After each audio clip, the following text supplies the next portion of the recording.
Yes. All right. Gonna continue our game of Humankind.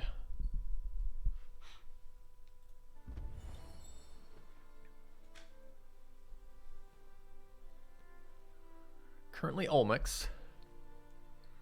Currently early. We'll see.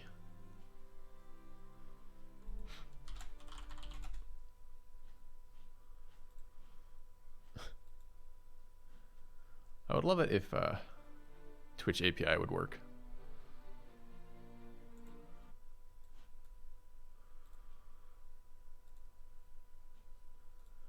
I guess I will check directly.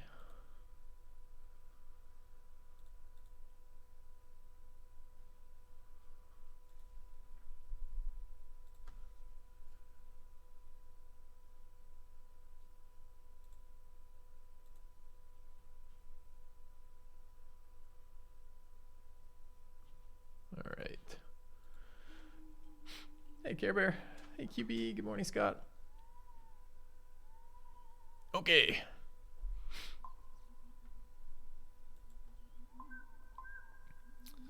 So, I think we're considering raising Nox. Maybe getting out of Ancient Era. We take our time.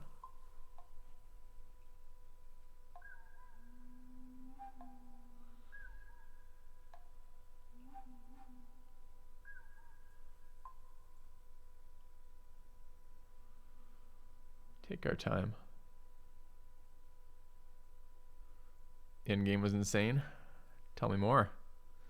How do I burn this fucking thing?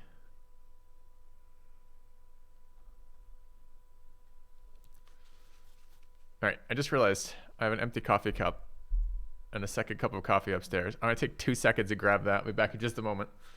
How's the green screen doing right now? It's okay. Alright, right back.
All right, glorious success.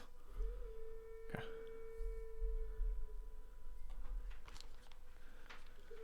More mammoth kind, not wrong. Okay, so what are we doing? We have captured. We've got a nice forward settle, which we made into our capital up against Egypt. You have returned. Hey, Rice. Filthy 7 and ready for day 3. Excellent. And we have a fight over here, question mark? Looks like a fight. 2 fights. Okay. Let's start with this one. I don't get to see what's attacking me. I mean, okay, it's 2 chariots. Oh, fuck me.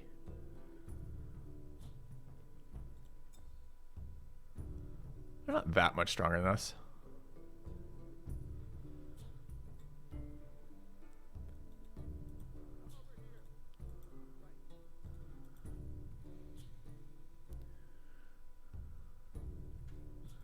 I mean, I could attempt to build a 2-tile choke or a 1-tile choke and cycle.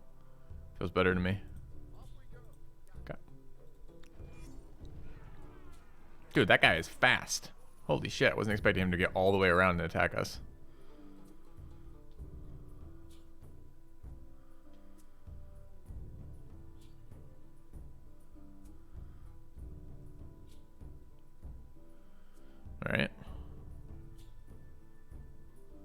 Actually, not even that good for us.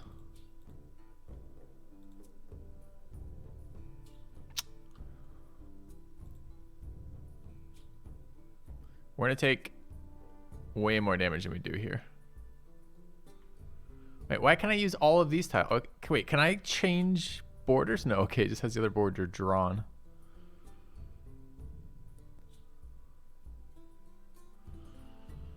Not actually sure what the best way to do this is. I think it might actually just be to defend.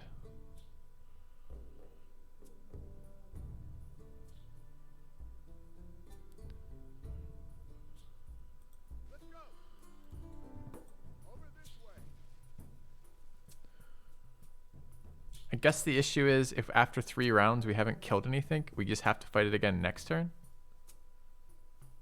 Hey, Service. Huddled together. Maybe.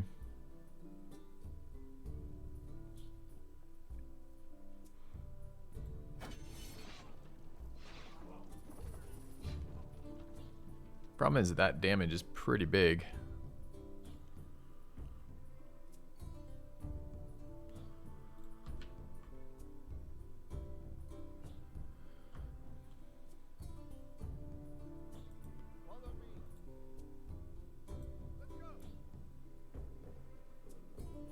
This is the end of round 2.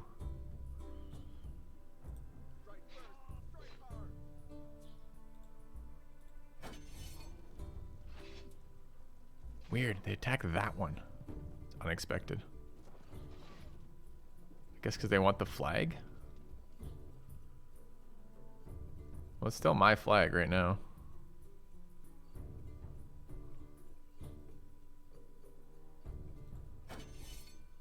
Battle will continue next turn.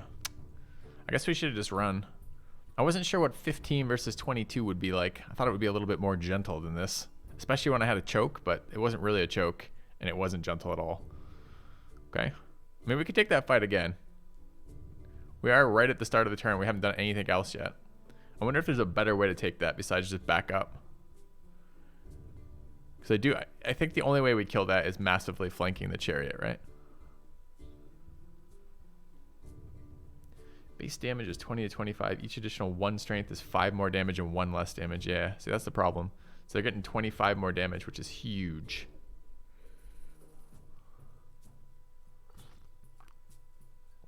I'm not quite sure what to do about that, though. Like, I guess maybe I can throw units at them. Let's try that again slightly, because that's just a... That's a really, really bad fight to be taking like that. I think I'd rather just retreat. Let's see if we can resolve the other one too and help, because we might be able to kill 2 chariots by swarming it with 8 scouts. Having more units and less combat power is way worse than just less combat power. Yeah.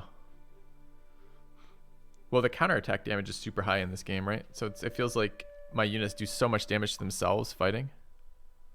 All right, which one is this one? This is the other one. The other one is just warriors. And warriors are only 4 combat strength better. As opposed to 7. Which is kind of a big deal. Counterattack is full. That's wild. Okay. We can do this one, I guess.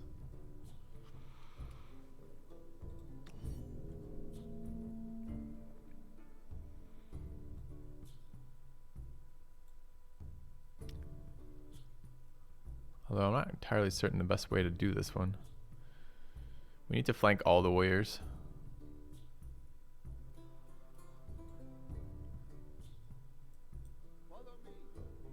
Do we get terrain bonuses for forest or no?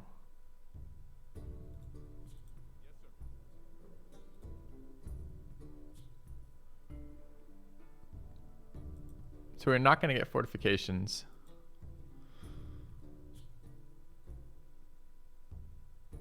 Problem is that they're just like there.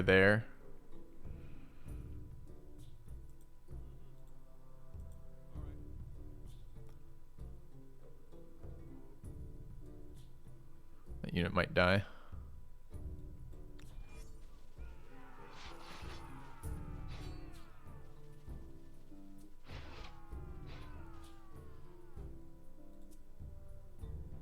can't quite get to the hill, apparently.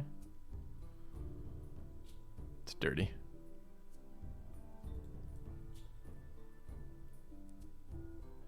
It's real dirty.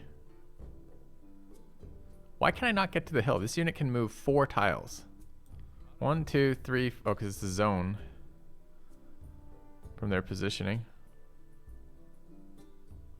But unfortunately, what that means is no flanks.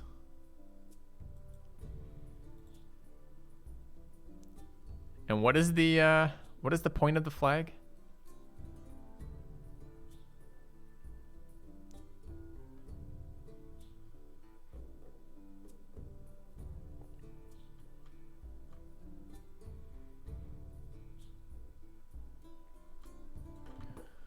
Dude, I feel like I'm fucking this fight up too. So if we can't get to that, we could maybe get to this one.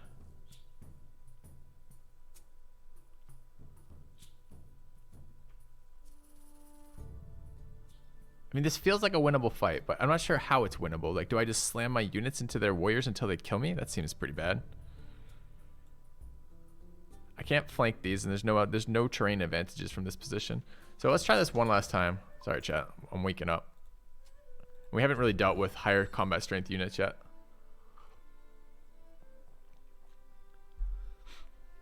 So we either need to cluster in the one side. You're not sure if these fights are bad or just unintuitive. I kind of hate the combat system right now, to be totally honest. I was kind of like undecided. Then I had that fight where my units just wouldn't deploy outside of a single tile, and then we lost 5 units for no gain because I couldn't deploy them. All right, so what is this one? It's this one we're looking at. This is the 2 warrior battle, right? Yeah. Okay.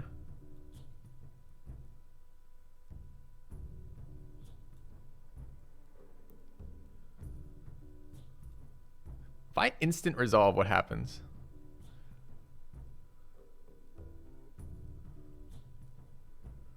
Like maybe combat strength is more important, or less like maybe total strength is more important with an instant resolve as opposed to actually manually fighting it.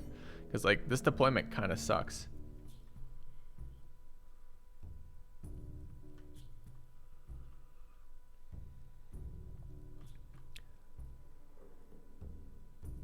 I'm not quite sure why the attacker needs to go first. That one kind of bugs me a little bit. Hey, Zach.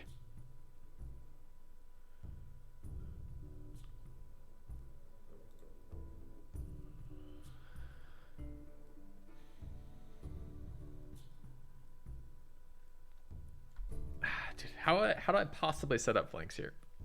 I don't think I can, right? The problem is going to be that they're going to attack the same unit with both their guys, and their guys are never going to be in a position to be flanked. I was wondering like something like this and seeing. But if they just end up going there and there, maybe that's okay. What about there and there? It's still okay. Maybe that's okay. Let's try this. Okay. I don't get it. How do they get fucking high ground exactly? Aren't they zoned out from that? I thought I had the zone of control on the fucking high ground. Guess they deploy here and walk around the back.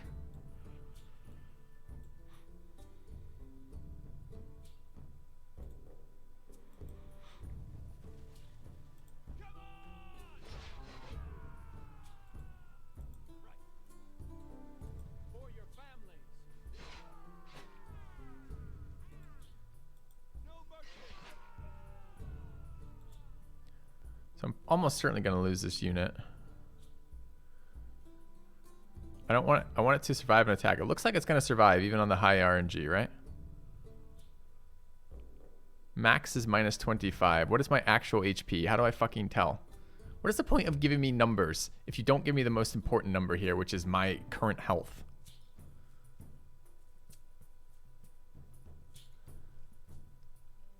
I don't know if that is telling me I can lose a unit or not. Hover on the right.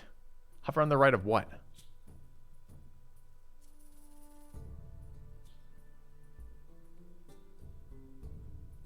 Panel on the top. But I can't go to the panel because then I lose the combat prediction. Up here. I'm at 18 health. And they're doing between 19 and 32 no, they're taking between 19 and 32, and I'm doing between right, not top. Don't use fucking caps like that, bro. And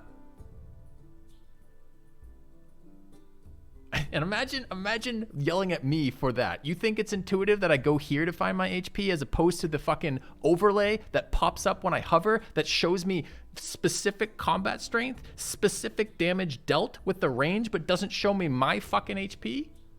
Like, give me a break, bro. Like, let's deal with the fact it's a new game and I'm struggling to find out the information from it.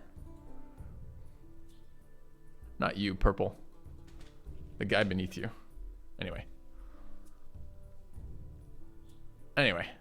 So, presumably, we die doing this.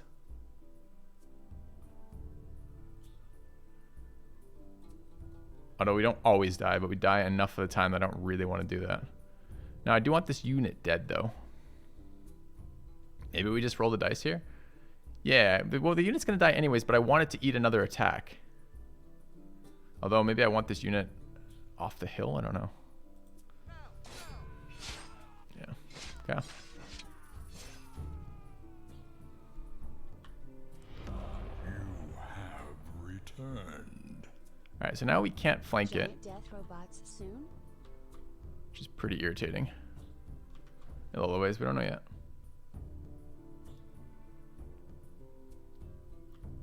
I don't know if we can beat this anymore, though.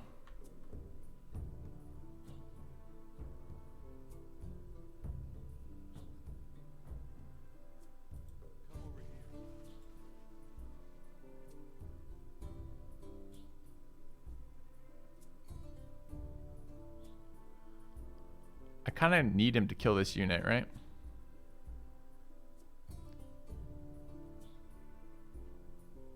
So I think we have to move in here, let him kill that unit, then get the full flank and hit him like that. It's so weird that basically attacking with my units is always bad.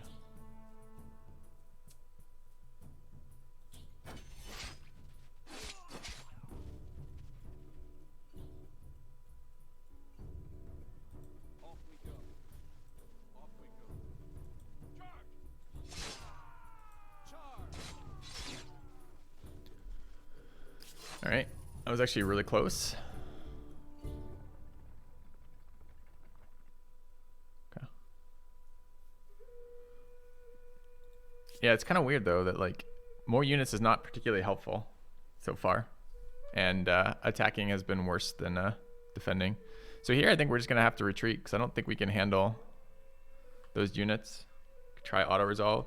We could. Do you guys want to test? Let's see what happens with. If I just auto-resolve this one. So I'm interested here because here I have 60 combat strength compared to their 44. But when we actually watched the fight was, when we actually played the fight out, the fight was brutal, like super in their favor. Which, by the way, is another reason for this to be, like, this is another bad interface design. If you have something that shows you this, you're like, oh, I look stronger here. I look 50% stronger than my opponent. I've got 60 combat strength, they have 44. That didn't tell us shit about how that fight went down. Like, the opposite. So I'm kind of... The point of having an auto-resolve system is to save time. And the point of an interface like this is supposed to be for you to rapidly decide whether or not you want to manually fight this and try to eke out that little bit of advantage, or just auto-resolve it and be done with it because you're winning. So I'm really quite confused as to what the fuck the point of that pop-up, that overlay is right there, if it doesn't give me any of those things helpful. So, all right, let's take a look at this fight. If I auto-resolve, what happens? Your side is stronger overall. Another lie, by the way. Defeat. Hold on. Defender, battle, defeat.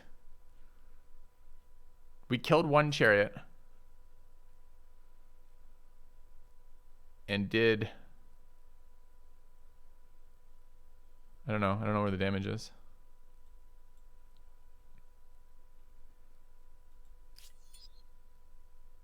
Where is that unit? I think we just retreat there.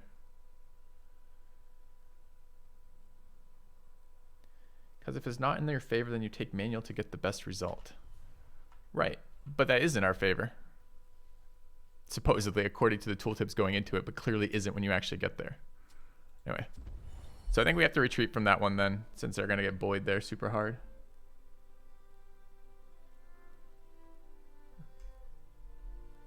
It went exactly like it was shown. Really? I lost, what are you talking about? I lost half my units. I lost all of my units.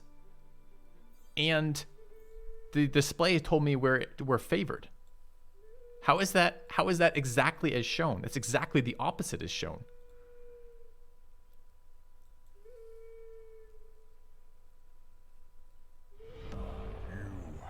Thank you, Night Shifty, for the resub. Filthy smash, filthy smash, filthy smash. When I tried the manual combat? What? I'm talking about...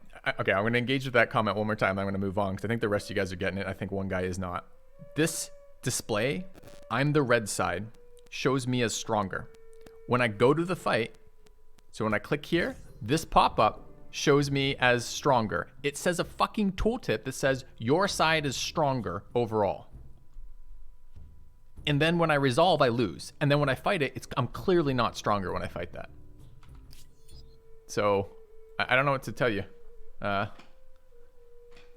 I don't know what to say, bud, because that's the opposite of what the tooltip is telling me. Anyway, so we need to reinforce that when we can. Yeah, I get why it's happening, but I'm telling you that the game, if the game is telling me, now I'm responding to the wrong people now. Okay, I'm just gonna move on. So, stronger does not mean the win. What do you think stronger means when you're assessing the strength of forces and trying to give me some sort of quick indicator of what it means? What do you think stronger means there then? Like, what is the point of telling me we are stronger but you won't win in a pop-up display for a fight that I'm considering taking? Like, there's cool systems in this game, but that's a fucking dumb system.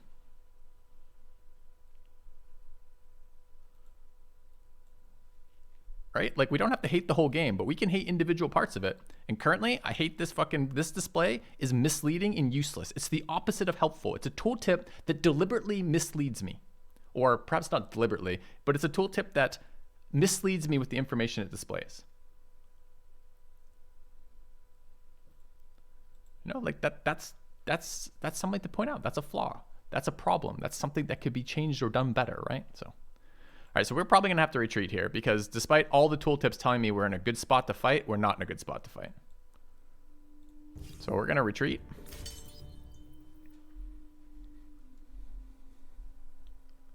I also am a little annoyed too, because didn't we leave ourselves right on the edge of this choke specifically so I'd have high ground? I don't quite remember where we were. Maybe we were there instead of there. Okay. Right, it's exactly what it's doing. It's only comparing raw combat strength, but it's not even... Yeah, exactly. But that's not how the fights play out. So that makes it useless. You know, you might as well compare movement. Like, if you're just going to make a stupid tooltip that counts some number and then tells you that, well, we have 4 units that each have 4 movement. That's 16 movement. We have 16 movement compared to their 8. We have twice the advantage. Let's give them a tooltip that says you're gonna win. I mean, the strength indicator, if they're going to pretend that that's a quick look at how likely I am to win, needs to actually show me the stats that are relevant, and it doesn't. So that's the problem. Okay, let's grab pop-ups. All right, how do I burn this city I took over? I was trying to figure this out a second ago and I couldn't. So I believe this is the new turn. That's not the city I took over. This is the city I took over.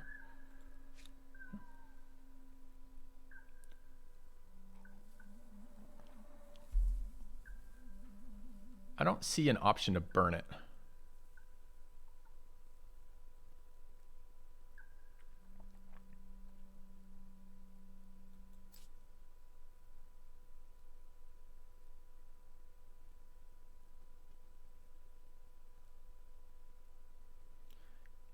Have to use the ramp. So once I've captured it, I can't. Okay. It's another thing. All right, whatever. That one we can play with. That one is just an understanding and interface. It's kind of weird that you can fight something that's one tile further away than you can ransack it, which is kind of a bit weird. But liberate like grants independence. I guess I could liberate and then raise it.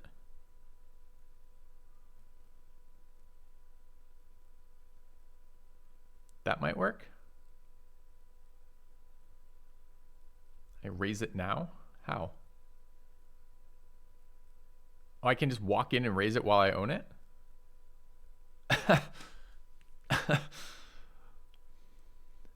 All right.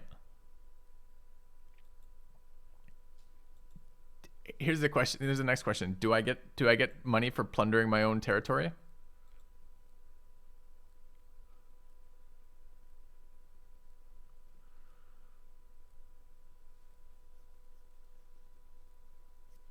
All right. So let's take a look around here. So we wanted a city around here, but we don't want this one. We're making 49 culture return, 12 of it from this city. We might not want to raise it yet. What's the settle cost? Or not the settle, not like planting cost. Question is, did we have another location we wanted to do this in? Also, fuck this city too, right? Like this city is a pain in our ass.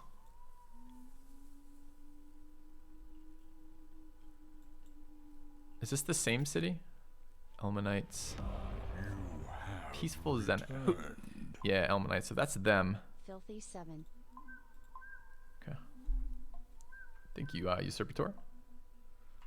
City is sus, yeah. Yes, it is. Well, I'm kind of really annoyed right now how these things just pop up behind me settling. So I guess they can be dealt with, but they temporarily are a pain in our butt for this.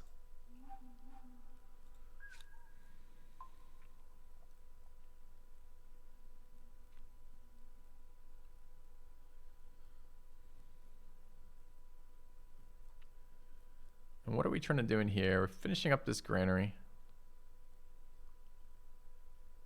Do I have any military techs available? I do. I have javelin throwers.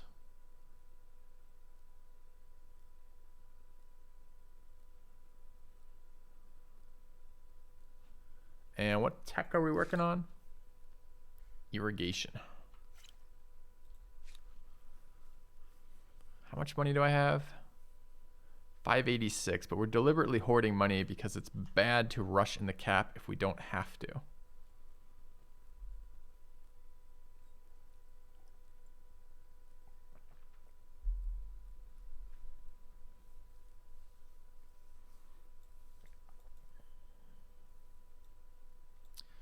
All right, this was a retreating unit.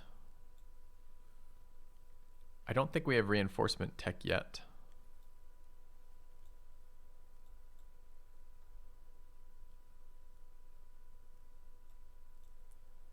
This was the fight we won.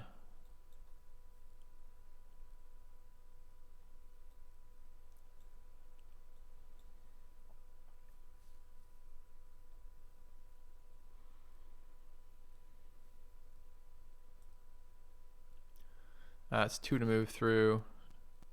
So we can go there.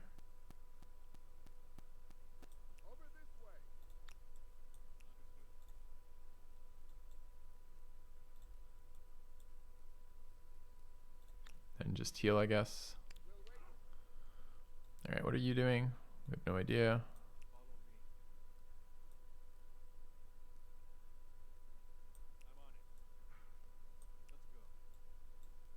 Okay.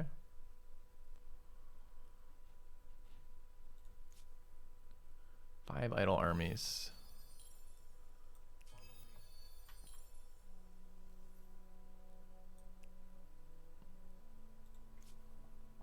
Have to make a decision about there, have to make a decision about here, have to make... So I want this city out of here. I guess we have to go here anyways.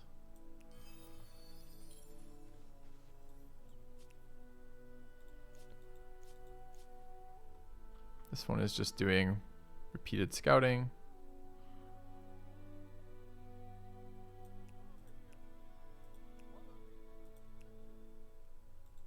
All right. And decisions about this.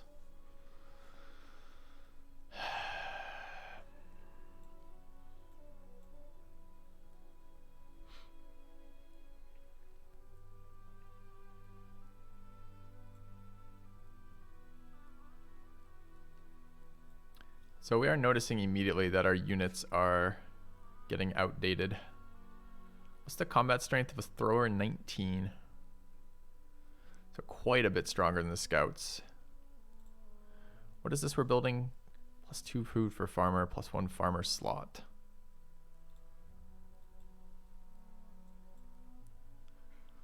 So these guys generate 6.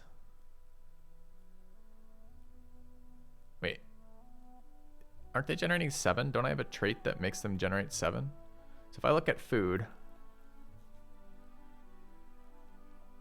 18 food from farmers, there's 3. No, they're generating 6. I thought I had a trait that gave me more food. +1 food per population on a city or outpost. Maybe it's not listed there. Maybe it's just like a summed population as a +4 somewhere. Yeah. 6 from, it's called something different. I have +4 food from plant lore. Isn't this not called plant lore? No, it's called plant lore there. It's just not called plant lore in the event. Okay.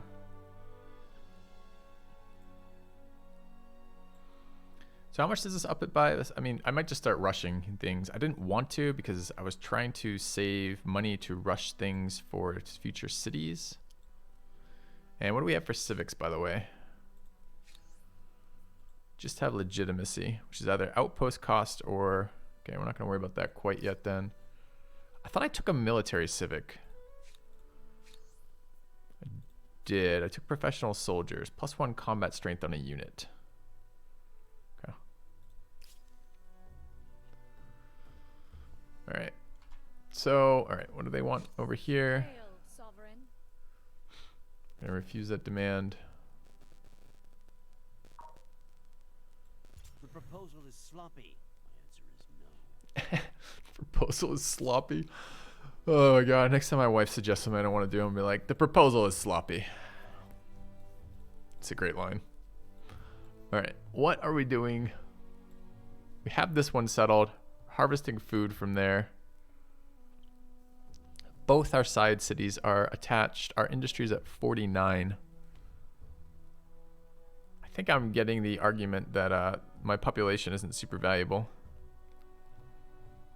Since essentially farmers don't sustain themselves. They currently generate 7, and when I get the granary, they'll be generating 8.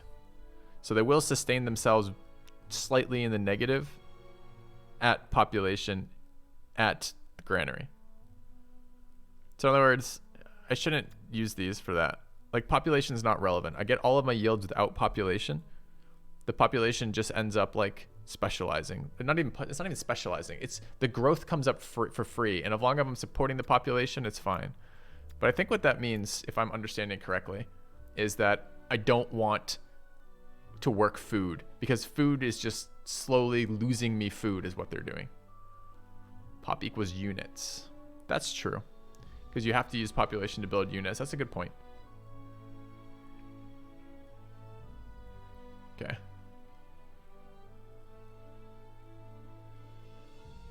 We're gonna have a bunch of overflow for next turn. It might just have to be a couple turns from now. Yeah, it is super unintuitive, isn't it? Because you're like, wow, I want to specialize growth in my city, and then when you actually move the population to start looking at the numbers, it's not giving you growth at all. It's giving you negative. It's giving you negative production, is what that does, which is kind of funny. Okay.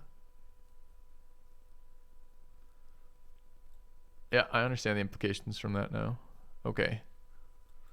So, where then is this? Mods, we could start updating that command if you guys want. You could be we could put like the things, I guess we could do current like things that I'm a little sketched out by. I'm a little sketched out by the combat, quite honestly. I quite like the fluidity of your empire, like what you're going to be and what you're, I like the idea of the fluidity. So far, the AI has always taken the same early game civs. And because it doesn't make sense to rush into the next era, that means actually we're not fluid at all for our early games. We're just like, what is the best of the remaining civs, which is kind of not cool, but maybe that will get cooler later. The system seems like a cool system. Whether or not it works yet, I don't know. All right.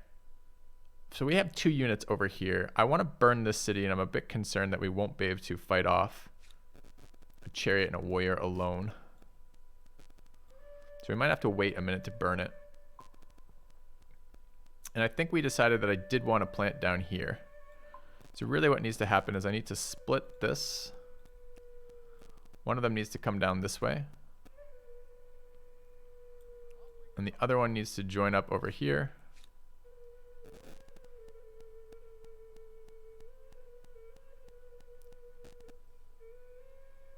Why the fuck can I move over that river? How do I make that move? Why is my turn not ended when I move into this?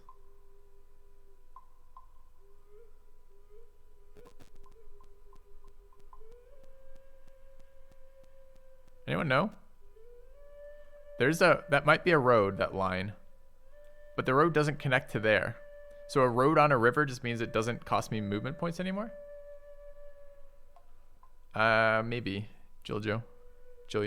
I'm still figuring out if I like the game enough.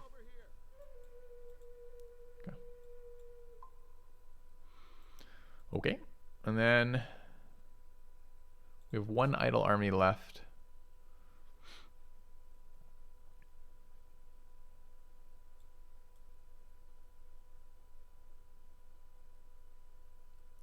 I think we want to move in here to protect our retreating army. I think retreating armies die if they get attacked again or can't retreat or something, so. Okay. All right, anything else for this turn? I don't think so. We're not rushing. We don't have any civics we want. We don't want to attach. I wanted to look at the cost. We can't get another city quite yet because we don't have the tech for it. We have to raise this one. Okay. Oh, there's an urgent. Dude, I wish the pop-ups were more visible. Like, was this one visible a second ago and I just can't see it? Probably. All right. Defiant on the city. Or 80 gold. I think temporary hit on this stability should be fine. We're currently at 100 and our range of stability. Well, does pottery give us minus stability? No. Okay. Granary rather. So we should be fine at 95. I think that debuff can be taken. So we'll grab that. Okay. Science yield based on aggregate pop? No. Well, I don't think so. I think science is based off of tiles, specialists, and at the moment, the bulk of our science is coming from tiles, city centers, tiles, and specialists, I think. So, okay. And infrastructure. Sure, and infrastructure. Okay. Take Defiant and the turn. Okay. The snake approaches. Okay. They can access. It's only $10 for access to my salt. That seems ridiculous. I guess they're improving a tile though for me, so maybe that's not the worst. Oh shit! You know what I did forget, chat? I forgot I can purchase upgrades in my outpost with influence. That one I do want to do. Are these online? No. All right. So we want to roll out some military units here. And I have a lot of overflow this turn. I can make this 2 turns with 1, which I think I'm going to. Like, no, not. Okay, like that, I guess. All right, grab that. We have some sweet luxuries. Just need to get them upgraded. All right, that military unit didn't chase us in. There's no fights going on. Our researchers are idle. Good. Let's go to the tech screen and check some shit out. We picked up irrigation and a public fountain. And we need better military units, so I'm going to grab warriors for now. Writing gives us another city. But I'm going to burn this existing city in a minute. All right, we've got a bear.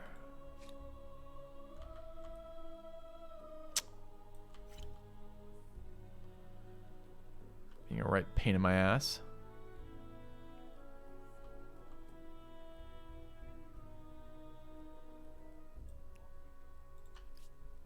Zone of control is weird too. It's weird that a fogged unit exerts zone of control to me.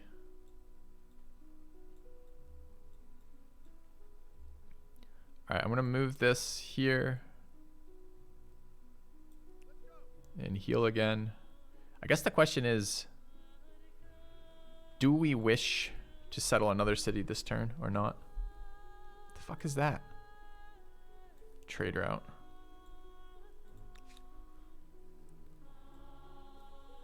And if we did want a tile in this area, where would we put it?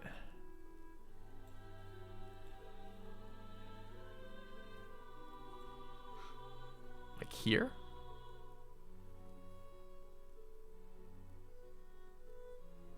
It's okay to me. We can expand up or down.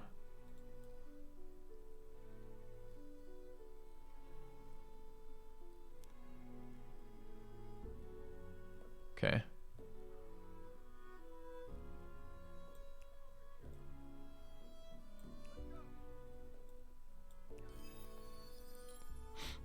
Okay, hostile unit spawns there. Any pop-ups that I can see? I can't see any interesting pop-ups. And unit hasn't moved. Presumably this unit's going to defend this city if we attack that city.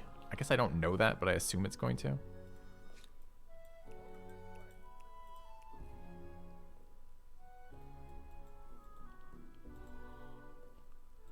Alright, what else do we have? We got a goody hut there that we can't get to because of a bear. Another land transport. So did we want to make this a settle? I think we did, right? 117 culture. Do we just get these things online first?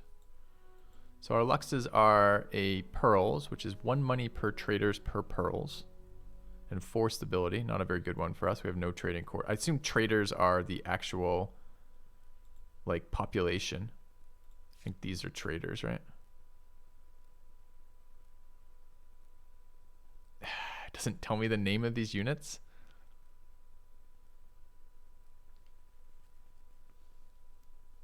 What do you guys think? Are the money specialist traders? Okay, so that's yes.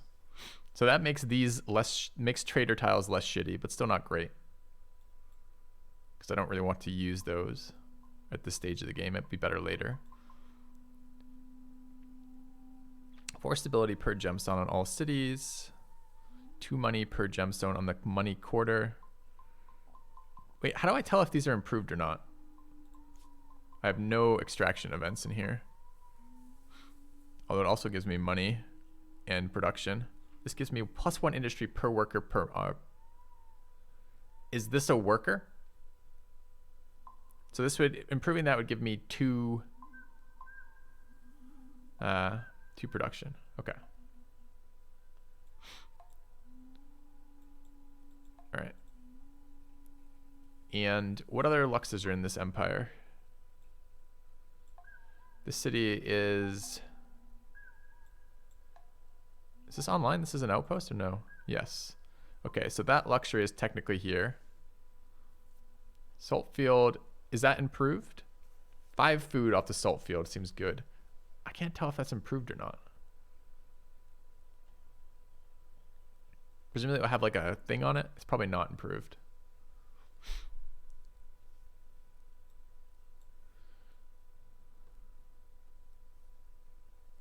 They'll be red when they're improved, thanks. Is this one improved then?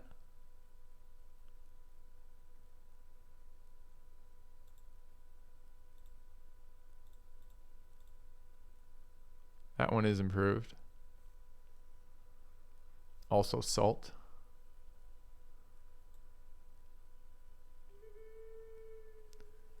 Shit, this city tile looks a lot better.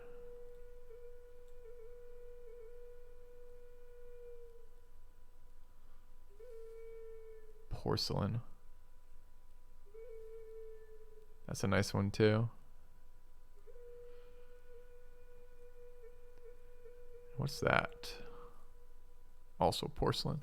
Actually, we would prefer these two became ours, not the one we're going for over here. So we might actually think about that. Where would we plant outposts if we were going to plant them in this one? This one also has copper. What is this? Is this going to be a decent city center? Not really.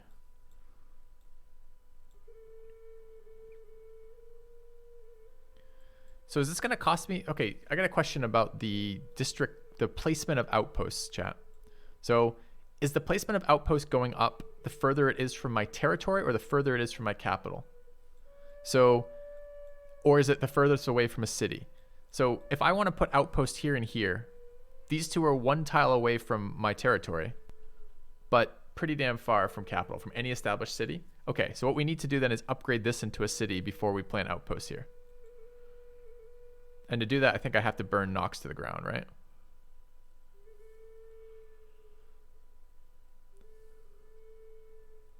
So let's do that this turn.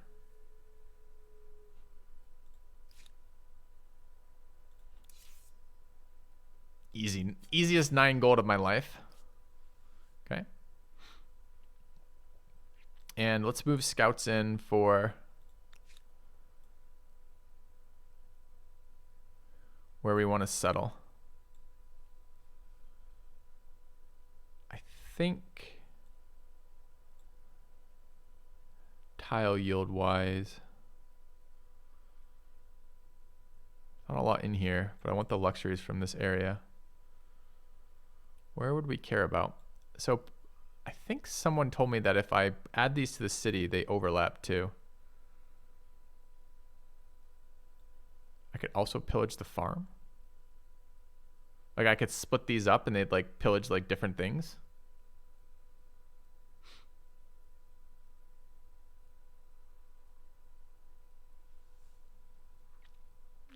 Thanks, Sleepy. I'll consider it.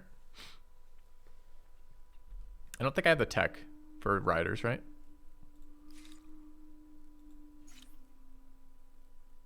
No, we do.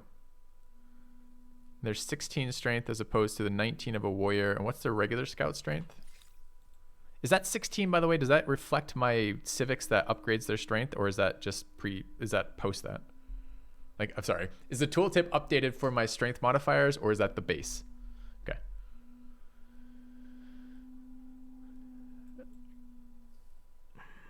How does upgrading a unit work? Is that in the field I can do that? Or do I have to go back to a friendly territory? Or do I have to go back to a city? How does upgrading work?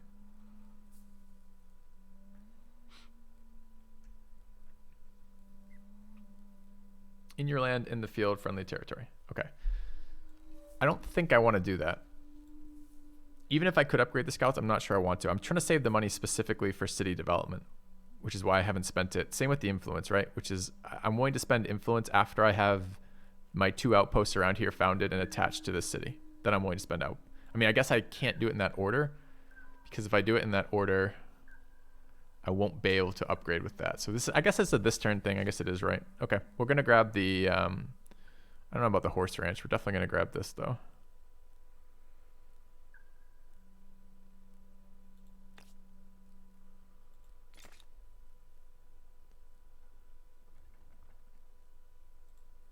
Okay. Just influence is really hard to come by. I don't really like wasting it. And I'm not sure that I'm not sure that is wasting it necessarily, but it's also not free to do that. That's what I guess I'm trying to say. Okay, so where do we want to settle? So we're going to settle these 2 and then expand. And then, well, I think it's these 2, right? What's the one in this territory? This territory is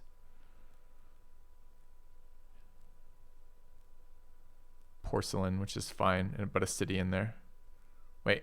Does that mean that's their border? So this is just this one. So it's just that one. I'm not that excited by that. It's got that nice valley in there. But I think I want these 2, right? Which is the double porcelain in here.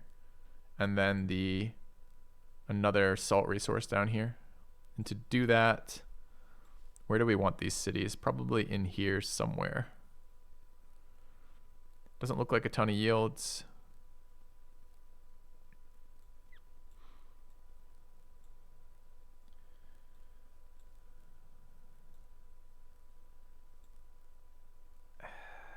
that's maybe okay. If we get to share across borders, then that right there is 2, 4, 6, 8, 10 food and 4 production. And if we settle, where did we settle the city in this zone? There's a shit ton of rivers down here.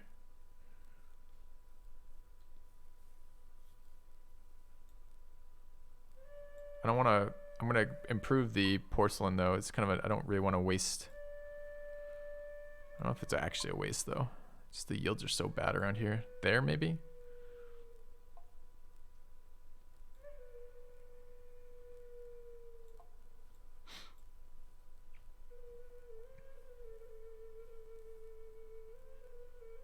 Okay.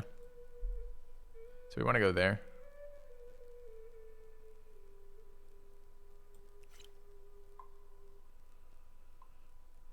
And we want this guy. What do we decide? We're going to do it in here, right?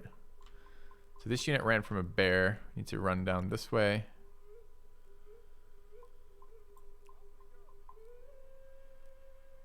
No, no, fuck! Dude, I fucking hate that. I don't want to fight this. Why is it even doing this? I didn't engage them in a fight. They just attacked me the second I showed up, I guess. It's so weird having this like quasi turn-based shit, quasi real-time shit. So can I retreat from this? Yep.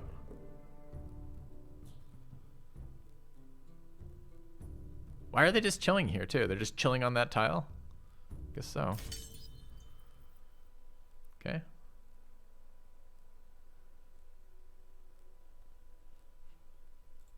It's so weird. I think I'm going to put this guy on auto explore.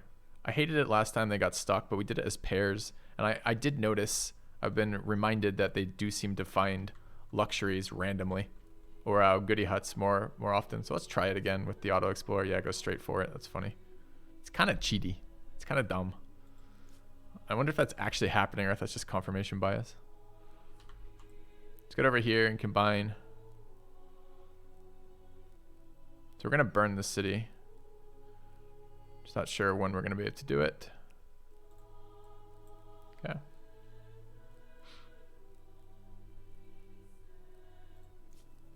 One idle army is where? Oh, this guy. It's fine. Okay, so that's an end turn. So we get pushed off our outpost for another turn, which is kind of frustrating, but make do. All right. Nox population's grown, and we ransacked it on the same turn. I don't know why I just got bumped into here. Let's take a look at our pop-ups. Okay, auto move found us a goody hut, which is influence, which is good. We've got one idle city, which is our cap. Grows in one turn. Pop 3 right now. We're going to build another javelin thrower.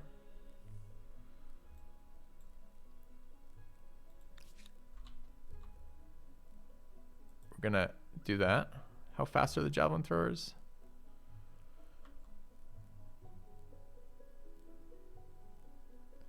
I guess that's the next turn we start raising that. Where did that horse unit go?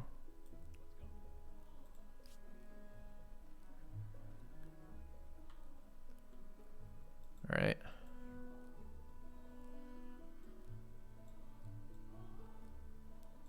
There's that hostile unit. And I want to get this settle in now. Or not now, after we've upgraded it. So now we have a city back. So this has done its thing. I could drop a horse's quarter for free. Well, not for free. For 21 influence, I guess. I don't think I want to. 160 to fucking upgrade. So we're a turn off anyway, so we definitely don't want to spend any.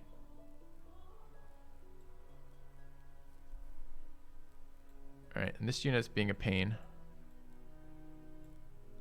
I guess I could just grab the goody hut and then retreat next turn.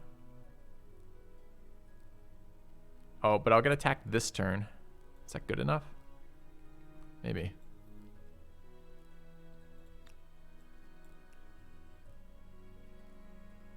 This looks like a tough one to defend if we put it right on the border there. What if we don't want to do that? Is there a second spot that's maybe as nearly as good? So we're going to put this city there. It's going to have those tiles. Take a slightly weaker position for a city settle up here. Just more defensible.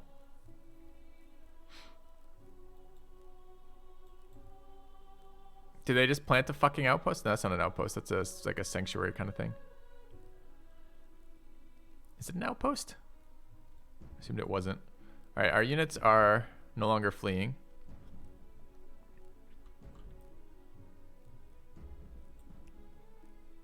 I guess. Yeah.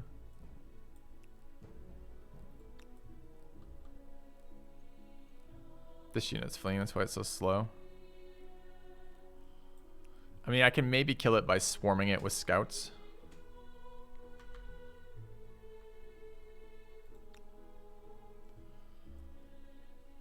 I kind of need to reinforce up this way. Are we in my territory borders? Not. Can we get into any territory borders? Yes. Okay.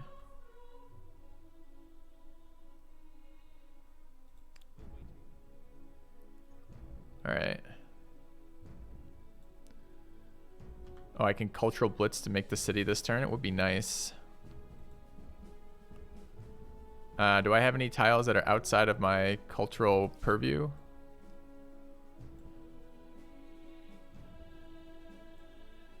No, don't I have to, I mean, I guess this is currently, I'm not sure I can do that ability. Like that ability says, I'm not really sure how it works.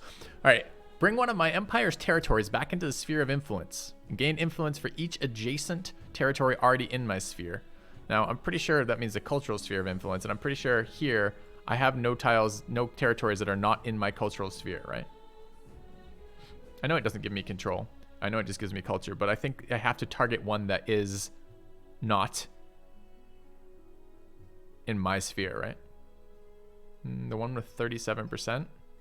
Oh, it's part of the Egyptians. You're right. So if I take this back, it will give me a culture boost. And I have 2 that are adjacent that are in my sphere. That should have been a last turn thing before we deleted that city. Would have had 3. But okay, let's see how much it does. So we're going to take 30 culture. We have 30 gold, and we have 130 influence right now. So how do I target it? It's that one.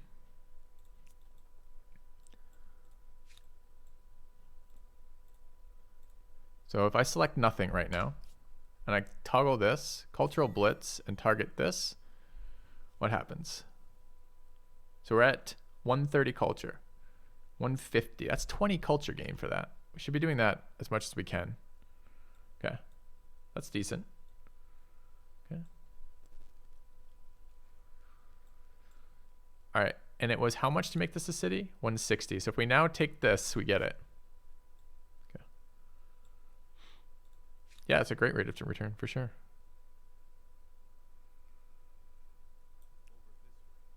So we grab that.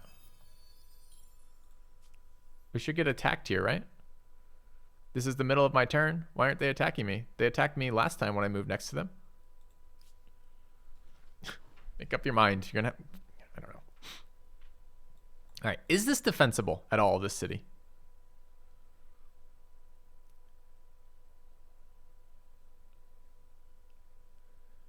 It looks like it's going to be super hard to defend.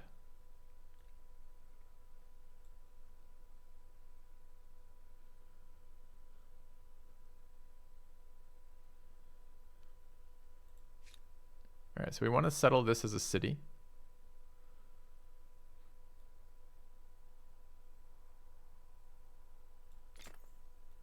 Okay. We want to get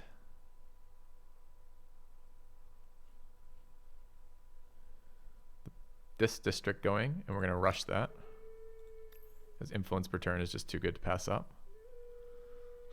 All right, this city itself doesn't have much in the way of resources, but that's okay. We'll build a horse ranch. I don't mind that it's going to take a while there. It's not something that's going to, I mean, I guess it's science. I could rush that too, but like, what else are we building in here right now? All right. Okay. We want to get these two tiles, this tile and this tile online. What is it going to cost me to sync an outpost? It cannot be done without a 10. I just want to know what it cost me, bro. Imagine the tooltip not showing up because I don't have 10 influence. 10 influence isn't going to be what it costs. It's going to cost more than that.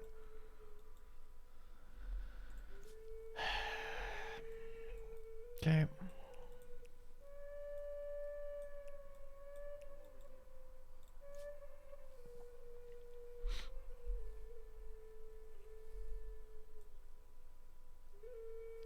I think we just want to poke our head back this way so we don't die to just random attacks.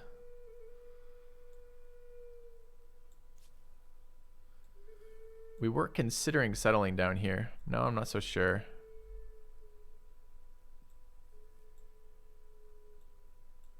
Could auto-explore this scout.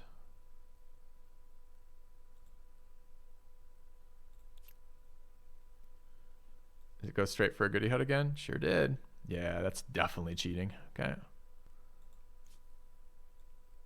And we're making a decision about this. We don't know where the chariot is right now.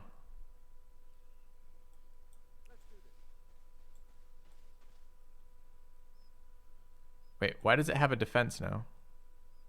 It doesn't. I don't want to attack it. I want to move on this tile and raise it. Do I have to take it then raise it? Is that how that works?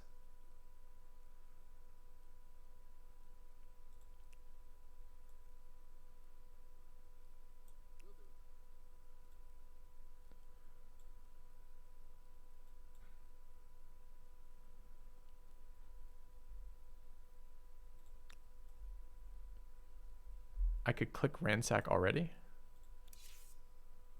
No, I can't.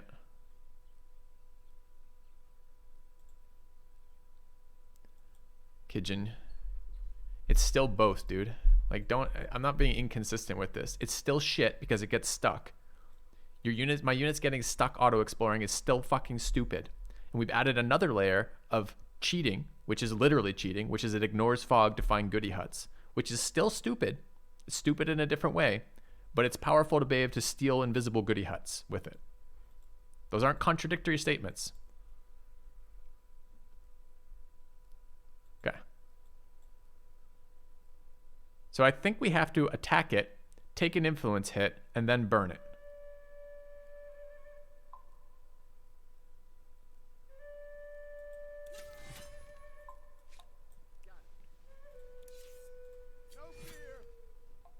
Okay.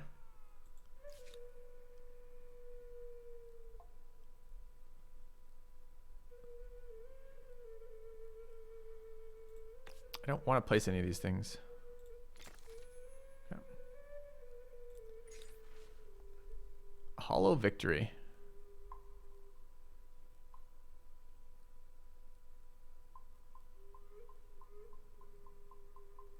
Do we want to be move towards authority or move towards social access? I guess we move towards that. Okay.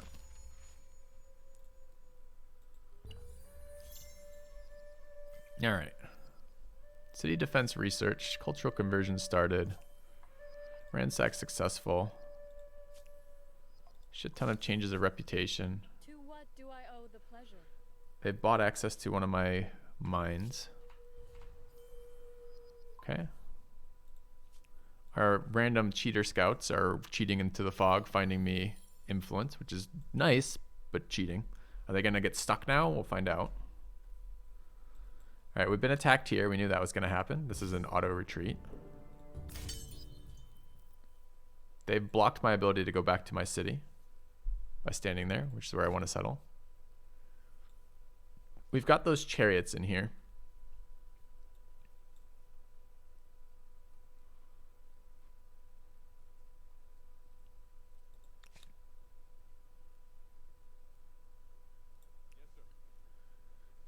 That's the unit.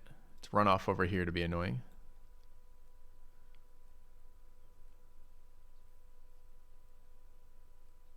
I don't think I can raise it this turn because I'm pretty certain. Is this another city? Sure is.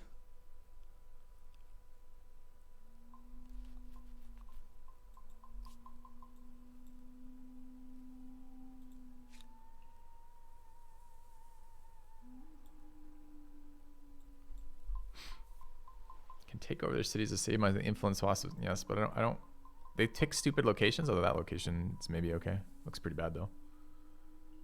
Yes, I agree, Sleepy. It is really annoying. I spent all this effort trying to get forward boundaries so I could deal with the AI, and the barbs have settled everything in between. I'm finding it quite irritating as well. Wait, they just found another one? Yeah, they did. That's another city in my location that I want. I just burnt one down last turn and the turn before and turn again. It's ridiculous. Speech bubble means there's an event. Okay. Darkest depths.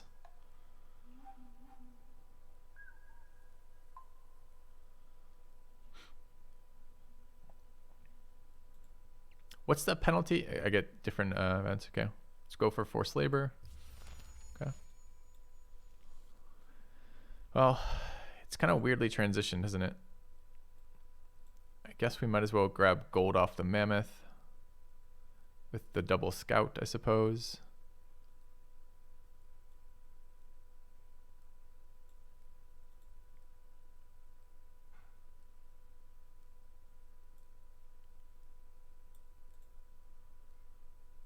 Does it matter where? Possibly.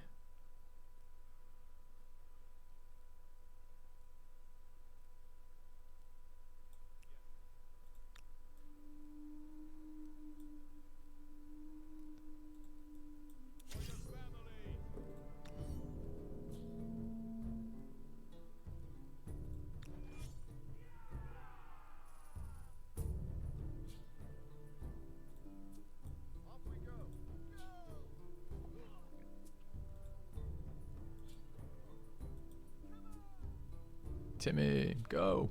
All right.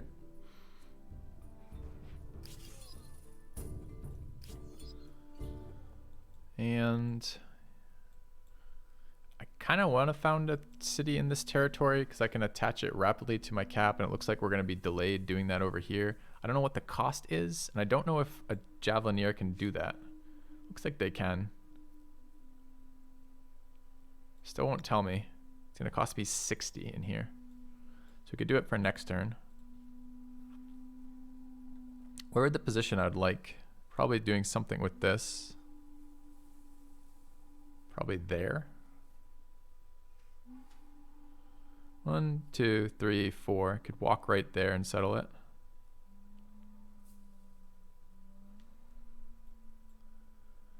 Oh, are we restricted on the number of attachments or not, right? It's just oh, but I can from here. So if I want it there, it's gonna take my full movement for my Javelineer to do it. It's kind of annoying. I wonder if a scout could have gone down there instead. How far away is this scout? Has the scout moved this turn? It hasn't. How long would it take me to get there? 3. How many barbarians do you think will settle it in the meantime?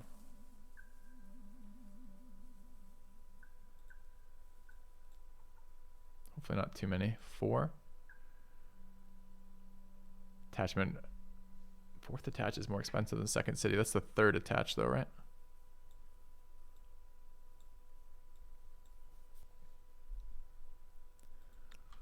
All right. Could join with this group. I mean, sure. I just want the tile more than I care about joining with the group. All right. 3 idle armies. Grab influence. And science. I wonder if I wasted that science without assigning it. I hope not. So reinforcement seems like a powerful ability. I guess we'll go bronze working for spearmen into organized warfare. Okay. And I kind of want to beat this guy up. He's in a good, I mean, is he in a good tile? The problem is I cannot kill these without flanking them. I just can't. They're not killable with these combat strength units.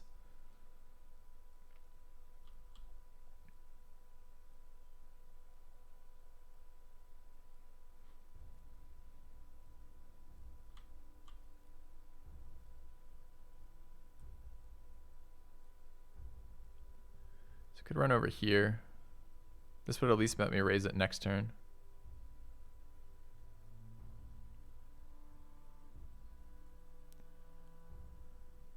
Teching Spearman right now.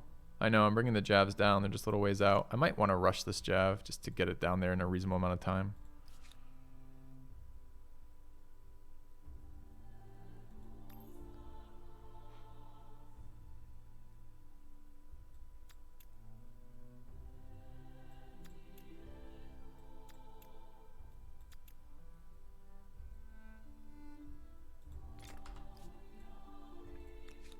Oh, I can't move this turn. So presumably then I actually didn't save myself any time because next turn I could have moved it as well. All right, it's kind of annoying. I don't know. It's weird that I guess if I rush it, I don't know. Would I have been able to move it next turn or does it also have a cooldown for next turn for movement? I don't actually know. I guess this city could technically build me one too if I'm just going to rush and get it there immediately. So I click that, drag it up, and then rush it for 215. Okay. No, I wasted 45 gold. Nice. It's just another weird hidden rule, right? Your units normally when they're created. So look at the rule systems that just interacted there. We have a rule system in this game. When you rush production, it finishes the turn that you rush it as opposed to making it all but finish like rushes in other games do. Okay, that's one system. The second system is when your units come out, when their units are done being created, they have their movement points available. Okay, that's the second system. When you combine those two, I get my unit on the turn, and my units normally have their movement when they're created. It comes out to your units do not, when they're rushed, have movement. That's fine. I get why they might do that, but there's no reason I would suspect that interaction until I've done it. Yeah, I get why they would do it, Elfian. It's just weird. All right. We're going to come over here. I want to raise this city in a minute.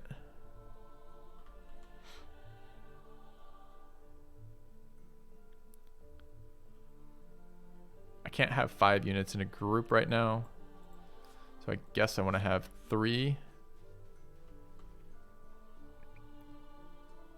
I guess we'll wait 1 turn here. Except with one of these guys, you can come out this way.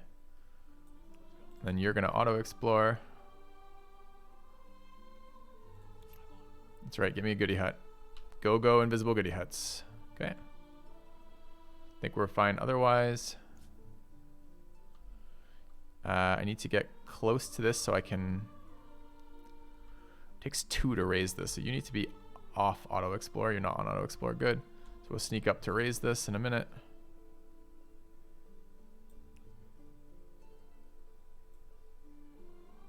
Just want to zone and control them from getting to that. Hope I don't lose the scout for it. That's fine. All right, so we rushed in here. We're going back to building the horse. We rushed in there. We're building another jav. We're going to settle down here, and we're going to settle over here. Okay, I think that's good for the turn.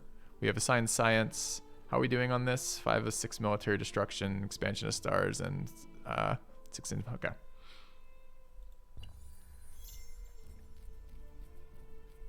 It's a game I haven't thought about in a while. Alpha Centauri. I love Alpha Centauri. All right. So they're camping their city, annoyingly. Oh, no, they're not. They're moving out now. Okay. Auto scouts. Auto scouting. Hostile horses have wrapped all the way around now. Weird. We can try fighting this with 1 jav and 3 scouts. This terrain's a little bit more favorable for us because we can flank on it.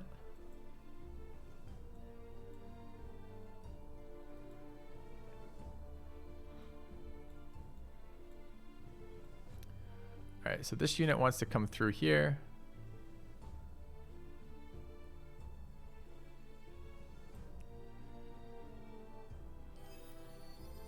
And we're going to settle there next turn. Could kill elephants here for cash. Seems totally reasonable.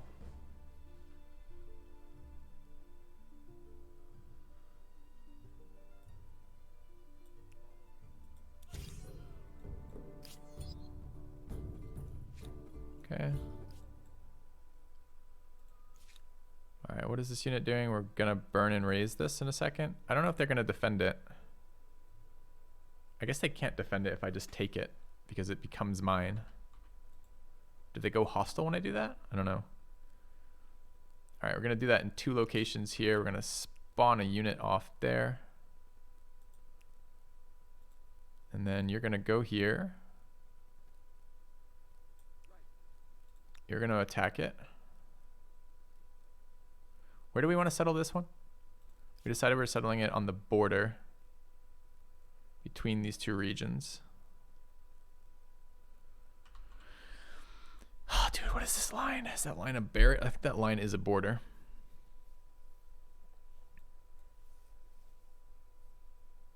We're gonna settle it there was the plan, right?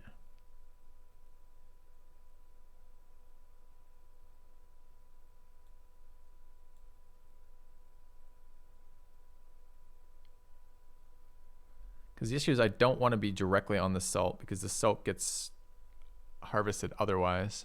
I mean, I could though. If we settle it here, we gain what, 2 yield? No, it's less than I get from the salt. Okay.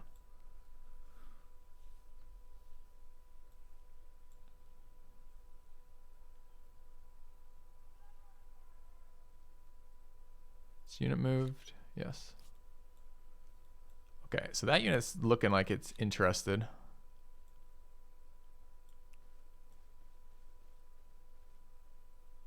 Oh, this unit was fleeing, so it doesn't have enough movement to do what I want to do this turn. So I want to raise that next turn. I don't want to take it this turn.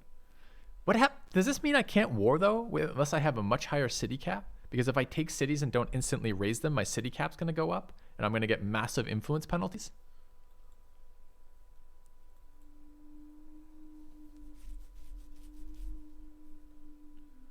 We haven't really messed with this unit yet.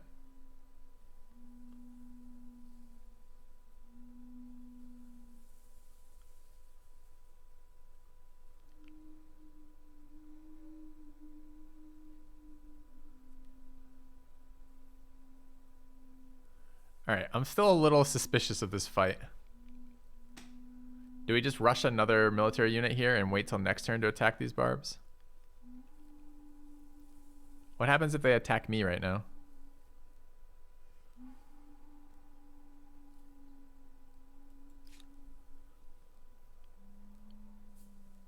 Let's rush another one.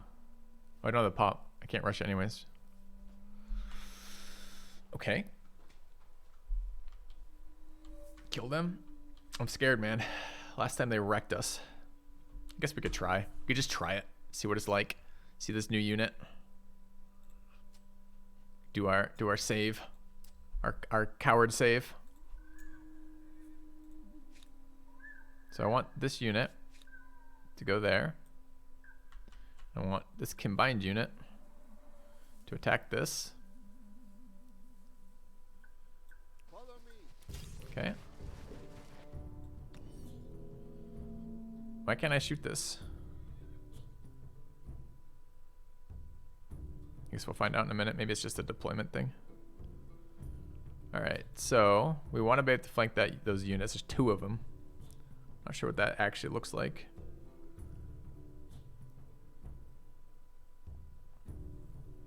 Probably looks like that. Okay.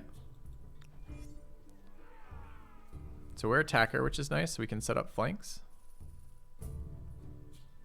All right, let's see first of all what the damage is. Target is outside my unit's line of sight. Really? That's a straight line.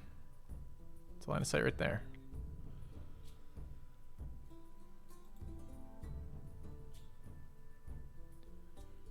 All right, so let's say if we move here, do I now have line of sight? No. So both these tiles have to be clear.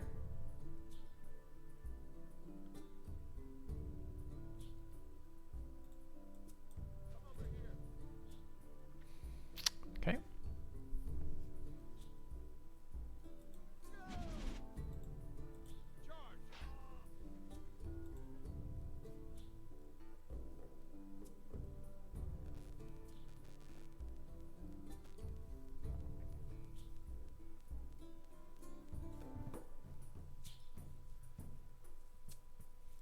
So I can move here to prevent this unit from flanking this scout, but it does allow this unit to move. I think I want to do that. Okay. Hey, no, not next idle unit. I'd like to complete my battle here. I just wanted to go to the end of the round. Okay. Moved out of the flank. Can I hit them from here? Range is... Wait, the tooltip doesn't tell me how far they can throw? I'm a ranged ambusher. What's my range, bro? Maybe I hover the unit directly? Range 2. So, does that mean... Okay, range 2 means I have to be here to attack, right?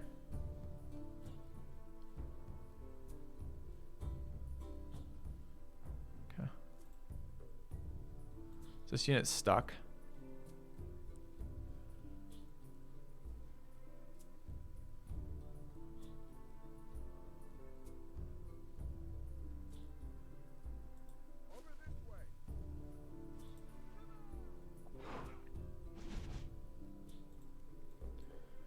Alright. Can we get to there? We cannot yet. Could back up here.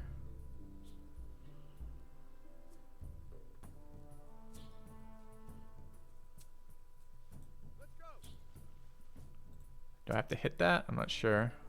I think we just leave it for the round.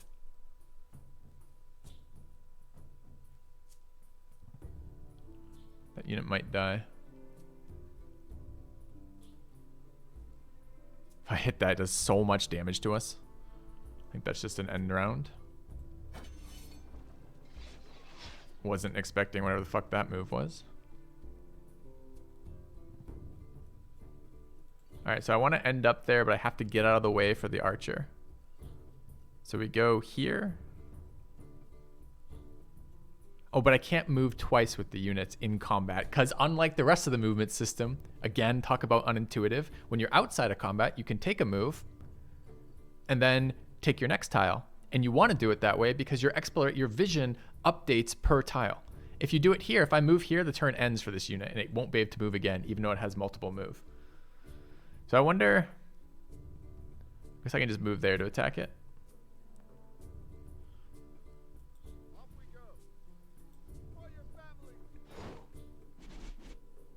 Actually, that would have been a better tile. I think we just screwed up.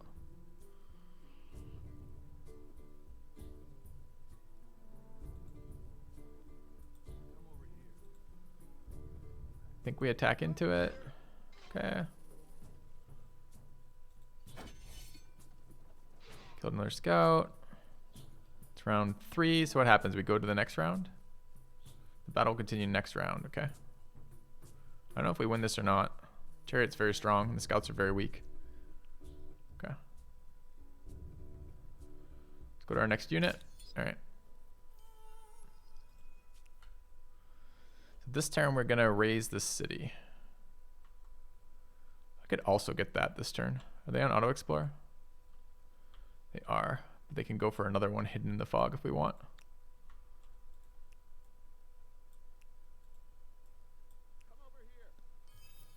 Okay. And then we go attack. And then we go here. And we ransack. Okay. All right, what's happening here? We're setting up for next turn, but we can't do it this turn. Okay, so that's just a wait. There's our brand new military unit that didn't get to reinforce last turn. Go to there. This unit's reinforcing the front. Go to here. Can we heal because we're in territory? We can. Does it auto heal if I don't do that and they're wounded?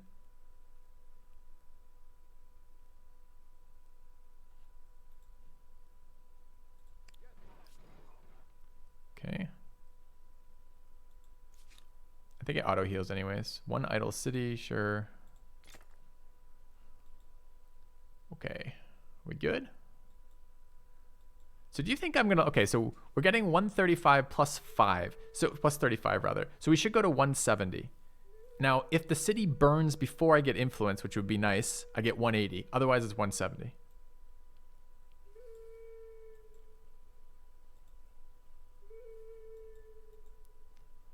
Let's find out. Any goody huts we're going to get this turn from a scout? Not that I know of. We went to 170. So it does, every time we burn a barbarian city, when we go over the city cap, we lose 10 influence. Every single time. That's pretty fucking annoying. Okay. Well, 180 because the scout found a goody hut.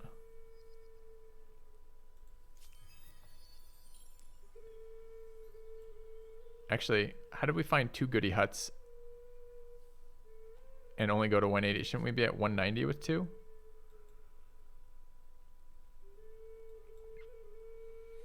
Okay. All right, let's do our battle.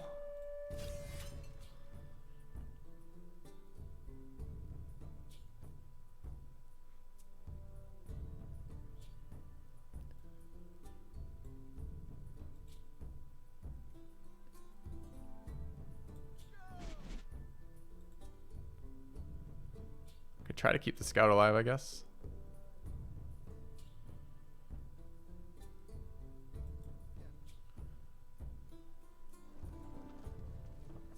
Nope. Oh, it attacked the, didn't attack the scout. Oh my god. Don't fucking hit me so hard, bro, okay? Do I get a flank with a ranged unit? We should find out. Nope. Wait, where's my attack?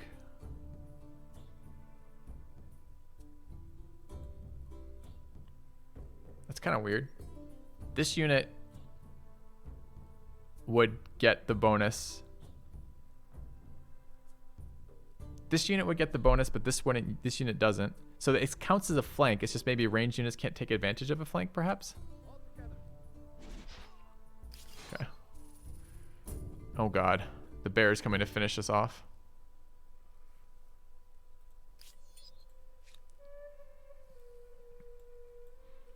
Alright. Flank's not a global thing, it's an ability of a scout. Huh. That's kind of weird. So what's next? We want to get our settles off. It's 180. We have 3 to do this turn. 1 in here, which is this turn right here. We want that. It's some number that doesn't tell me on this tooltip, even though this would be the spot to tell me. But it is in fact 60. And if I wanted to do it over here, where is it? Arrives. It fills you with determination. Came Leon Tianti. Thanks for the sub.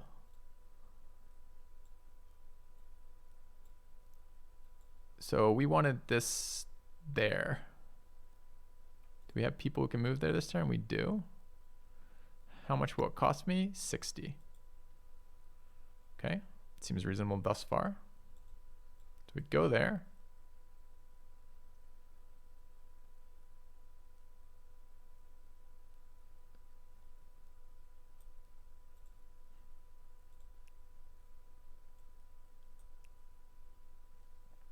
All right. Yeah, I won't get these yields for this turn for sure, but I won't get those yields till I attach both these anyways, which isn't going to happen this turn. So I might as well just get this founded. It's going to take a minute to build anyways. Okay. Cheers. Glad you've been enjoying it. All right, so the next thing I want to know What do you seek? is it still 60 over here? 70. Okay.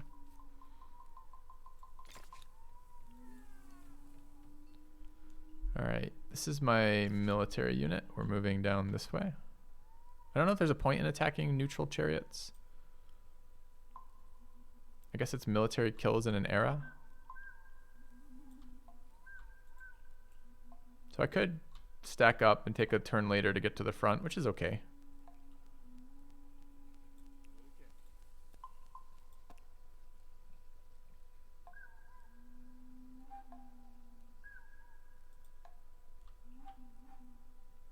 Although, do we want to risk the damage from these? It's a 1 chariot, 1 warrior. Sure. Alright, let's manual battle this. It's a good spot for a chariot. Or for a thrower. We go first.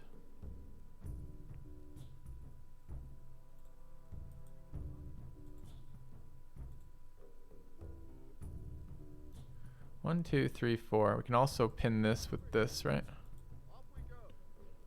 I don't know. I'm not sure if this river's... No, we're on the river. Shouldn't fuck us. Oh, they don't start there. They started somewhere else. Nice. Okay. So I guess we could just move warriors in and fortify, but we have to do it after we throw. So how does that even work if I can't block the tile? So last time, if either of the frontal tiles, when we were on this tile trying to attack that tile, so where there's 2 paths, it required both of them to be clear, which seems crazy.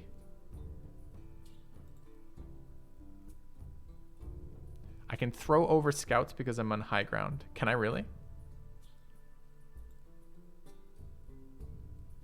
Let's find out. Thanks for lying to me, chat.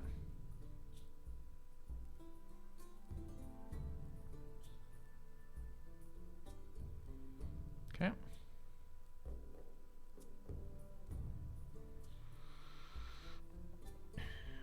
So to get attacks off now, I'm going to have to move in basically adjacent, annoyingly. And if I do it in that order, we're not... Okay, so I have to do it ordered like this.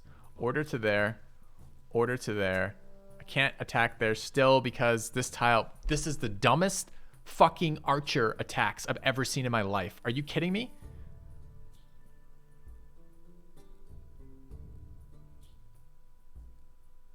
So this isn't really a ranged unit. Are all archers like this? Over this way. Strike first.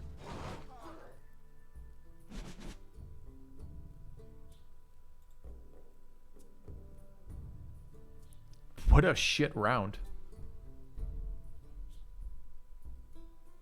I guess we can attack down into the warrior.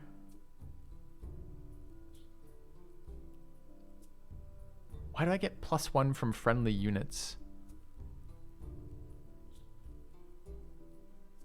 Still gonna wreck us.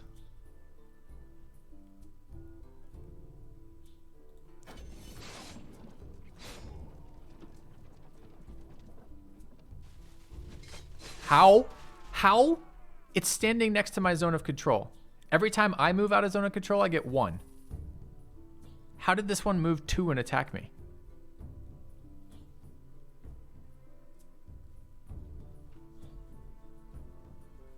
Watch. I can't move to there. I can move to there, apparently.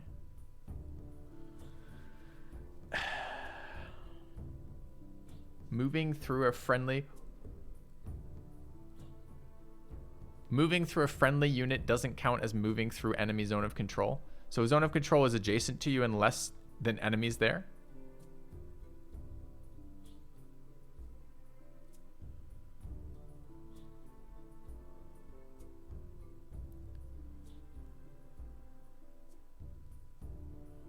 I mean, I can form a flank here.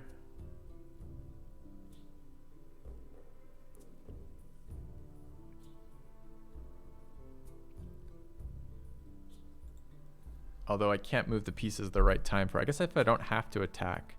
So I could move this unit here. Then that unit there, then that unit there. We get a flank on the chariot and a toss with the javelin. Because we can move but not attack. Okay, so we do this. Then this. Then we can attack here. I can't attack here. What is their combat rule that doesn't allow me to attack here? Why?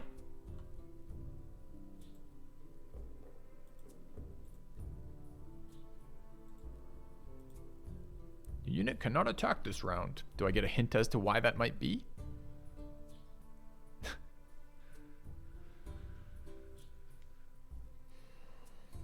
So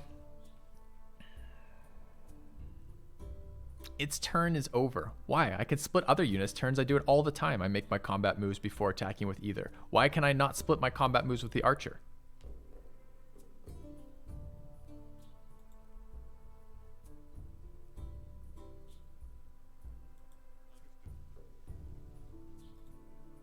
See, look. See, I can go back and use this attack with the scout. The scout's turn didn't end. Why is there a new rule for this fucking archer? I didn't use a turn on defending. I just selected a different unit. Do you see how it didn't do that right here? I didn't defend. It auto-defended. When you moved it, it couldn't attack, so the game auto-fortified it. So I have a rule system where I can't shoot over units with archers. If I'm on elevation with archers, I still can't shoot over units. If there's a path open from my archer to the target, like this target right here, I can't shoot it because in a hex game, that's not an open line, apparently. And if I move a unit out of the way to clear range for the archer ends its turn.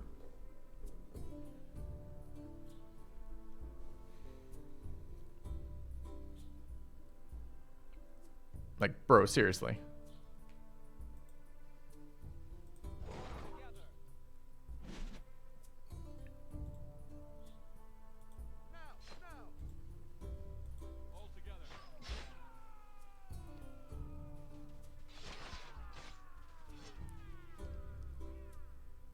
All right, so if I understand this correctly, then I can move the archer over and attack here. That will clear me the range for the other archer to attack, And but I so we arrive. couldn't have selected it Universal. first because that would have Fact broken has the game. filthy vibes being annoyed at combat and a 4x filthy love. Thanks, Alwire. Welcome back. You guys have to admit there's some stupid combat rules we just discovered there. And maybe it's unique to this unit, but if this unit, like, it needs to have that, and it's like, it says it's range down there. It needs to also have like another line of text that says stupidest combat rules we've ever encountered. Would be nice in that unit too.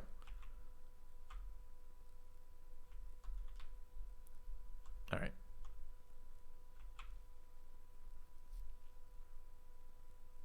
Wait till I get to gunpowder units. That might be enough joy for joyous exploration of units for one day. All right, what's the cost of attaching this? Oh, I can't yet because it's still building. That's fine. Okay.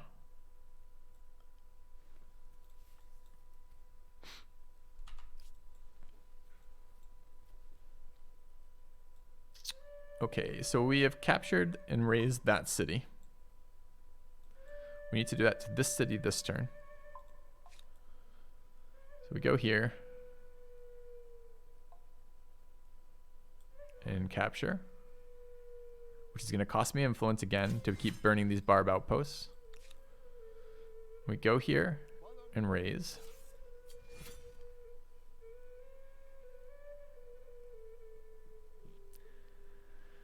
So now it's even worse, apparently.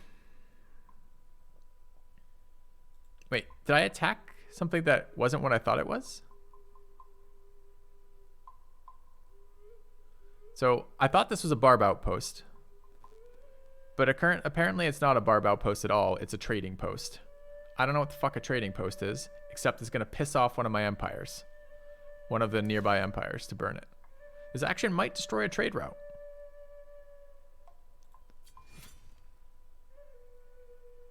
Ransacking it will raise this trade route.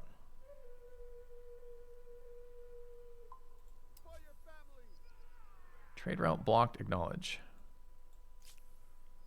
All right, does this go to war with them? Because if it goes to war with them, I can't even make this action.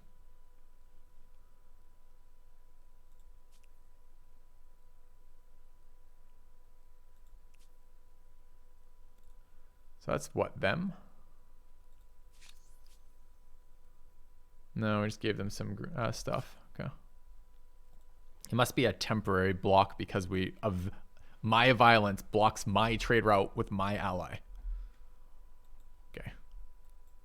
This guy auto exploring. He is. Come down here and grab this.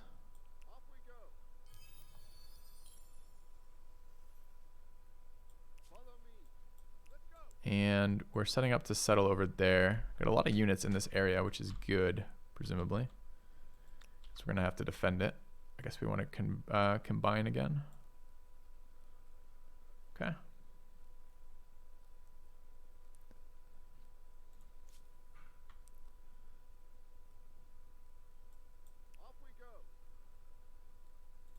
Three idle armies. So we need to define what we're building in this city. We've drained some population to build these military. Okay. Could build some food quarters, but no real good spot for it in here. I mean, I can build to my other defense areas. 2 food on a river. 2, 4, 6 there. It will be, that's 1 there, it's 8. The city center itself is 10. Yeah, we have a shit ton of rivers, so we want to build flood irrigation here. Okay. It takes a turn to ransack. All right, what else do we have? 1 idle city. I guess we've finished. Oh, this is the new city. Okay, and 3 idle armies. 1 here.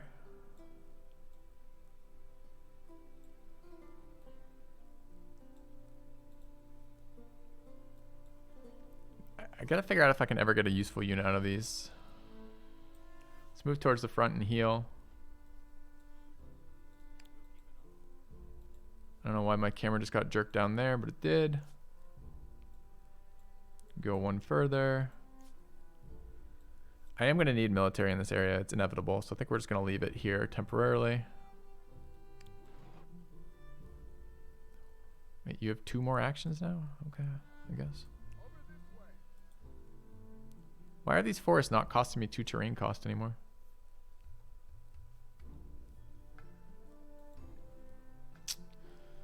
Alright, we've got a bear. Alright. It's an event in my capital. Great, we gained 30 science. Nice. Bronze working done. If I go to the tech tree, we can grab organized warfare. We do need to get some science at some point. I could build a spear as well. How good are the spears? So the javelins are 19. The spear is... don't have copper yet. They are 18. But presumably they have a longer range with less penalties for attacking than the javelineers. And what about... where's my tech for that?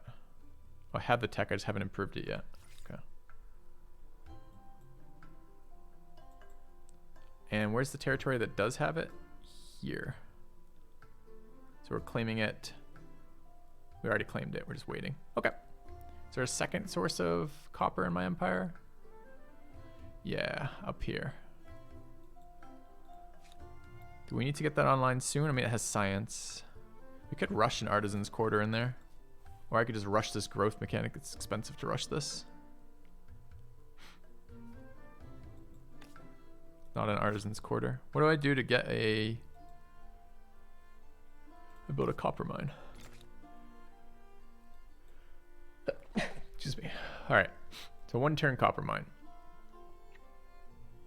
It's probably fine. Probably. Gives us science, I guess, too. We're only making a minimal amount of science, so getting some copper mines on seem good. Okay. You have returned. Good to see you playing a MOBA again, Filthy. What was... You always look great at these. somebody just declared war on me. Who was it? Thank you, Fourleaf. I just clicked through a pop-up that said something something war. Empire's at peace, Empire's at peace, Empire's at peace. Maybe it was warring somebody else. Yeah. Furthest we made it, this one, this era. Okay, so we want to settle in here. We have 100 influence. It's very likely we are able to do that.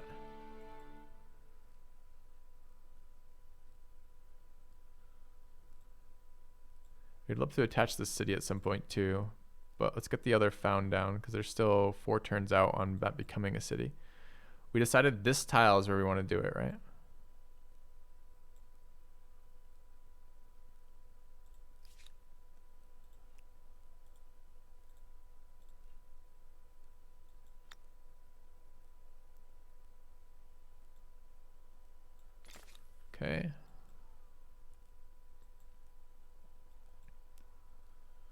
Porcelain's online already. I guess improved from the other location. There's some bears we'd like to kill. All right. Still look at old pop-ups. Foreign war declared. The Celts declared war on the Venetians. Okay.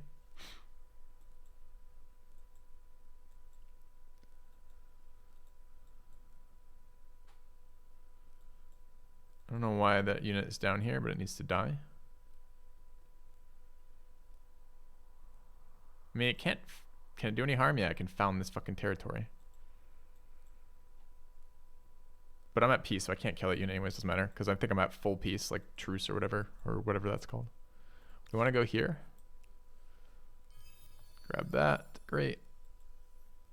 This is my military units. They want to move closer.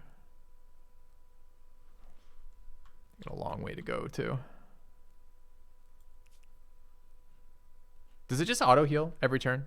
Do I need to even hit this heal button? This is wait and this is regroup, so it's wait until the unit's healed. But it heals on the end of their turn anyways, right? It just does it on default, plus 20 health regeneration from supplied. So I shouldn't have to worry about that, I don't think. These units want to heal, but I'd love to fight the bear. I guess we can chase it down with the scouts, it's fine. I just want these in a position. Where are my roads? My roads now go through here. So we should be able to go there and still heal. Hotkeys, imagine hotkeys. If there is a hotkey, it's hidden somewhere because it doesn't show on this. I did look yesterday.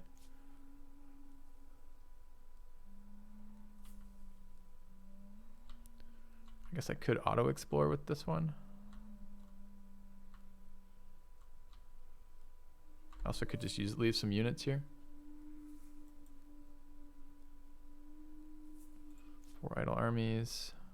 2 more here.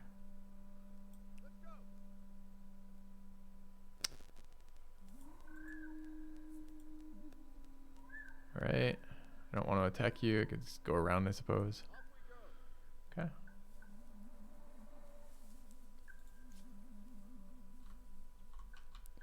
All right, this is a non. Okay, go find me goody huts, cheater.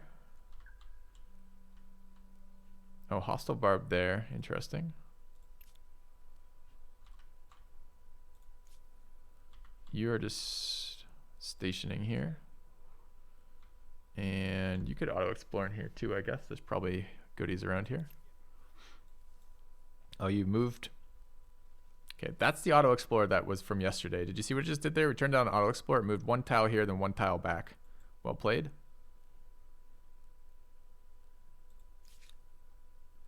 And this city has finished something.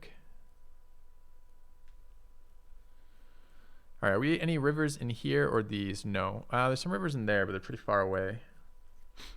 So we need food. We do have a horse, so this is just raw food. That's maybe a little bit better than I was initially expecting. And what's the other one? The infrastructure one? Granary is 2 food per farmer. We don't want to actually work farmers. And other things are the forge, plus 5 industry per copper.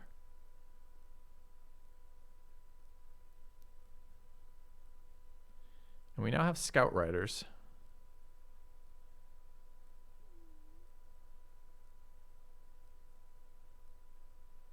Okay.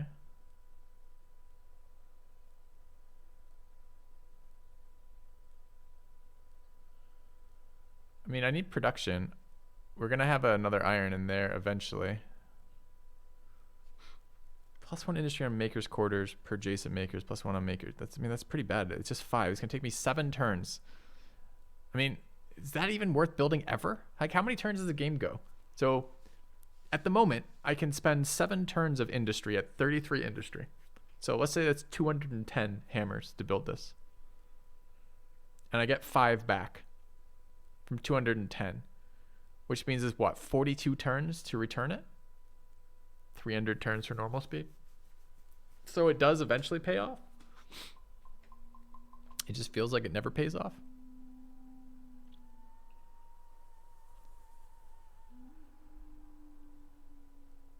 Doesn't seem like...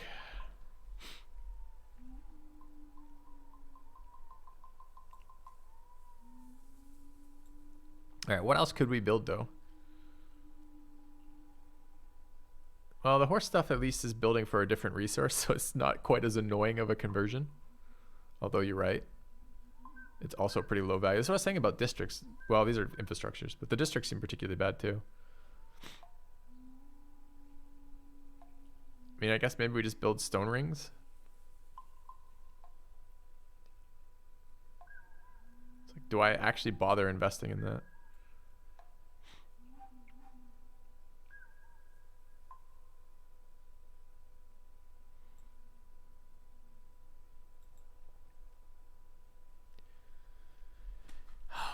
It's kind of rough. Like normally you run into the opposite problem in 4Xs, right? Like you're like, I have so many things I want to build, but I don't have enough time to do it. Here it's like, I don't want to build any of these things. You just build a unit. Okay.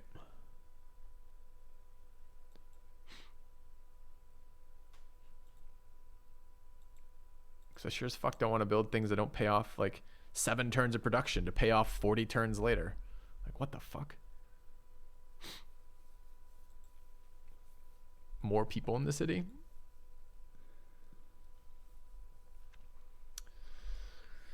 I guess we could consume some scouts, pump this city pop up, and then work them as industrial specialists. But then what? I mean, I guess kind of right now what I'm doing is converting scouts into javelin throwers. Distractions don't cost population, but all the units do. All right. I don't have to kill this bear. I could actually eat all of these now.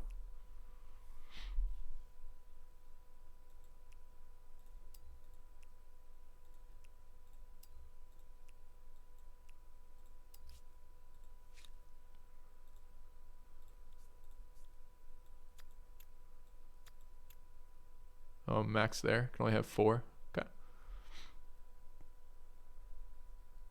You can use pops to boost science.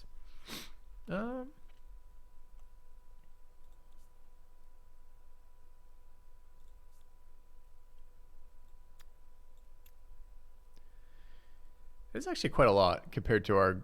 Again, I don't know how to fucking see global science. It's some really stupid thing. Like I have to click on here and then go to this. So I'm making 12 right now total.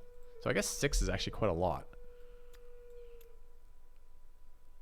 So that maintains, and that loses 1 in 16 turns. Okay, we can do that. All right, and then what about this city? Currently just working production.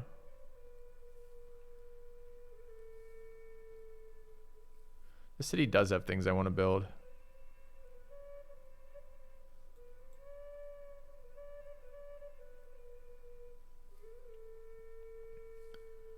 That might even be worth paying for now, since it's a production things we're already doing are going to be better. Although we don't have to be doing this. The only reason we're doing this is we actually have things we want to build in this city. So we can't really work the science.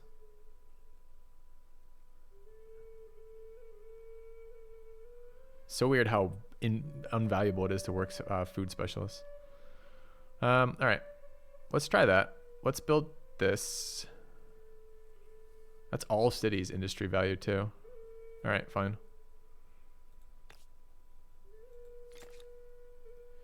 If we drag that up and then rush it, 246 for that.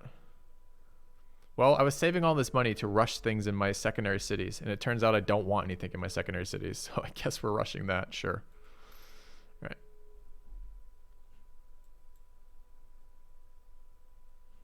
Anything else? I think that's it.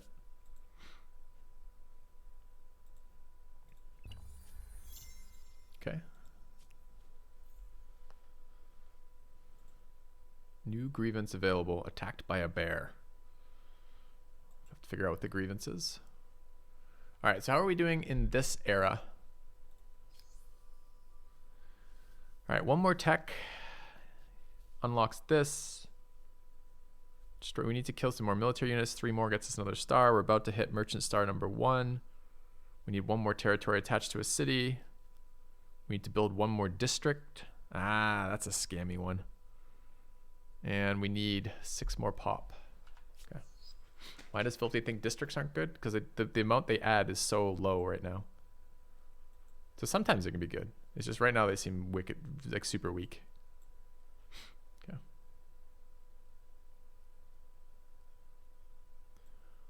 All right, so what do we have in here? We've got military units there that are somewhat wounded. We've got a bear. Got a city coming up here in a million turns. All right, how's our auto explorer doing? More barbs.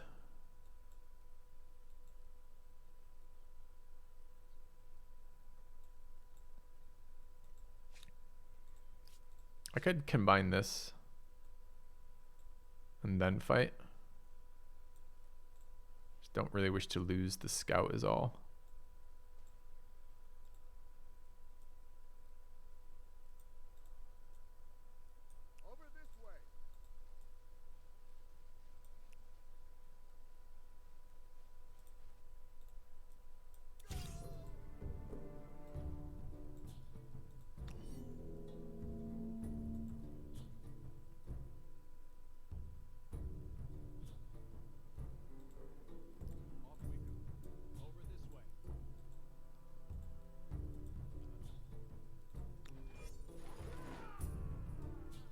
So I can get a flank by going here. Take our flank first. Then back up. Get our forest bonus. Chat, can you explain this one now? Target is outside of my line of sight from my javelins. Remember, 2 range, likes to be in forests. Any unit in between them blocks it. What is possibly blocking the line of sight to the bear here? Range units can't attack after retreating from zone of control.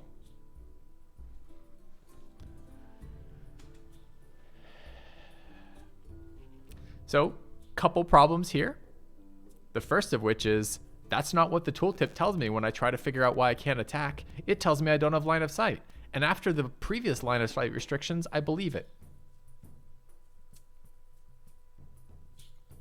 The next problem is, why? Why can my ranged unit not attack when leaving zone of control?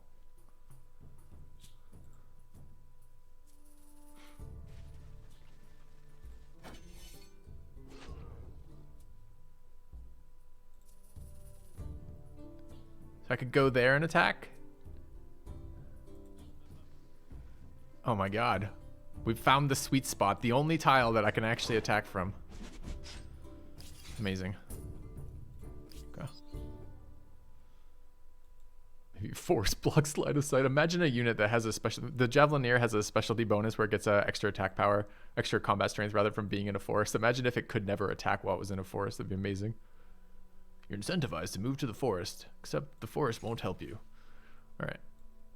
What's the civic? 50% on army hire cost. Minus 50% on assimilate cost. I don't think we need to deal with this quite yet. We might want to take the legitimacy one though. 20% attach cost might be worth something to us right now. It will lose stability again. But we're about to have a bunch. Yeah, I think we are going to pick that up. We're about to attach 3 things, right? So let's go ahead and grab that.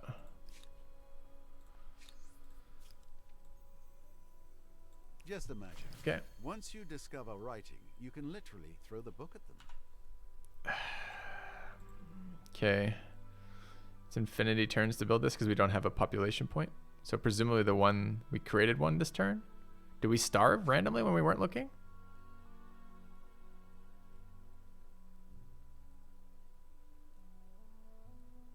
I think it created one, but I don't see where it is. Because we had four things here. 1 on food, 2 here, and 1 there, right? And we were starving in 16 turns. The fight with the bear starved us? What?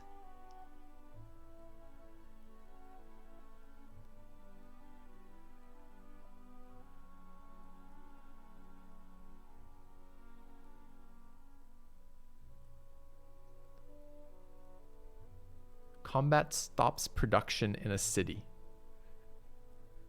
At what range? Just in my territory?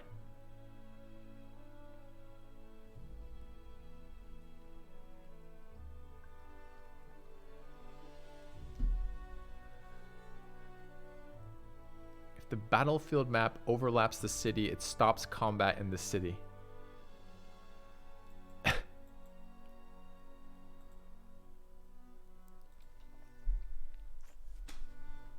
This is going to be one of these games that people are going to love. They're going to love it because the people who are going to love this game are the people who just like play on some like super low difficulty, or even not, just are just happy just passing the turns and seeing the pretty things pop up, moving the units around, looking at yields. This is going to be a nightmare to min-max though, because there's just so many hidden rules and interactions. Every time we find a system, we find 5 more hidden things that make that system work slightly differently than it feels like it ought to, in the least intuitive way I can think of. Right? Because we were like, I like that the game doesn't even acknowledge it. It doesn't tell me the bear is slowing down production or holding food, or my tiles have just been weird, right? We had 4 pop in here prior to this. We now have 3 pop. We don't know why. Our unit's not finished. It says it's going to be infinite turns. We have no idea why it would be infinite turns.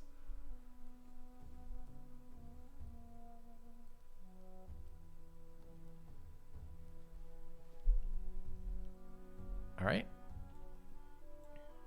I guess.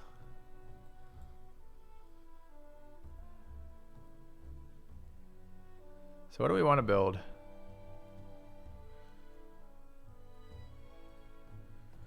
A quarter somewhere?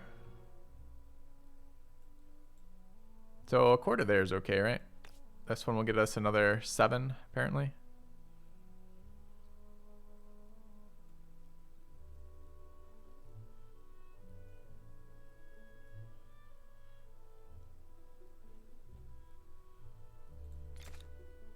Oh, I guess it knocks our stability down. Maybe I don't want to build that. Where could I build? Do we have a stability quarter yet? We don't. Ah, yes, we do. But it's a public fountain infrastructure. All right, so what do I have to do with this then? Like drag it back? Oh, you can't drag from the queue. Okay, we're going to lose 1 in 12 turns. Didn't we have 4 pop last turn? We definitely did. Where did the population go? We should lose a pop when we get a javelin. That would lose a pop. We should lose a pop when we starve, but it was 16 turns last turn to starve. Or 12 or something. Some number that should never have reached it. So where did the population go? You lose a pop when you put it in the queue? Okay. That's also weird because... Okay. Sure. All right. We have a fight in here, apparently. One of our scouts is being jumped. We should retreat. All right, what else do we have? 3 guys here. I guess we're just chilling for a turn. 4 units here, 2 of which are throwers. We want to heal, so we want to stay in our own territory. That looks like a good tile. And 2 more scouts here, which I think are going to become... Well, we can't support more population in there because of food at the moment. But we probably can next turn. So let's go there and just chill. And that's the turn, I guess. So now what? If I move it back, does it go back to producing it? Our modest fellowship expands. No. Praise the sub. Well, what happens? Am I ever going to be able to produce it again? Why is it locked out permanently? Thank you, El Tanasto. Appreciate the sub.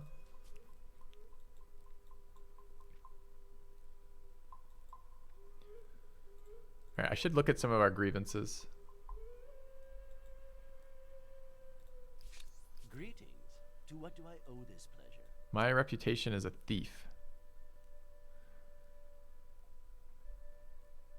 While having this badge, this empire's ransacking armies earn more money defined by the level of badge.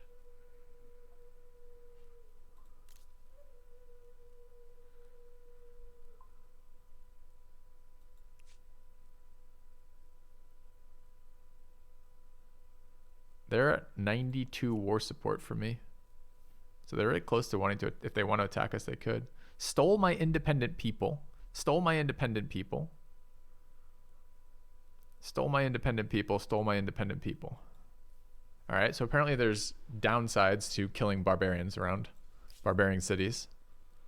Who else do we have? That was them. A delight to see you again. The Egyptians.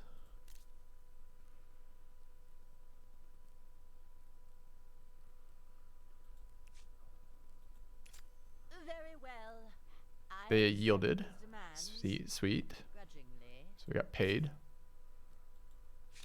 Well, what's this? Why was there another pop-up there? I was in here doing this. What has changed?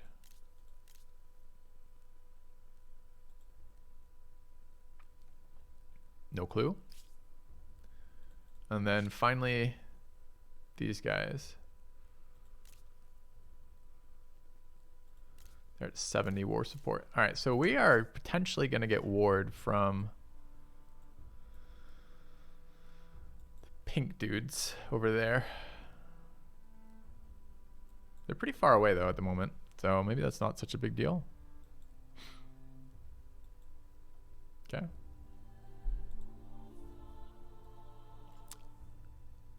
All right. This turn, what do we have?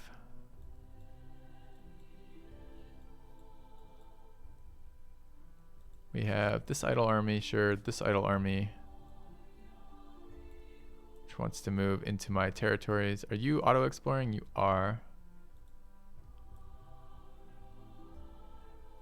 We need to deal with these barbs down here, right?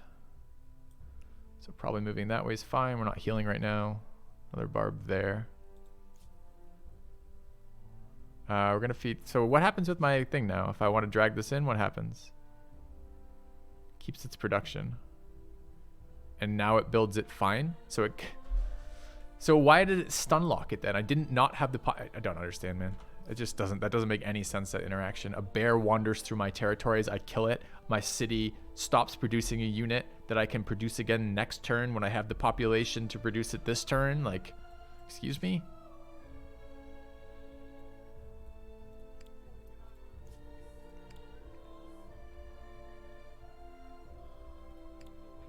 Okay. But it didn't halt production. It just halted production of that unit. I could move another thing in there to produce. So it doesn't halt production. It takes what's currently at the top of your queue. It's unit production. It's a... So there's another rule that goes along with that. It's just unit production, I see. Well, in that case, it makes total sense. How could we ever have not understood that?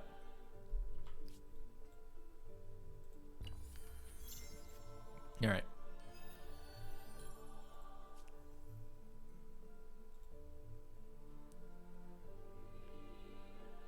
Why does the tooltip make me check another tooltip too? If the Celt's attitude towards me has changed and it's a pop-up that tells me that, why doesn't the pop-up just tell me what the Celt's attitude changes to? Wouldn't that save me the time of having to go into the interface?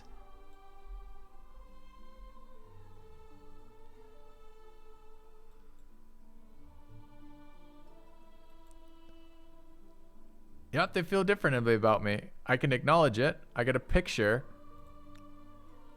But I don't get to know what the difference is. Greetings, sovereign. All right, where does it tell me what they feel about me and why do I care? My money, crisis, support, ideological proximity, kinship.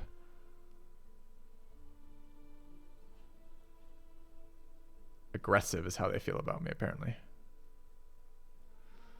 Trust is stable. We follow different religions. We made demands on them. We have earned the thief reputation badge. They aired grievances against us. Comparable, we are more powerful than them.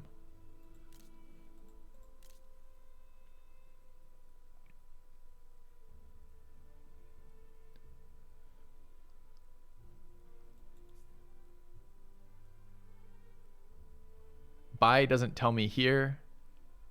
Why would I have to focus on its location, see price? What's the difference between this button and that button then.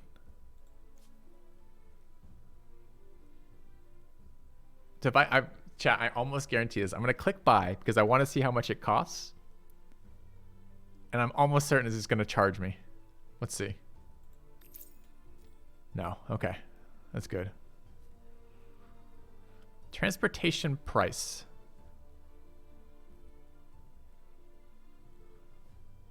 Can do a land or a sea route. Total price is the base price plus the transportation price.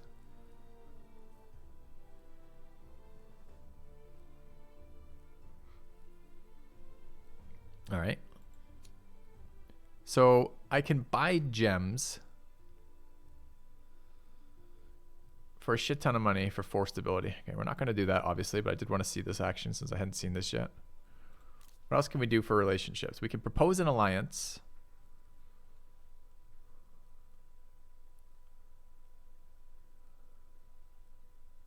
I mean, there's a lot of shit going on here. There's a ton of systems. Look at the systems here. We've got an attitude system, maybe, that might just be, this might just be a shortcut for the player to get a sense of how they feel about us.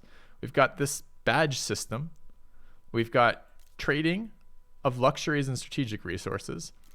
We have a treaty system, although it doesn't seem like there's a whole lot of things in there. And we've got this crisis system. I mean, they're definitely ambitious for what they're attempting. It just doesn't feel like anything is polished right now.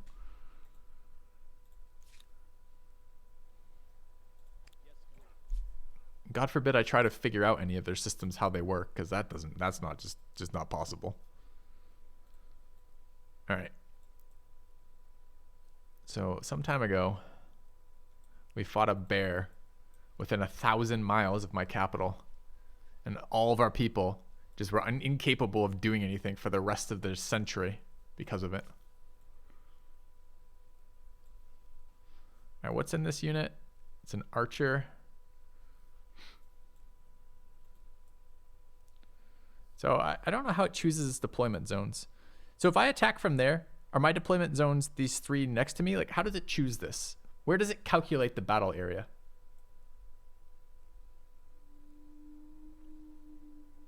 Hover longer for a preview. Oh, that's fine. Okay, take that. I have a veteran scout. I don't particularly want to die. I'm not that fussed about it if it does die. Let's do this. Okay. Would you say it's worse or a bit better than Vanilla Civ 5 or 6? I don't know. I don't think I ever... well, Vanilla Civ 6 had a lot of the similar things going on, right? Like, which it was very fun for the first little bit until you understood how the systems actually worked. Then you got very frustrated with Vanilla Civ 6. I never played Vanilla Civ 5.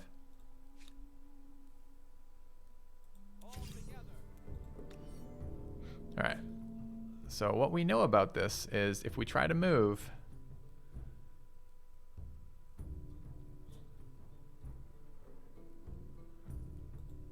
So this unit could go there and attack. This is actually fine. Oh, they want us to have high ground. Which should let me punish them with archers, but in reality doesn't let me do any such thing.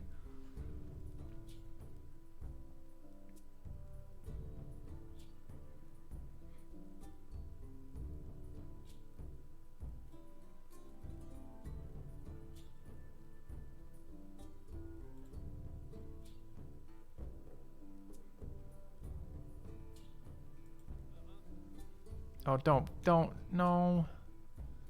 No, I didn't move through anyone's zone of control. What is blocking my ranged attack now? What is this new rule that doesn't make any sense? I'm on elevation above you with nothing between me and you. What?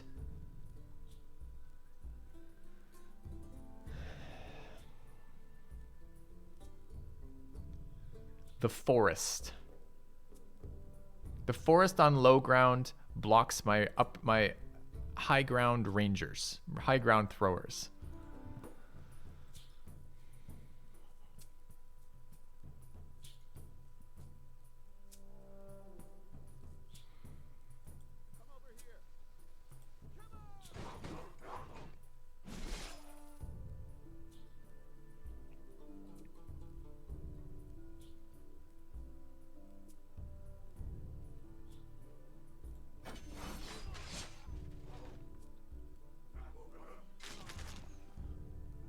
have an archer unit. Interesting.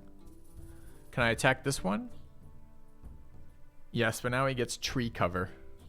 And if I back away, I will be unable to attack this turn.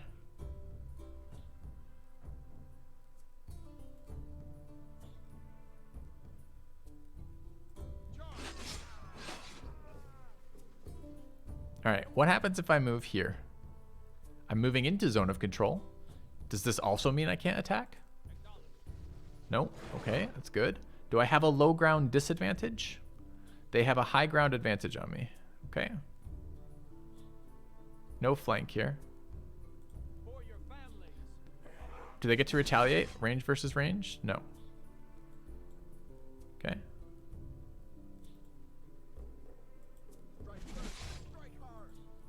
Could attack them there. So what will we gain? The flank was +4, possibly? Oh, I'm getting a flank already. So we'll just do that. Okay.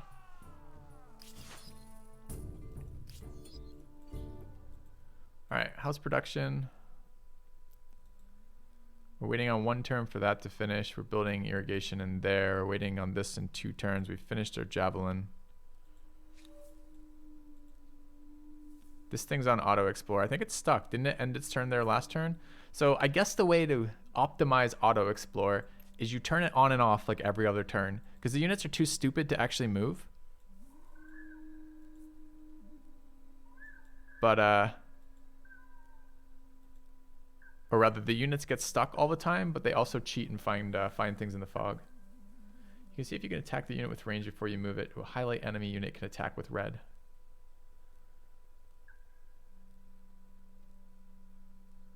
All right, we'll have to have a look in a minute and see if that's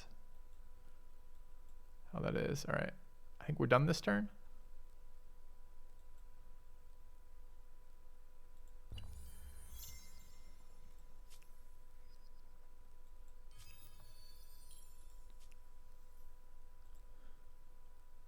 How long is this before it's off cooldown? Game. 2 turns, okay. 1 idle city. So we finished our food from rivers, which is great. Can attach this as 184 to attach, quite expensive. Any of these online? Both of these are now online. So I could attach in here as well. Very cheap to attach these. That one's not online. Yes, it is. So we need growth.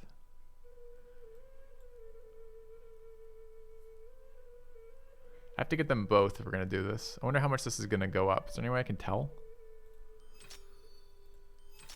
Okay.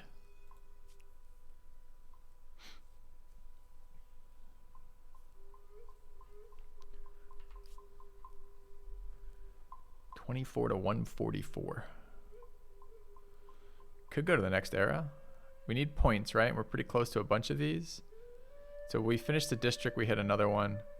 We get 1 more military unit, we get another one. We get 3 more population, we get another one. And if we get 1 more tech, we get another one. So I think we're going to wait. I would like to get the tech up a little bit right now. We could probably add more population to La Venta now since we added a bunch of growth. I'm not sure what you're responding to, Cyphus. Oh, there's a pop-up event here as well. New civic, show details. Leadership. Oh, this is the city cap off the small council or stability on the cap. Don't have the influence to do it anyways. We'll have to come back to it. All right, in this city, what is the house district that showed up? Which house district?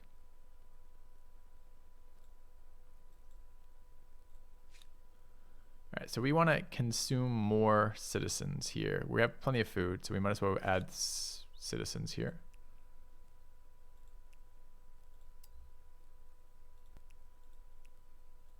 That's 2 more citizens, good. These are gonna go straight into science.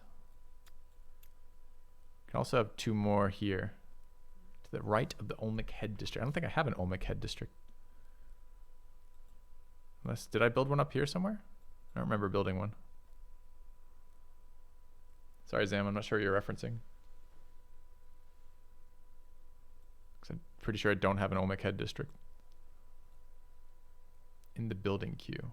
Oh, is there a new thing in the building queue? I see. Clear runes. Clear runes and restart the exploitation of surrounding tiles. I don't even know I can do that. That's a rune. Okay, that's interesting. So cities randomly leave a dead tile behind when they die, I guess.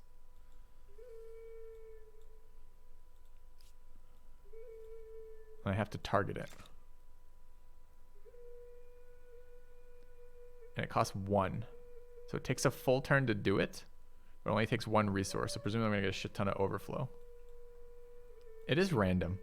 It's not random where the location is. It's random that that's a mechanic in this game. Nothing else leaves runes that we've seen yet. It's kind of random.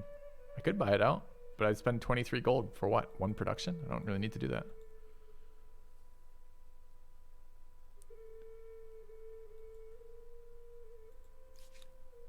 All right, we have pick a culture for the next era. We're not doing that yet. All right, this city's finished production on something. We could build some more of these. So this, okay, we need to do this 344 to attach. It was like 180 a second ago. What the fuck happened? I thought the attachment cost went up, not with the total number of attached things in your empire, but with the, I thought it was total number of attached to the city.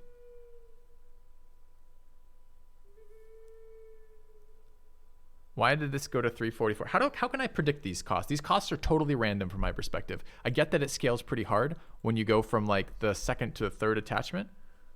Yeah, I've got 2 attached here, but this wasn't 330. We looked at the beginning of the turn. It was 180 to attach this. So why did it jump to 344 when we attached things over here? Or am I trying to attach? Do I have the wrong city selected? I probably have the wrong city selected. Let's see if that's the case. I select this city. No, it's not the case. So why did this cost go up? Right? This is what I'm talking about. Like this is the heart of my complaint with this game is it has a lot of complicated systems. I love complicated systems. But part of complicated systems is understanding them and being able to utilize them. At the moment, it just everything feels so fucking random.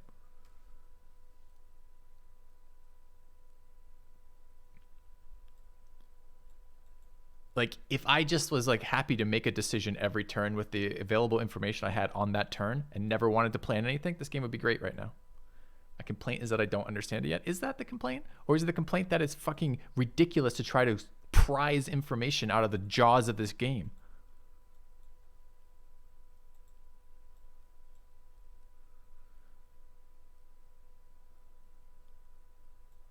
I mean, I feel like this game is actively fighting me for trying to show me how to play the game.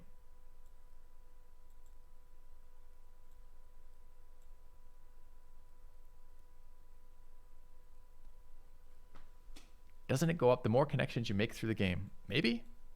We don't know. All I know is that I checked at the beginning of the turn, it was 188, and now it's like 300 over there. Okay. So let me ask another version of this question. If I now, meanwhile, while I'm trying to accumulate a billion influence to get this city into my borders, which I wanted in my borders, it affects so much. And I get it. Some of this will get better with learning, for sure. But it determines where I settle, how often I settle, and in the patterns I'm trying to build. If I'm trying to build a city and attach 2 outposts to it, but not 3, that drastically changes how I want to settle. If I'd rather, as opposed to, I'd rather have a territory with as many attachments as possible because it's the cheapest on the influence cost. So what I'm trying to do from this eventually is be able to make informed decisions about how to do things. And these pieces don't seem to come together rapidly in this game. Like I still don't know how most of this shit works. I'm still not getting any of that right now. Anyway, we also want to build a copper mine. I think I would like to build a copper mine this turn. Yes, on the copper. Where else would I put the copper mine? All right, let's move that to the front. That one I'll rush. Okay. That counts as an era, or not an era, district. So that's science for free, kind of. How do we feel about this production in this city? Are there other luxes we want to improve? We did buy these tiles for luxes, right? Porcelain was what? Porcelain is stability on all cities, money on the main plaza and administrative center. We want that too.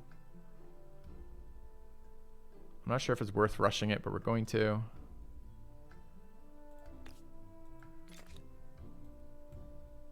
$251 for that. What are we at? 590? Is that the last Lux we need online right now? So how long does it pay itself back if we do this? Wait, why doesn't it tell me? Oh, is the second bonus just not available till later? No, it's there. 3 money on main center, administrative center. And do the outposts, are these called administrative centers, or are they called something else? They're outposts. So is it just the attached cities that are administrative centers? It is. Okay. So I have 6 of those in my empire. So that's worth 18 a turn. Do I care about rushing it? I mean, it's a nice thing, but I could just build it after the quarters.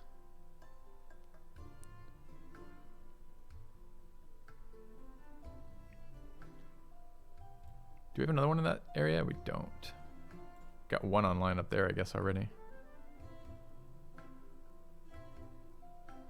Stability is okay, but the stability breakpoints don't seem super immediately critical. Maybe we just wait on that and build it after. Stability currently is trending towards 49%. The breakpoints are middle of that. All right. So it's so weird too. This is just another UI complaint, right? I can drag things into the queue, but I can't drag them around once they're in the queue. Oh, I can there, but I can't. Oh, I'm sorry. I can drag them around when they're in the queue, but I can't drag from the currently being built to the back of the queue. I have to drag from the queue to the beginning. Why? Okay. Rushing it pays it in 7 turns. What is it, 18 over? Yeah, but I guess the reason not to rush it is what else am I building? I mean, maybe some districts are okay in this area, like maybe because we did build this one with the intention of giving us okay districts. Sure, whatever. We'll just rush it. Sure, we got the money, I guess. Take the stability as well. Okay.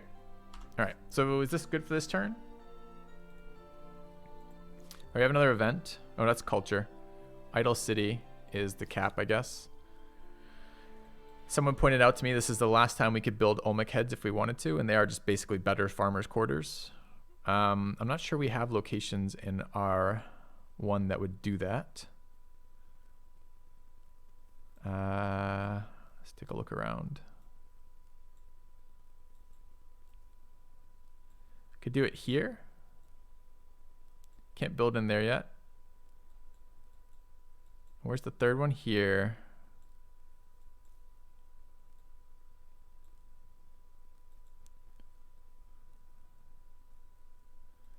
Are there going to be districts, chat, later that let me get multi-yields out? That I could harvest both food and minerals from? Or is that only going to be city centers? In other words, if I build a Olmec head here, or there rather,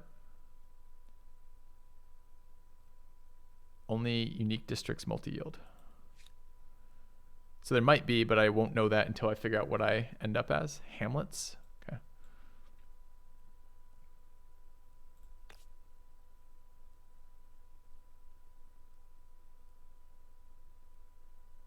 So we could get 2 more tiles, one of which is a river tile here. Is there any real reason to do that? Yeah, the real reason to do that is I literally have nothing I want to build in my city except military. Industry on forest or woodland. Industry on copper. And stability. We're at 100 stability in here right now. I don't mind industry on copper, I guess. We're going to have another one ever? No. I can't build money quarters yet.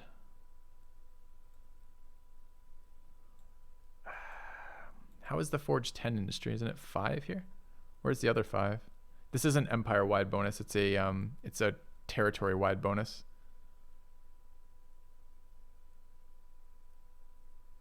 We could invest in the stone ring. Wonders extract all yields. Is that true? I thought we lost yields when we put a wonder down.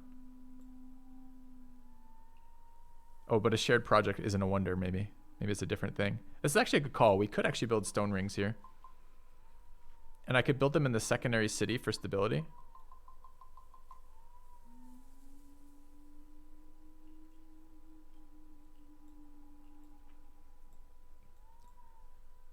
Like right there, maybe? You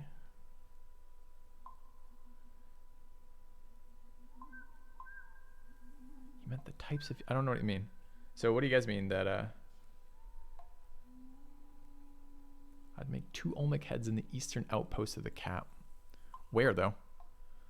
So it's not clear to me where I get... Like, this is why I've been hesitant to build these districts. Like, if I look at this, I pick up 2 tiles, right? From going here. For a total of 7 food gained. Not true. 10 food gained. And I lose 10 stability for it in 3 turns. I guess I get 3 influence. Why 3? +1 influence, +2 influence on emblematic districts. So that's 3. Okay. Okay. I'll try it. Maybe it'll be useful for some reason. Doesn't seem useful to me. I'm hoping these scale a lot later. So are we still feeding population into here? We're still positive, but just barely. So we're probably not still feeding pop into there right now. I do want to move military units closer to the front in case we get bothered by AI. How is the pop in the cap?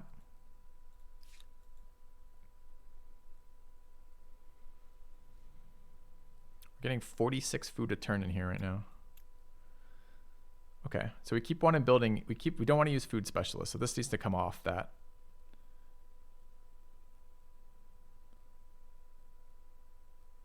I guess I want it on economic exports. Fuck that, we'll just go export policy, that's fine. Why does it reset when I do that? Stay in industry, it's fine, I guess. Okay. +1 influence for adjacent farmers' quarters and Olmec's head, so it scales. Okay, what else do we have? Culture, we're gonna finish. We need to destroy another military unit. Okay, that needs to happen. Where can we destroy another military unit at? This city down here? Shouldn't have moved them then. I guess this unit can do it as well. I have a scout to go looking. Okay. I don't know if bears count as military units. I think they do. That one definitely will. So we can get that next turn. We need 3 more growth and 1 more tech. Tech's in 2 turns now. That seems better with the science improvements we've made. Do I want production in this city or science or both? Because I should choose here. The problem is I didn't see all as many things I wanted, but maybe we'll get to it. Maybe I do want production in here. How much does this change? It changes it to 4 turn, a single specialist moved. No, it just lied to me. That's 2 there. All right. What else? 1 idle army here. 3 scouts. You know, I actually do need these scouts somewhere, but where I actually need them is back here. So I think what I'm going to do is I'm going to take this one here. We're going to walk this guy away. And these 2 here are going to go to the cap to become bodies. Okay. Remind me later. Okay, let's end the turn. Population gain, cultural conversion ended. Something converted to a new religion. What do you seek? Resource sold. I don't know what this is about. I don't know why this popped up. Okay. What's the siege to the east? This is the new turn. It's just a scout getting ganked, I believe. Okay. All right, what next? Unit there. Are there units in here? Because I'd like to go to the era soon. How do I see who like supports this city?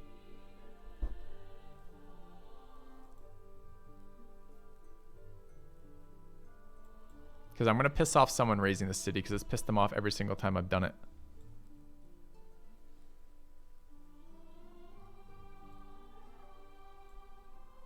Okay. Patronage.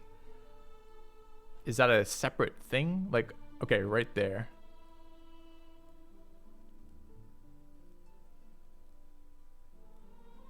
So it's gonna piss off the Venetians again. Who are my neighbors, are now my neighbors here. I don't know if they were always here or if they just upgraded. Wasn't their color different earlier? They're the ones who have all the war rights on me already. Okay. Let's take a look at our city pop-up event. The last of their line. Forced labor. Locked down. Or nothing. I mean, feels like free production is worth temporary decreases in stability. What are my units to complete their ord? Sure, that's the scout movement, I guess. Okay, so we have a military down there. If I attack this, it's going to piss these guys off more, but we kind of want to see some of the mechanics of the game, including maybe war mechanics. I don't know. Depends how overwhelming they are. It's not like these slingers have been very good. The big problem is too, like range units don't counterattack. Oh, it does counterattack. No, it doesn't. Range combat unit receives a penalty to its combat strength when defending. So do I counterattack versus melee attackers or not as a ranged unit? Do the ranged attacker take damage attacking me? They do a counterattack. Okay, it's just weaker. Okay. How much less? That doesn't tell me what the percent penalty is.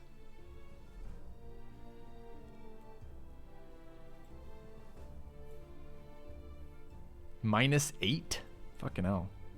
All right, thanks. So that's huge. Because we learned that every combat strength is worth 5 damage, so -8 is 40 damage.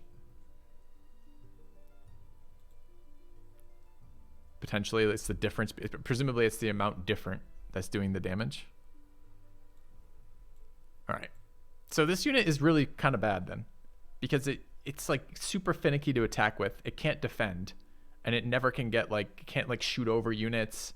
Doesn't matter if it's on elevation. This unit's just crap. I shouldn't have built those. I should have built spears. I guess I get it super early.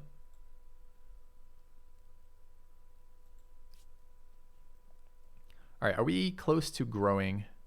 We need 2 more population to grow and 1 more tech.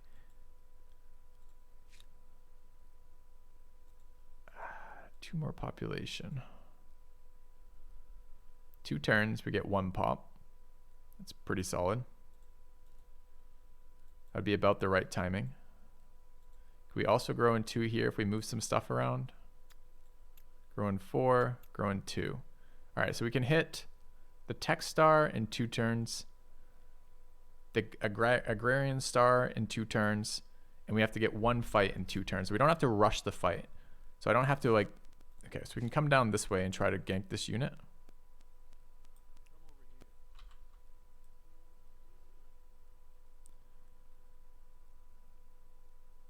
And I think I zone of control it, but can't attack it. Maybe I can attack it. Let's find out.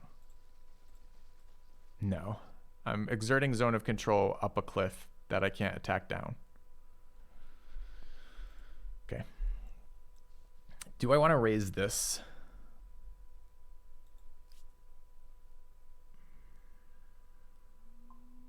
Kind of.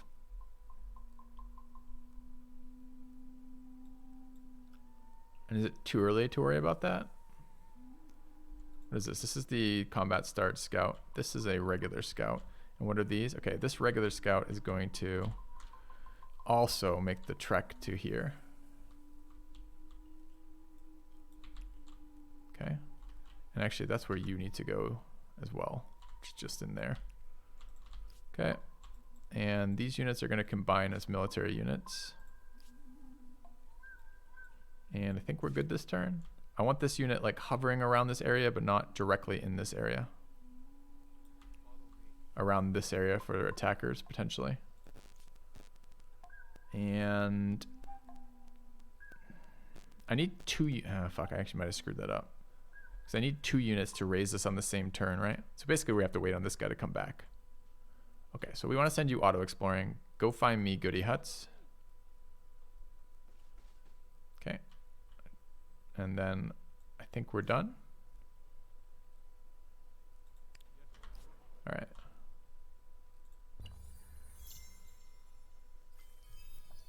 Okay, tech done. Aerostar. I'm not going to go for that one. We're going to go for that one next turn. And we're going to go for that this turn. Okay. So here we're getting hilariously zone of controlled. I don't know if I can attack that or not. I'm going to move into a double zone of control here. We haven't done this before. Let's see what happens. I'm going to try to engage this unit, which I can. We will be manual battling. The bear has disappeared. It's funny that another weird interaction, right? There is another unit here. I get that we're not fighting two things simultaneously, but how come the bear disappears, but my city is impacted? Like, it's just weird. There's just weird things in this game all the time. So I think we want to be here and presumably there. All right, let's start like that. Multiplayer when? I have sincere doubts about multiplayer being palatable in this. Why can't I attack down on him? Because I'm blocked by my own unit, presumably. So I can attack there. Am I walking out of zone of control? I don't think I'm zone of controlled right now.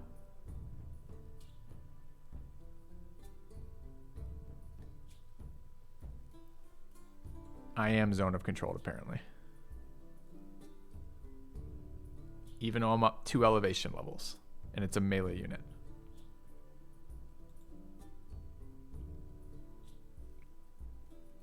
The red outline gives it away. There, I see. Okay, thank you. That actually helps to see a visual something. Alright, so what I wanted to do is keep the forest bonus here. But I need to be able to get a shot with this unit. So I'm going to move to there and attack. Oh, I didn't notice if I had 2 elevation bonuses or 1 there.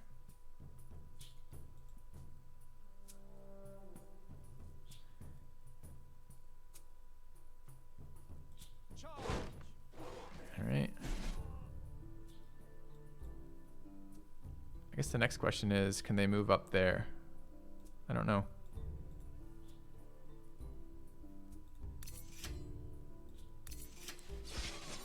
I guess that's a no. Oh, they can shoot me up the hill, though. Does this range unit also exert zone of control? That doesn't show zone of control when I back up. Oh, though it does show zone of control when I move there. What? I thought we just determined. And that little arrow means breaking zone of control? Yeah. Alright. So we're getting... They get 6 defense from fortification. Don't know what that is. 4 from building cover. And we get 4 from attacking from the high ground.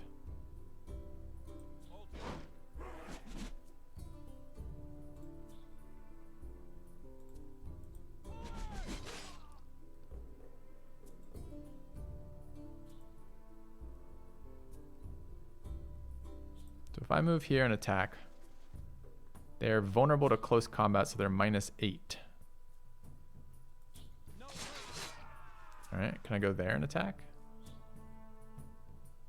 Probably going to have a negative penalty for elevation there, I guess. Can this unit still attack? Is it already attacked? I think that unit might have already attacked. Okay.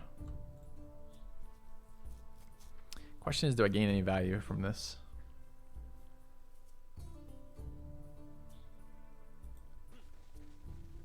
So they have high ground on me, and they're the same combat strength of us.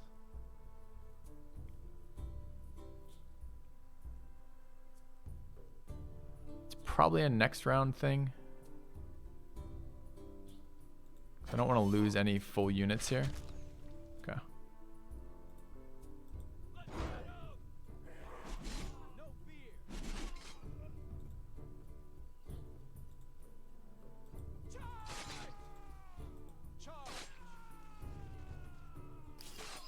Okay.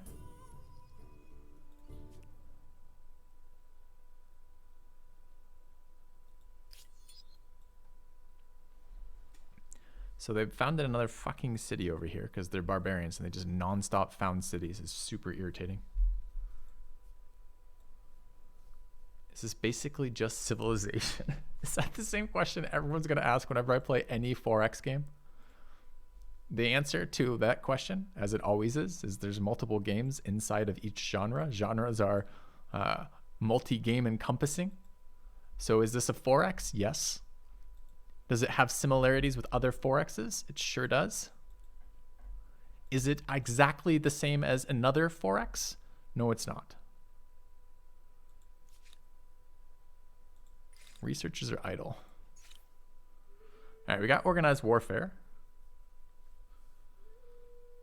Do we want anything else?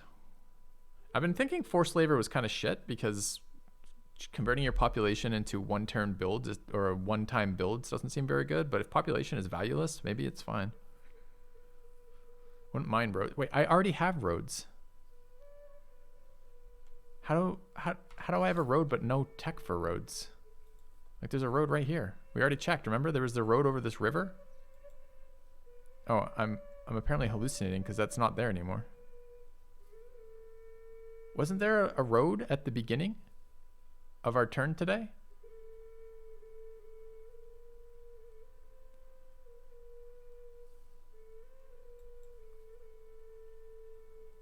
It looks strikingly similar to Civ. People are, I don't know, people are confusing. Thanks, Large Scale Movies. Welcome back.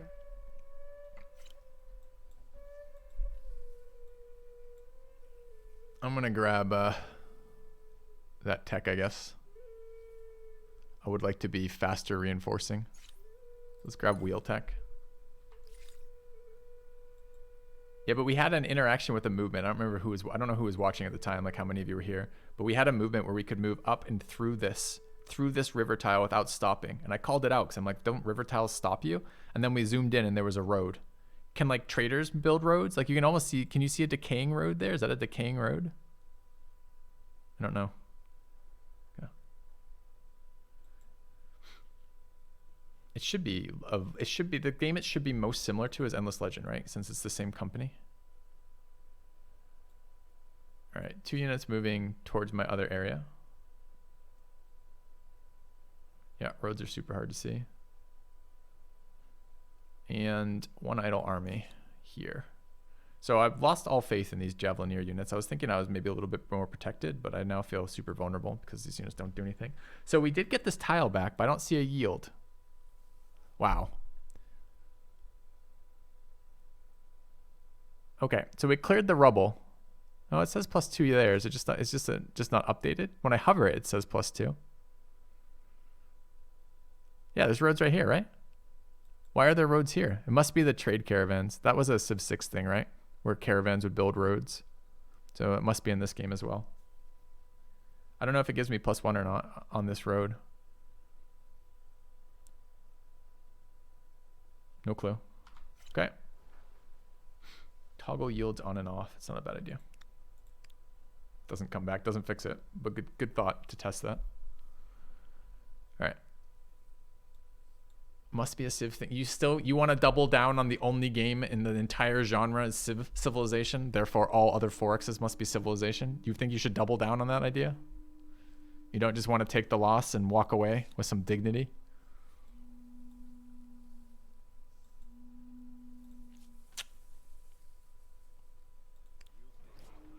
Okay.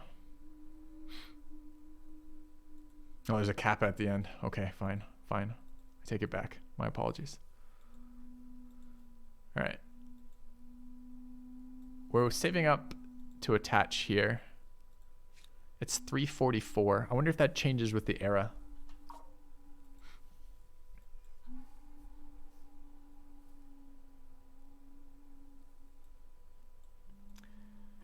I mean, that's a lot of civics. We could develop one of these luxuries if there's a benefit to doing it. Which doesn't seem to be. Is there a luxury in this area? It looks like wonder tiles are kind of in place in lieu of the luxuries. What else could we be doing? The other thing we could be doing is dropping a city into one of these empty tiles. We've got 2 empty tiles here. And we kind of want outposts in them.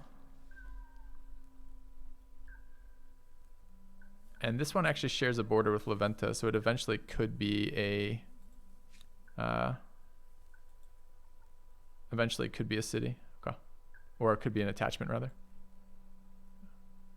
The reason for not switching into a new era, because we have points that we can still generate from this era that we're going to grab before we do it, particularly this one that we finish next turn. Basically, we had 3 things that were close, and my understanding is you win by fame, not by getting to eras. So don't forget to culture bomb. Good call, thank you.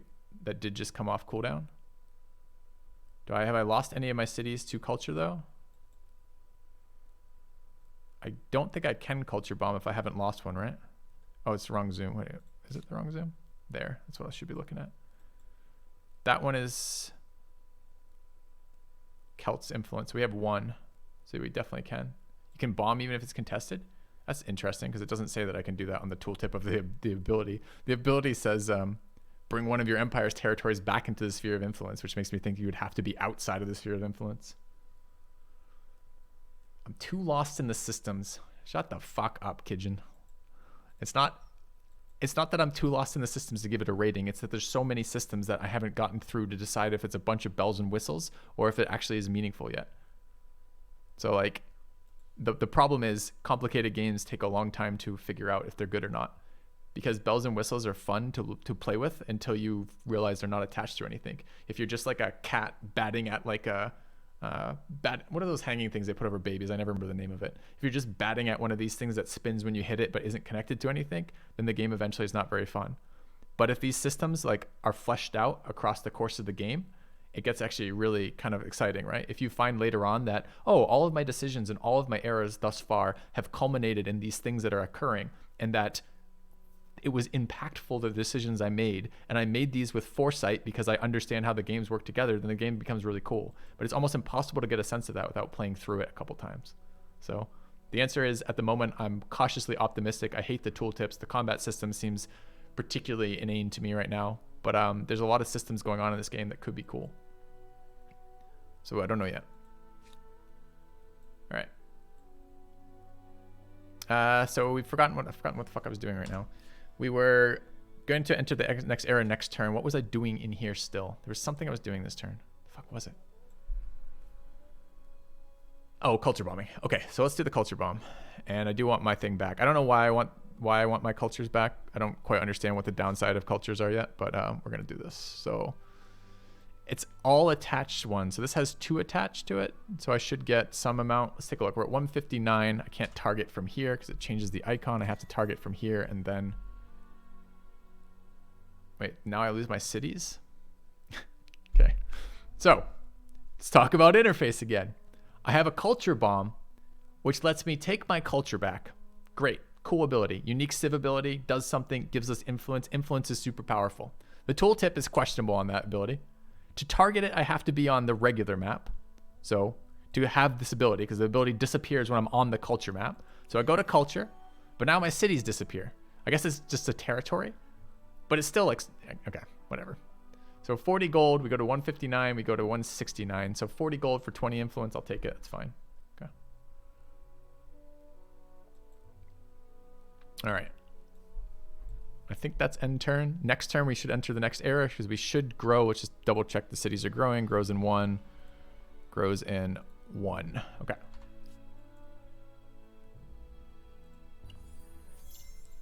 All right, an osmosis event and an era star unlocked. Good. That's the last era star we're going to bother with here. We get tech for being adjacent. Okay. Cultural conversion ended.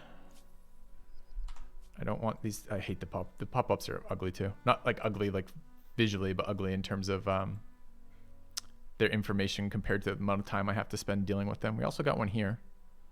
Wow, it's a big one. 104 culture off this. Ideological proximity. I will need to figure that out because those are 100 science and 30 science when I'm making like 8 across my empire or something is a huge amount of science. All right, tech-wise, what are we going for next? I think writing would be pretty reasonable.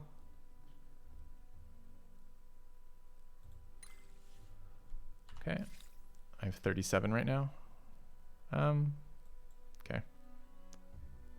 Oh, because we added the scientists, I guess. All right, fine. It's not quite as impactful then. Still impactful. All right, we're gonna go to the, this will be my first look into the next era, which we're gonna do now. We could wait one more turn to get one more star. I don't know if it's worth or not.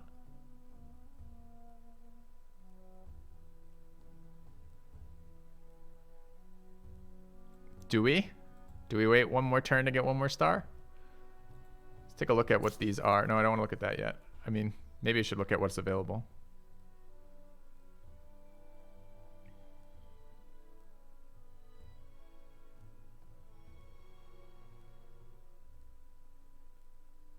I don't really know. So one more of these, which one is it? It's this one.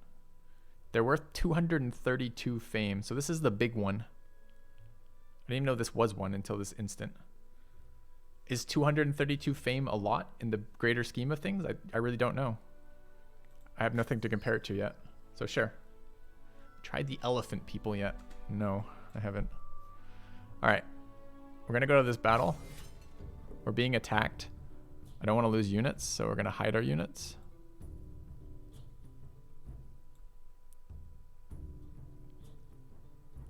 That unit can go... Wait, what? Yeah, let's go to a manual battle. And you can hide there. Go there. There. There. Okay.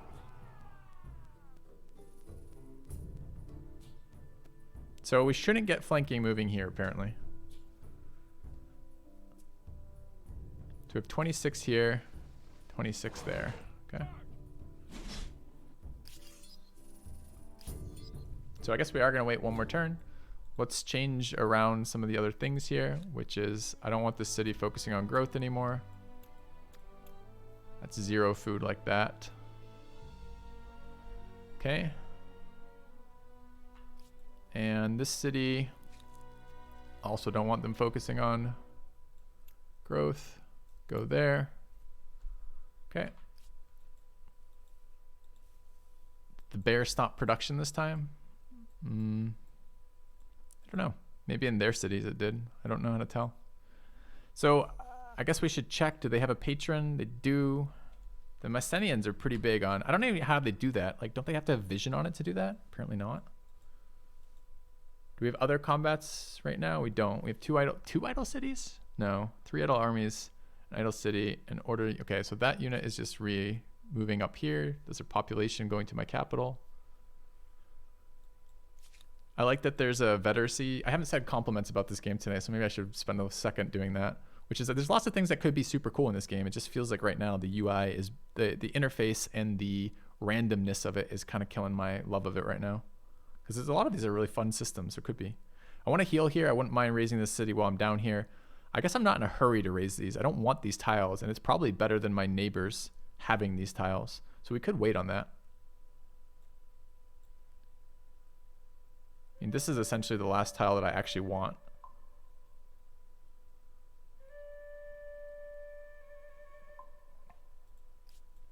All right, where do we wish to settle this city? So this city is going to be one of the feeder cities for Leventa.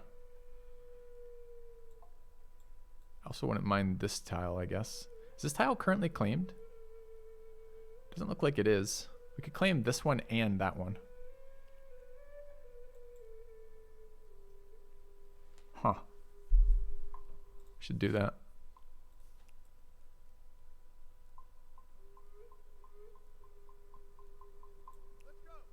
Okay.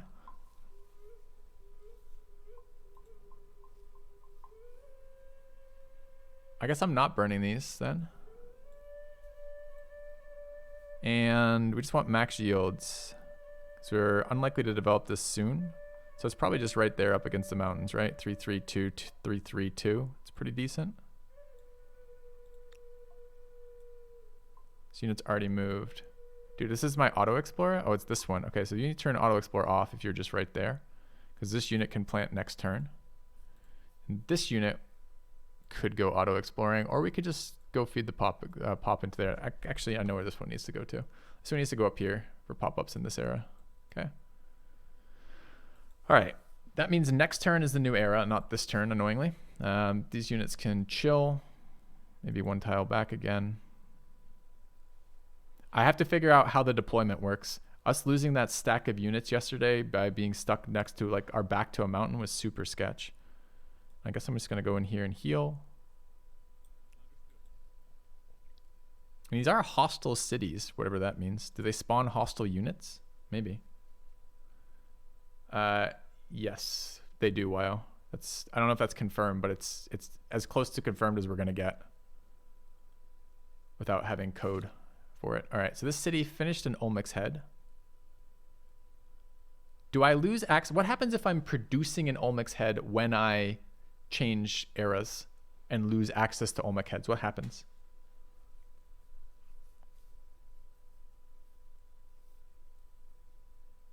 If you've sunk production into it, it will finish. Interesting. Okay.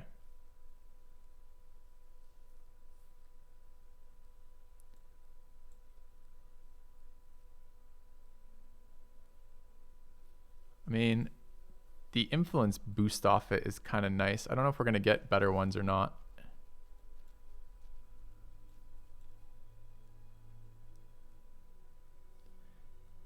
If I place it here, do I lose the production yield?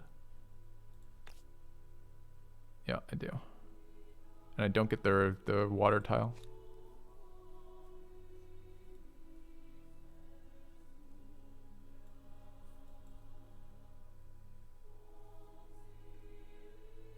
So there's not really a good Olmec Head in there. Could do something out here. We are going to have these tiles eventually, but they're not good growth tile. I mean, that, I guess, here gets me 2. But I can only have 1 Olmec Head per territory. Okay, so we can't build another one in there anyways, even if we wanted to. All right, so there really isn't anything there particularly. What could we drop the Artisan Quarter? We could get a 1-turn gemstone. It is stability in all cities. It's not useless, although it feels kind of useless. Could also invest more in infrastructure. We could get stability for future things. All right, let's take a look what these are. We have infrastructure. What is a barracks? Minus 10% on unit industry. Sounds like a good one.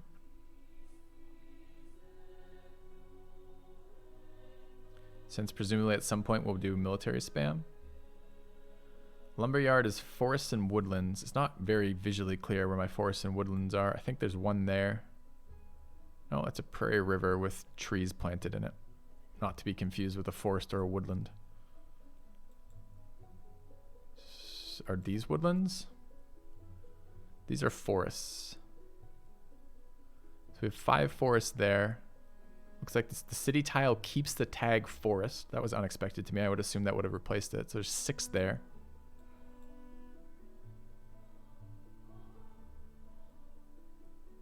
So basically we have 6 forests. What's the hammer cost? 155. Does this city have forests too? No. Woodland River. Yes, 2 of those.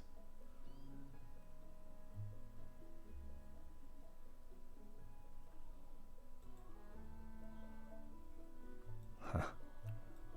So that's now 8.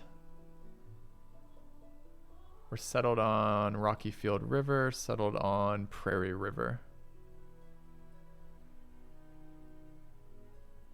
Could build free food too, which lets us have more population, which I guess is more science essentially. What does this do? Palisades is fortification, watchtower, public fountain is stability. We're going to need one of these at some point. We're going to need one of these at some point. Do we invest in more production is the question. Sure. All right. With 2, it's also worth it. We just have 1 though. The infrastructure, I think you said this earlier, right? The problem is we only have 1 copper in that area. So, market district better. Do we have a market district? I don't think we have access to a market district. Makers district. That's a fair consideration. We could take a look to see if there's a tile we could build a maker's district on. They seem so bad to me right now, but... Alright, where could we do it? That one's actually a really good tile for that. So we give up nothing and gain.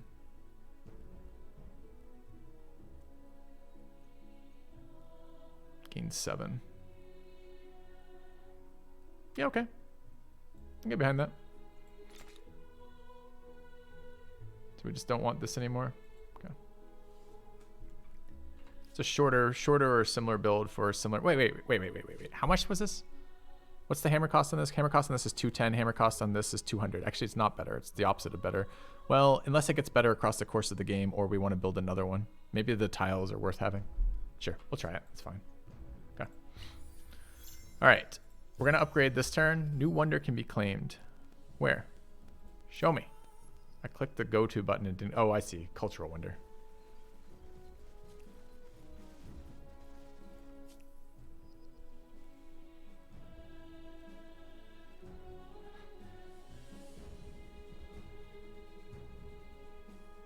I don't want to spend time building these. And I don't know what happens if we change errors. We're changing errors this turn.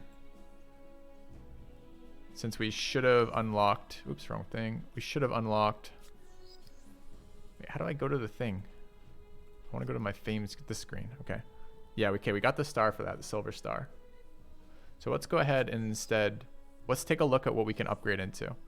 So we have Olmix again, which gives us 10% fame multiplier. But that means we don't get new error bonuses. All right. Classical error gives us the Axumites. +1 money per territory under the religion's influence. The Great Obelisk is a gold exploiter. It counts as a market quarter.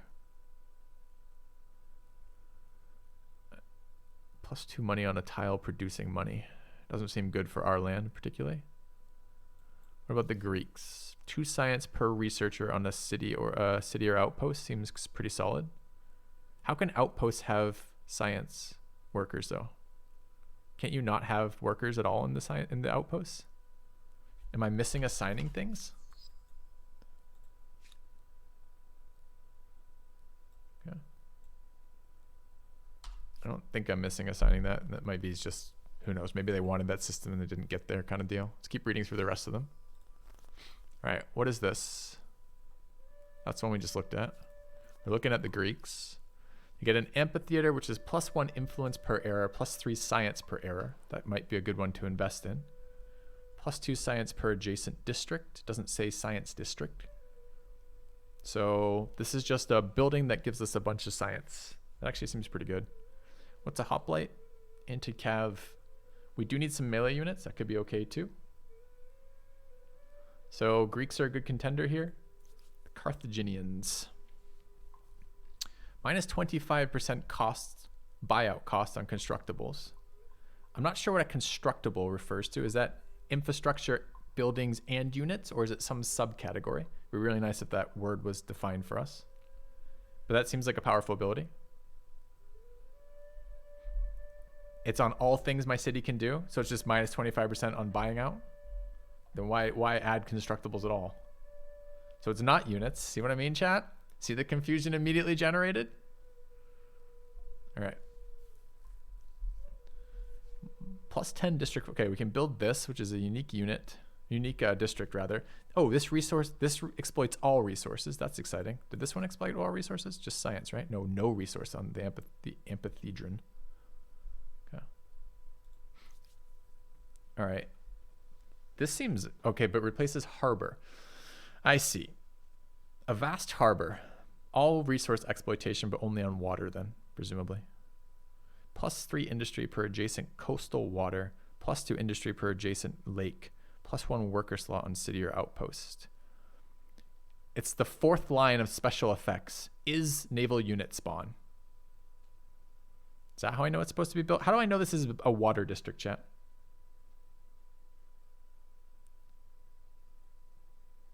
Hey, Silky.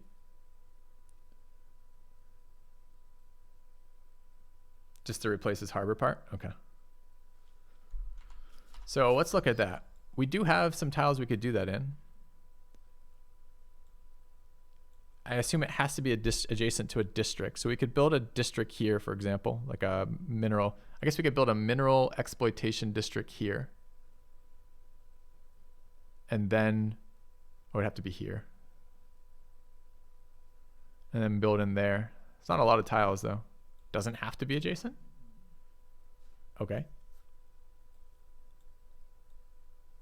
You have returned. But we get blocked. If this were not blocked, we could maybe build it all the way up the coast. I mean, we have an unbelievable amount of coastline. Thanks, Code Monkey. But we are blocked by this one tile. I guess we could build a tile there and then keep going back that way. So what are the values of it again? Let me just make sure I'm understanding this correctly.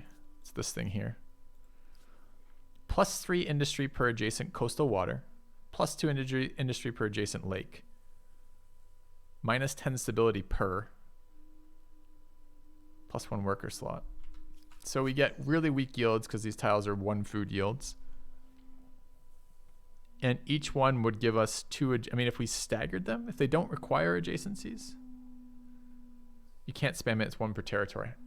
And of course, if it doesn't require adjacent stuff. Okay, so the fact we have an infinite amount of coastline on this territory doesn't do a damn thing for us. Got it.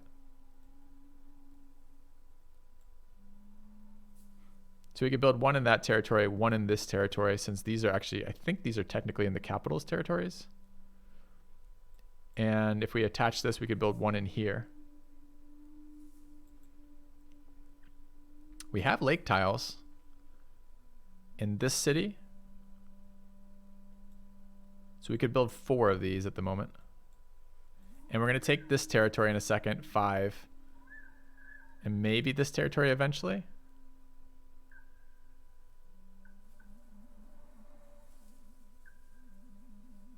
My 1 territory only has ocean tiles. Oh, ocean's not coastal water? Why is there ocean adjacent to the shoreline? And then coastal waters deep in the middle of the ocean. Isn't that backwards?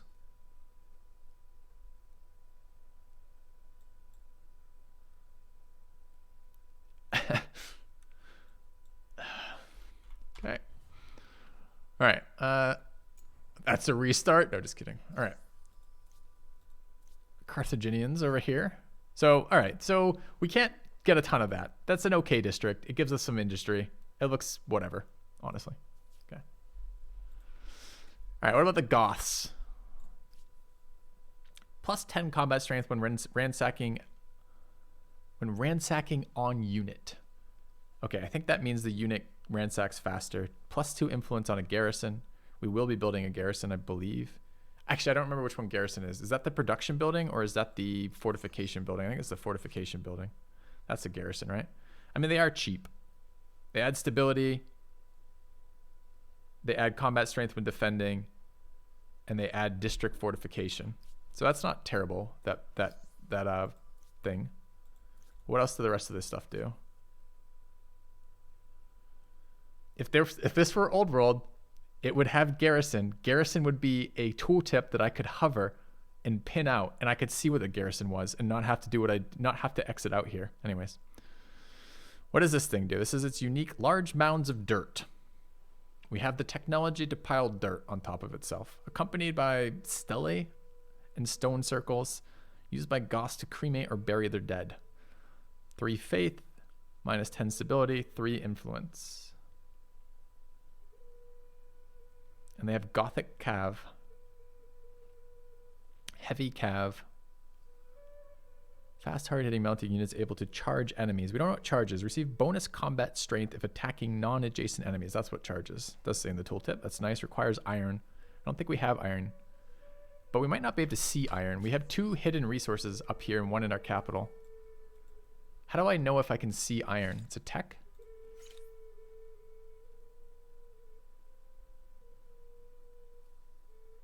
It's there, standing army.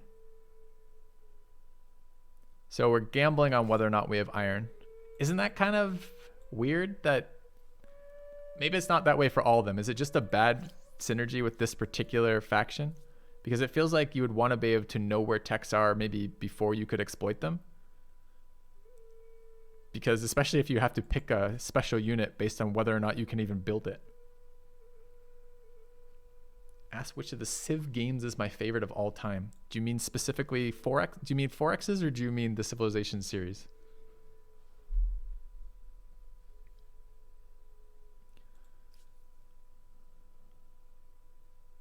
Civ series? I've only ever played Civ 5. Well, that's not true. I played Civ 6. Civ 5 is my favorite of between Civ 5 and Civ 6. I have to ask the question if he's talking 4X's because everyone just uses them interchangeably. I played Beyond Earth. That was not my favorite. I guess I did play Beyond Earth. It's true. It was so forgettable that I just didn't even remember. Okay. All right. Let's take a look at this. So these ones don't seem that exciting. The military unit looks okay. This thing doesn't seem very good to me. Let's take a look at this.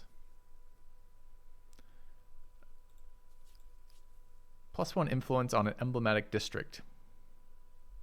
Okay. So this makes my previous emblematic districts, which I didn't build, -10% on attach outpost cost. That would be a nice thing. That'd be quite a lot of influence. We have at least 2 more outposts we want to attach, and we probably want to found another city and attach more outposts. The Stupa, +1 influence, +2 faith, -10 stability, +3 science, +2 influence per adjacent district, +1 researcher slot on city or outpost. That sounds quite good.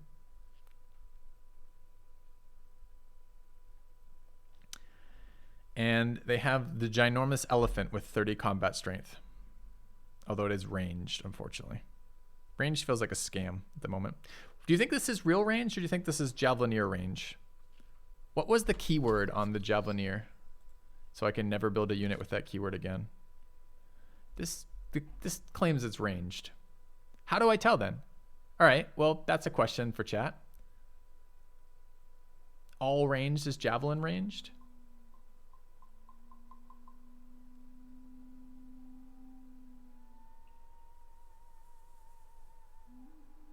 It needs to not require a line of sight. How do I tell it needs to not require a line of sight?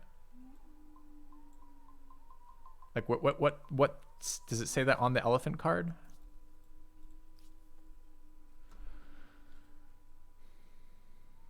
Ignores penalties from fighting melee on the elephant platform.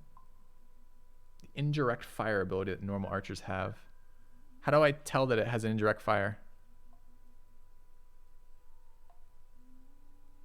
3 versus 2 means it has indirect fire.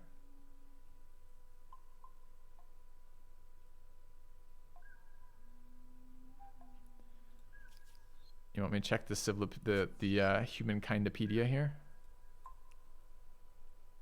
All right. Oh, I should have warned you guys. Sorry. If any of you went blind from me opening that, my apologies. How to play Famous Cultures, Environment City, Research Warfare. Armies, Army Management, Army Action, Aerial Warfare. Treat battle phases, capture points, spoils, reinforce. I just want to, okay. Range. No. Ranged. No. Archer. Archers. Hey, all right. So show me about these. Indirect fire. Unit can attack units without a clear line of sight. So that's the term we want, apparently. Okay. Yeah. Sorry, chat. I hope a few of you still have your vision after this. Okay. So in other words, that elephant will be half of a ranged unit. So the plus side of the elephant is, although weirdly it has, it's this one, right? It's expensive to upkeep, but it doesn't have, although it says ranged has a combat penalty when defending against close combat attacks, it ignores penalties from fighting in melee. So presumably, actually, it's just a 30 combat strength melee unit that can shoot if you want it to, if you can get unblocked line of sight. Oh yeah, it doesn't show production cost either. That's kind of annoying. I didn't even notice that right now. Yeah. Maybe this costs as much as a wonder. Who knows? Maybe it's one production and you can just spam them. It seems like a good unit. These bonuses seem very powerful so far. I think this nudges out Greece for me. It gives us access to influence and science accumulation, as well as a reduction on our influence costs for the things we're doing, and has a unique, powerful unit. That seems pretty solid. Let's take a look at the other ones though, just in case. +2 city caps, a nice bonus. +10 stability on a city or an outpost is a nice bonus. +1 influence, 5 money, -10 stability, 2 influence per adjacent district, and its +1 trader slots counts as a market quarter. And harvest and exploits gold, that's okay. An immortal seems decent. So stronger when fighting from high ground and fort. This sounds very good. I need the magnitude of the bonus on Bastion. Is it +1, +10, +1,000? Are they invulnerable? Stronger is just not a term you want to see when we're looking at stats, is it?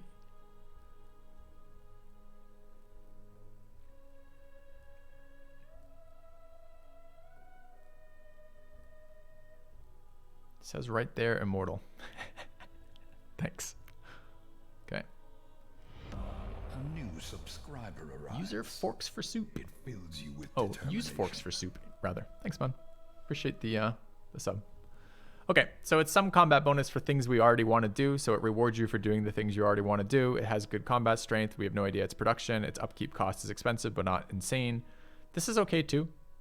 The +2 city cap's interesting. I don't know if we're going to get there or not for cities. I don't know if we're going to be stuck on influence. I still think this looks like a little bit worse in general than this bonus here, but I do like these bonuses. All right, let's take a look at the Romans. +1 unit slot available for each army, -30% army upkeep. Triumphal Arc, no resource exploitation, but gives influence and stability. I don't know what a victorious city is. Literally no clue what a victorious city is. But if it is victorious, we get either a replacement effect or an add-on effect. I don't know which, so I don't know if that's 8-13 or if that's 5-10 if we're victorious and 3-3 if we're not.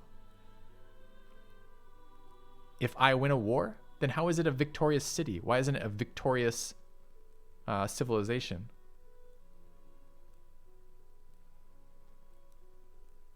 And they have Praetorian Guards, same combat strength of the elephant. Actually, I'm going to tell you right now, the unique units got a lot less interesting when they all have the exact same fucking stats. Look, ready? We got 29, 30, 28, 30 again. I guess maybe they have unique units. Maybe that's the unique abilities. Like the horses have charge. I guess the elephant doesn't have melee penalties. Tactical superiority. Close combat unit. Rear attack applies whenever an ally is adjacent to the target, no matter their position. That's a powerful bonus. Oh, these have tech requirements as well?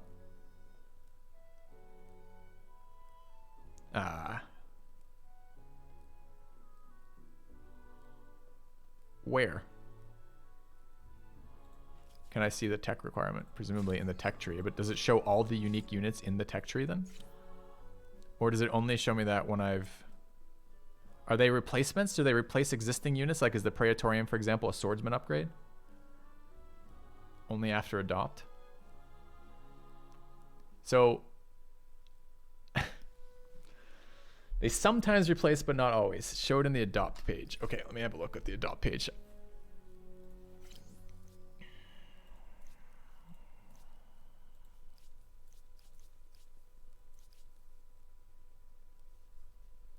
You need to research the Imperial Power technology.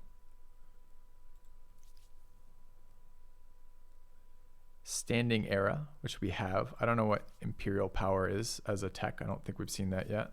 The elephant requires mounted warfare. So these two are basically going to be available immediately. Okay. Any other civs that are available right now? No. I'm not going to read the bonuses for the ones we can't do this game. It's a lot of reading for that. I need a break here in a second anyways. Okay, so I guess I'm going to let you guys vote on this. Because I am currently between two right now. These combat bonuses seem amazing. But I suspect we don't want to just force a combat game right now. And the rest of these bonuses seem quite weak to me. So I'm between the these guys here, the Morians, I don't know this civ, and probably the Greeks, but maybe a small nod towards the Persians because immortals are cool. And I like this city cap bonus, although I'm not sure we're actually going to go for cities. So I'm going to let you guys vote on that. Let me fire up a poll and get that going.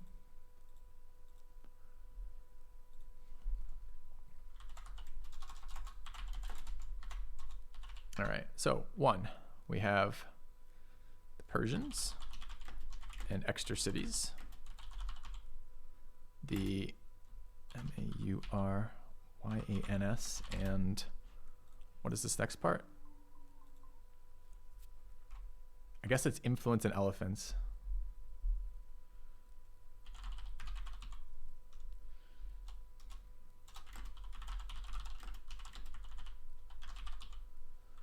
And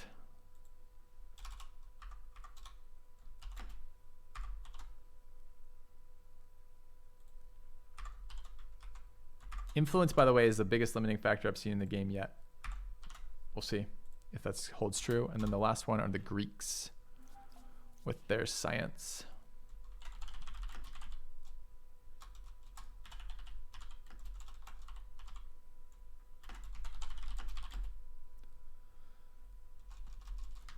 All right. All right, chat. I'm going to take a very quick break. I'll be back in just a moment, and we'll pick it in a second.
All right, looks like you guys have chosen. Seems fine.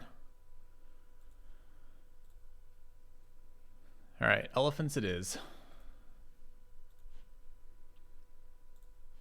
Okay, so check out the next era.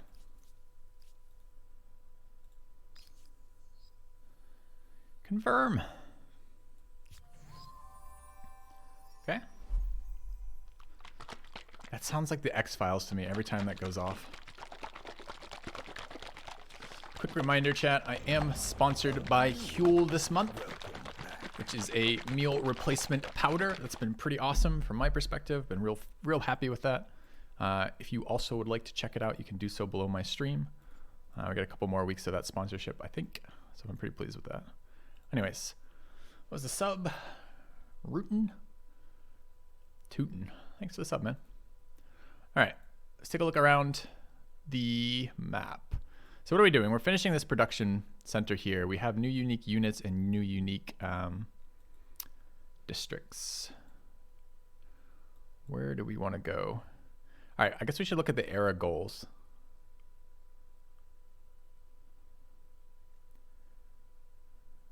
Which are now here.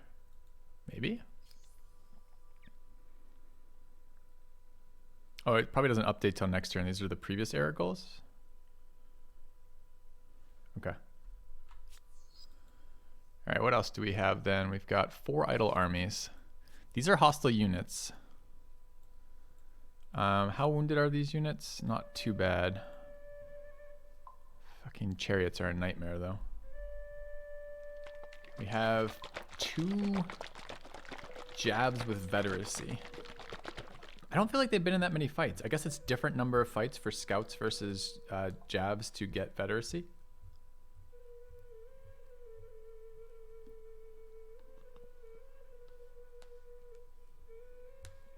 I guess.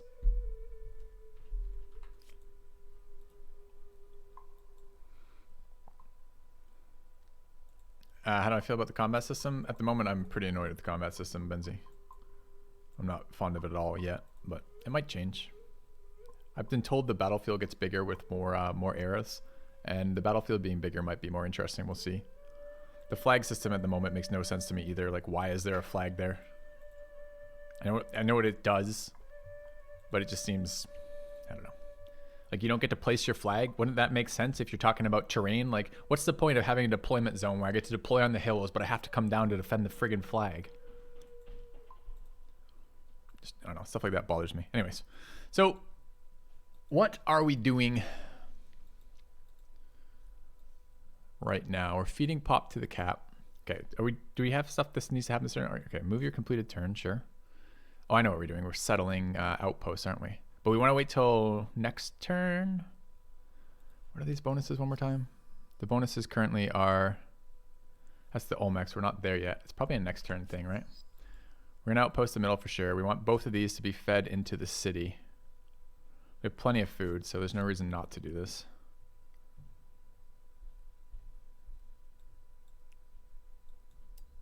Okay, 2 more pop for the cap. 2 more pop for the cap means more science in production.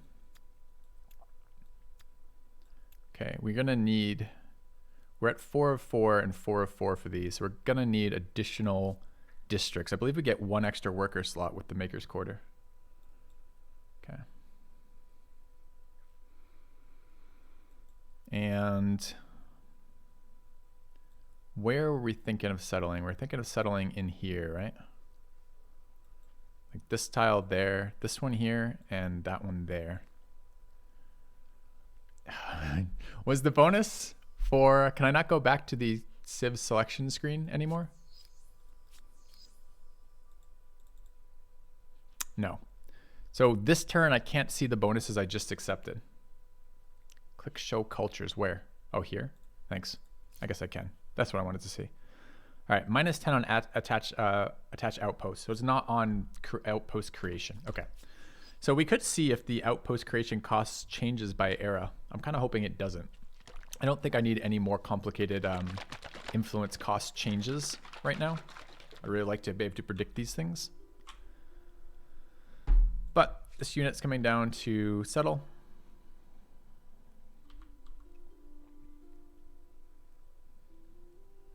Does the center district harvest water resources, lake resources in particular?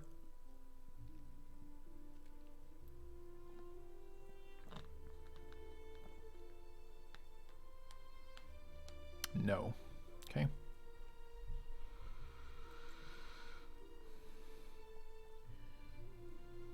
Could do that kitchen, but I kind of want to settle. This is 100 to found. I'm not sure where it is we're going to go. And where's the other one? We have another one in here, right? Was it this tile? That was that tile, right?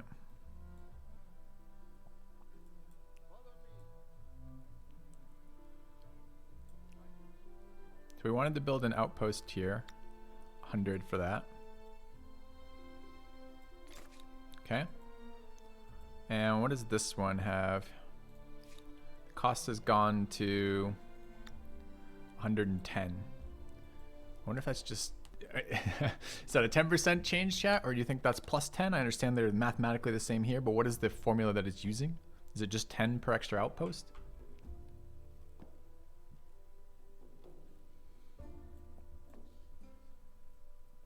So the mountain yields are pretty good. Could be right there. We lose 1 tile yield here. Almost no food in that, but it's just a bunch of production. We don't have to settle it anytime soon or convert it anytime soon. We could go further up. It's just harder to defend.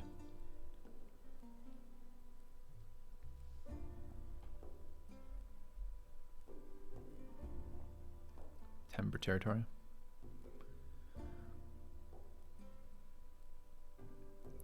Go there. I guess by that logic, that one's just as good, right? 2 mountain tiles, we're just losing 1. Get the 2 adjacencies there. So that's the maximum yield if we don't care about food, and that's the max yield if we do care about food.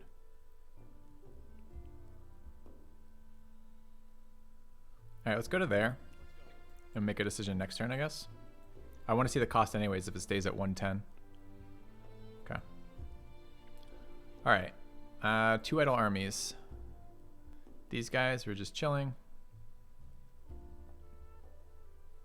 Could even station if I don't want to move them repeatedly. Oh, and this army we actually have to make a decision about.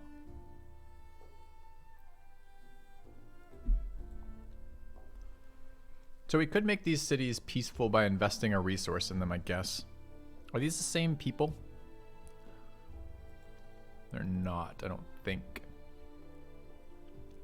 They're violent. And their ideology, world in progress. Do we need to wipe these out? How do I tell? So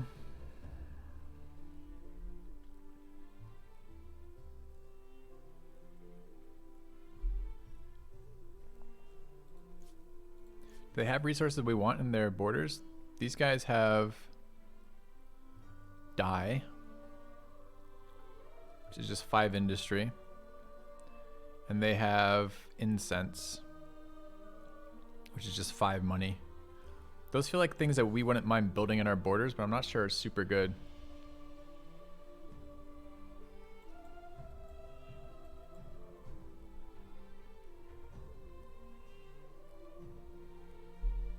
I mean, we could just kill him. 2 unknown resources in there. All right, so maybe we invest in this one and not the other one and kill this one. And just plop a settlement here. The thing is we're pissing off our neighbors by expanding into them and killing them, killing these city-states that they've invested in.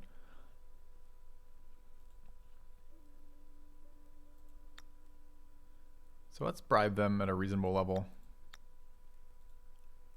Maybe bribe them at a moderate level.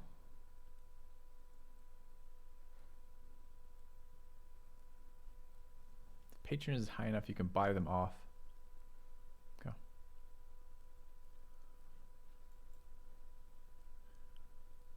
I don't mind killing this unit. I pissed them off either way, really? Why?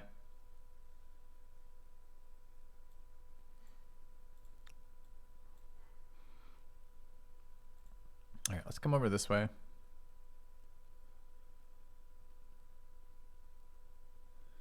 So it's gonna be really hard to use javelineers versus these horses. I don't really want my scouts to die. Just go up this way for now. right, I'm looking forward to seeing next turn. All right. As urban centers grow, both ideas and sewage are generated at a record pace. Arts and sciences flourish as military tactics and mathematical equations become as coveted as physical goods. Empires struggle to control these intangibles, however, as some might trouble their stability. Looking for ideas? How about science and elephants? I'd say the Maurians had a couple of good ones there. All right.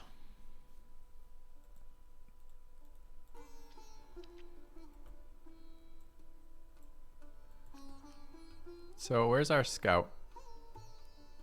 Here.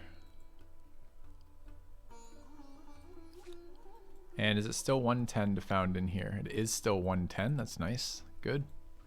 All right. Making 71 influence a turn at the moment. I didn't realize that could happen.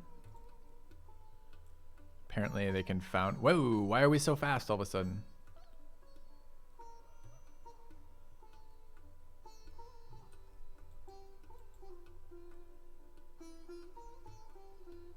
Roads? Where are these roads that you speak of? I don't see any fucking roads. Maybe this thing? How are we possibly supposed to see a road on this territory? There it is, chat. Invisible? Oh, it's much more visible in this game mode.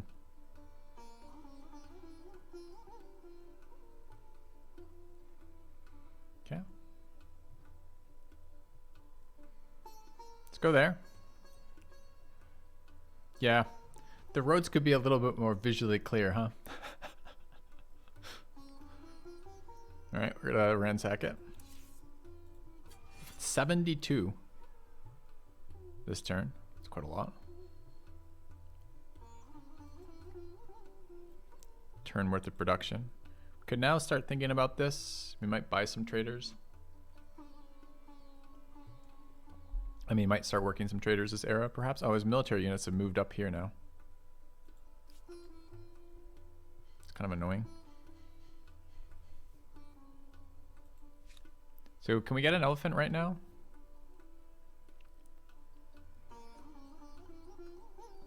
We can get our own chariot. Where's my elephant tech at?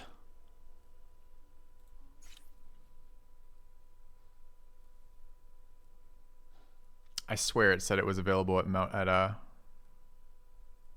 Mounted Warfare, but I must have read it wrong. Yeah, it is Mounted Warfare, but Mounted Warfare is not Organized Warfare or the Wheel. Okay.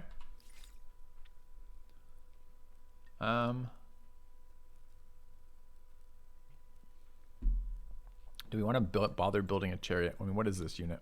It's 2 warriors. We just need another unit right now because unfortunately I can't move. If I build one, I mean, I guess I could. Any of these one turnable? No. We could grab a chariot. How much is it going to cost me to buy it?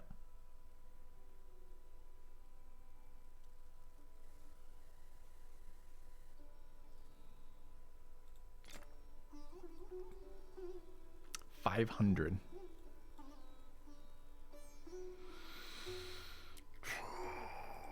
Don't really want to do that.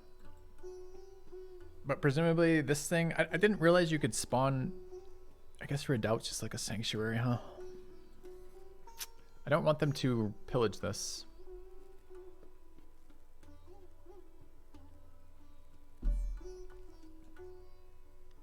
At all. I don't think I have military close to there either. So we're probably going to have to do that. All right, I wanted to see what stars we have this era than the new era. How different are they? This is the same one as last time. Kill military units. Get techs. Get money. Get population. Get territories. Build districts. So these are identical. Accumulate influence. This didn't change at all for this era.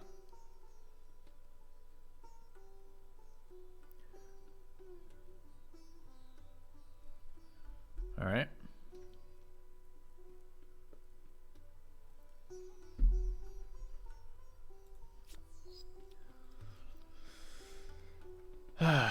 So, what are we attempting to do? We're working more science. We're gonna found this city over here. Not super. The problem with this city, although it makes more sense there, is it's much more vulnerable, right? Takes me away. I mean, I get roads. Maybe it doesn't take me actually much longer to get there.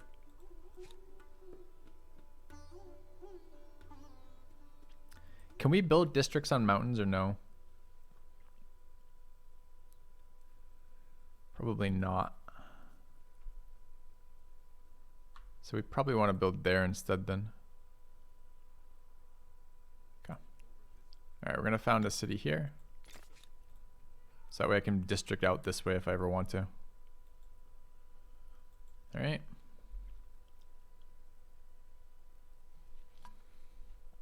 We kept the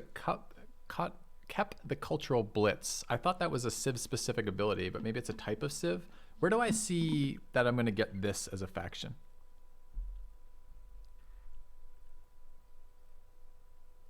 It's always more fun to learn games with chat, for sure.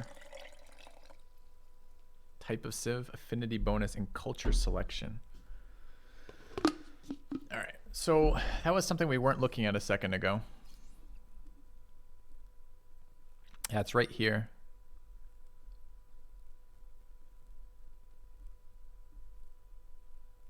So what types are there? There's militarist, merchant,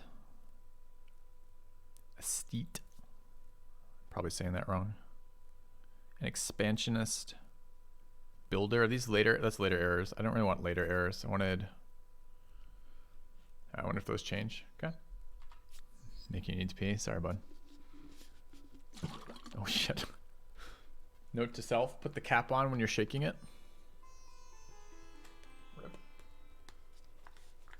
Alright, give me just a second. Alright, I'm gonna grab a towel real quick. Back in a sec.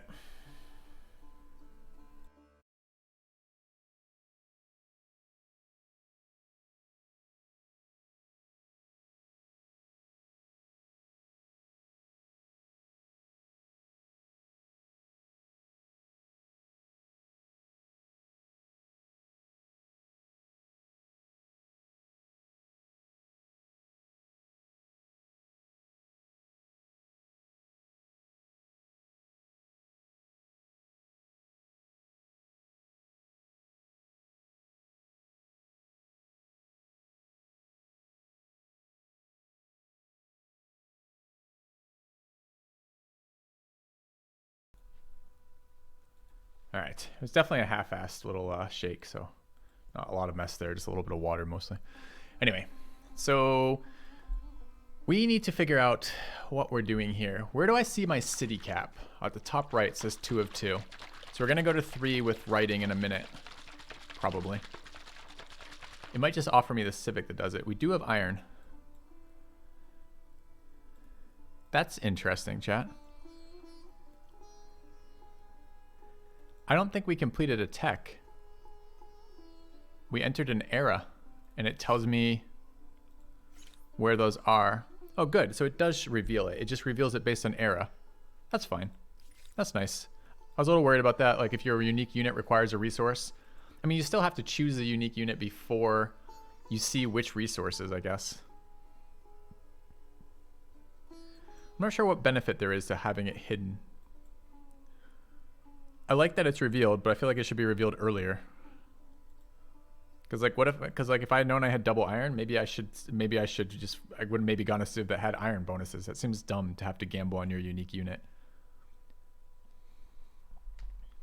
Wonder how many there are. It's like civ. No, not really.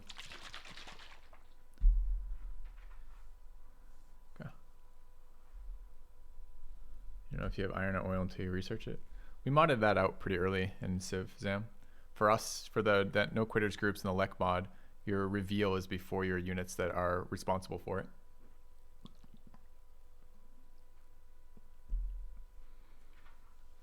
Yeah, it should really be revealed once you have the number of stars needed to enter the next era. I think would be a good way to do that.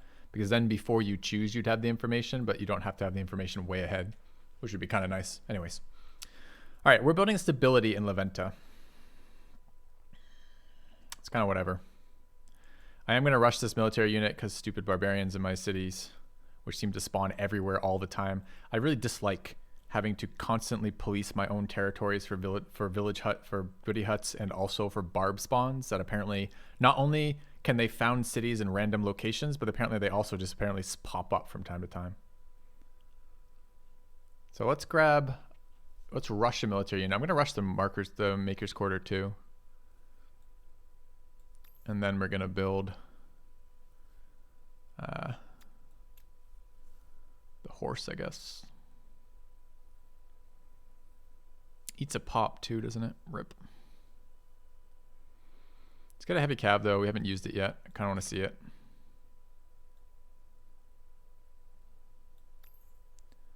And then we'll go back to building. This is our unique building. We should definitely build one of those. I think I have to exit the city for it to update the lost worker. Okay. Where does this go? It only yields science.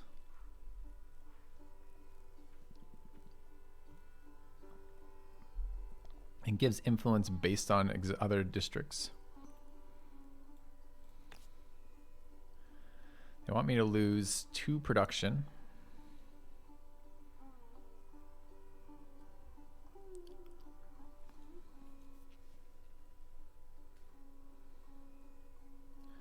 Three plus 1 plus 2. What's the secondary bonus on this? Hold on. So let's think about the pattern that makes real quick. So if we wanted to get max yields out of our new one, which we do, of course. 2 influence per adjacent district, plus 1 researcher slot on a city or outpost, plus 3 influence on an emblematic district. But it is the emblematic district, so 3 is always there, and the 1's always there. So it's 2 per adjacent district. Does the city center count as a district? Probably not. No. So that's a district there. So if we built another district there, that's going to be a district because the artisan quarter counts as a district. So if we built another military production or another production district here and expanded here and then placed it there, we'd end up with quite a bunch. Can I build that now? Because that's kind of the tile we want right there, right? That sets up for a future district there and a future district there.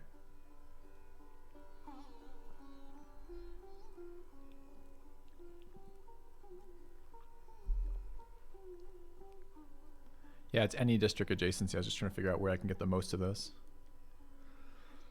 All right, we could build one of those. We could build another military unit. I wouldn't mind teching a little bit more before we build many more military units. A city center counts as a district. I don't think it does, dude. Because if we put it here, we're getting +1. And it's adjacent to 2 districts. And here we're getting +1. So it definitely does not count as a district. Oh, no, it definitely does. +4 from synergies on districts, +2 from synergies on districts. I mean, you still get more here eventually. Okay. Let's see the arrows. Is that what it's telling me? Well, why doesn't it draw the arrow? There's a district here. Why doesn't it draw the arrow to that district? Like, what is that fucking arrow telling me at all? There's 2 there, but there's not 2 here. No, there is if we rotate it. The arrow is just buried in the hillside.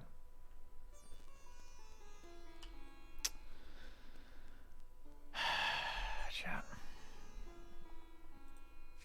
All right, we will build that in a minute. We're probably going to get this online.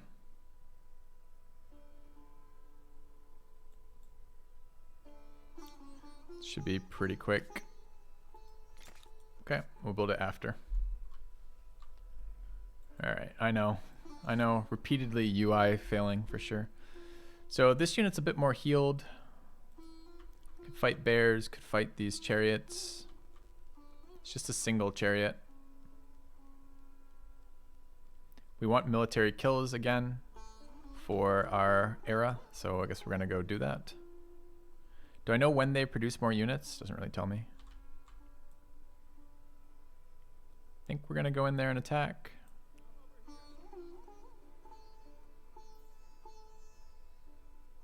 Oh, they attacked me?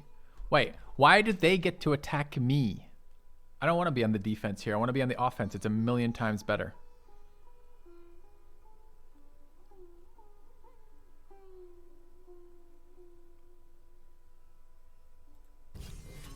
That's pretty bad news.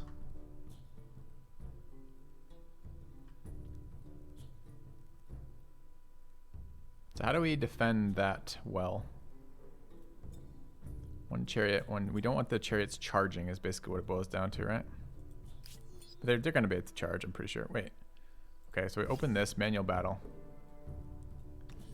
I don't think it's bears, it's the other fight.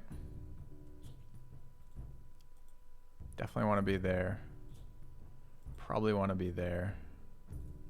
Probably want to be there. 1, 2, 3, 4. They'll still be able to attack us. Let's start like that, though. Oh, the chariots ignore zone of control at the end of all this. Didn't mean to be in a pit.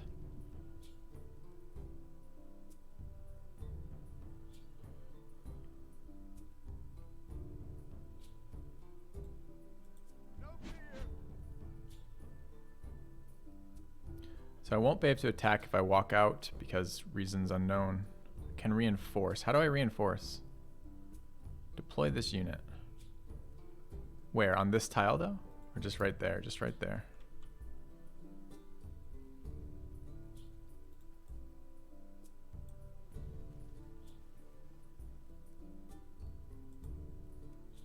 Attack, please.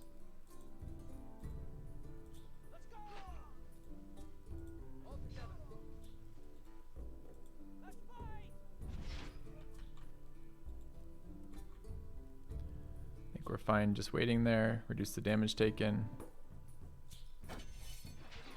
Okay.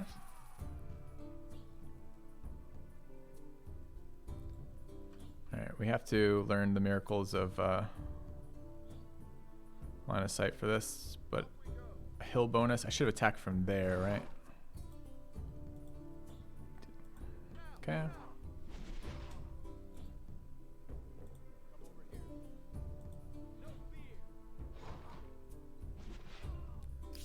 All right. Is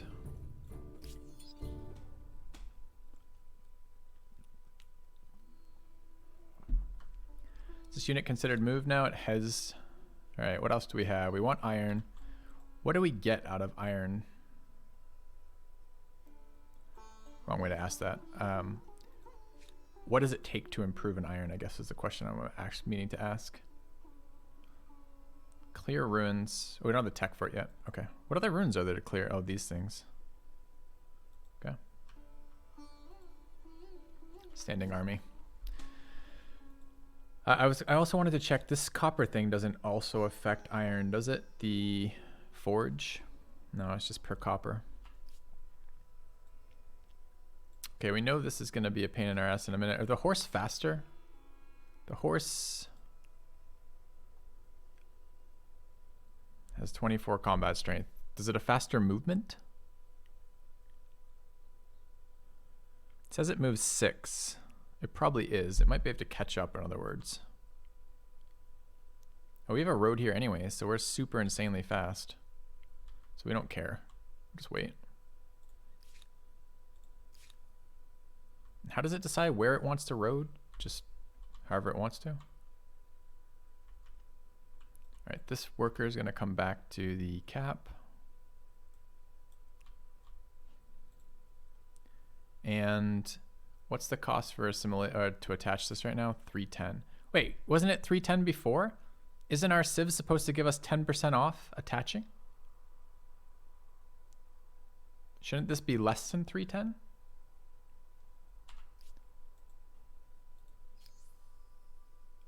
It was 344. Are we certain? Let's hope so. Hopefully I'm just wrong. Hopefully I'm just misremembering. Okay, good. Then I'm just misremembering. Cool, cool. I'm happy with being wrong there. Could kill this bear. Are we allowed in their territory? No.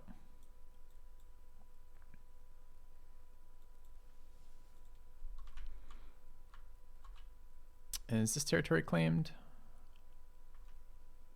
It's not.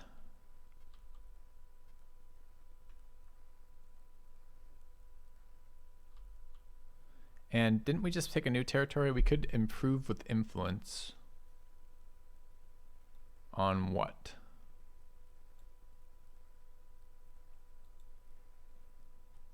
That one, but it doesn't do much for us.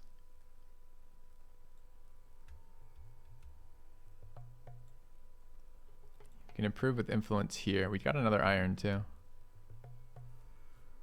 That's a good one. Is this thing built? 5 turns. So we probably can't do it yet then. Okay. All right, we're gonna reattach this unit to here. And I guess we're done for all the things we can do right now. Are the cities producing what they should be? No. Are we actually building things we care about again in here? We kind of are. I guess maybe we should build some production. -6 food is no good. So we have to build some food quarters in here, I guess.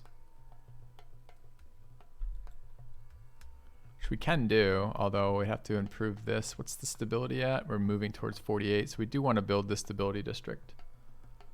Okay.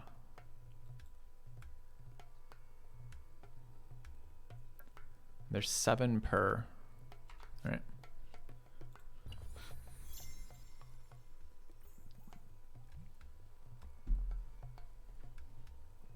All right, acknowledge here.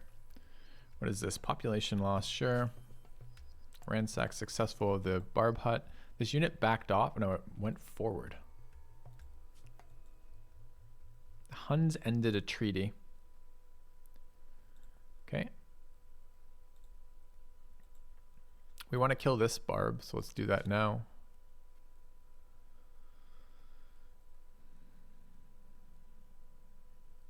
So if I hover here, where's my deployment there? And if I hover from here, where's my deployment? Same. That's fine.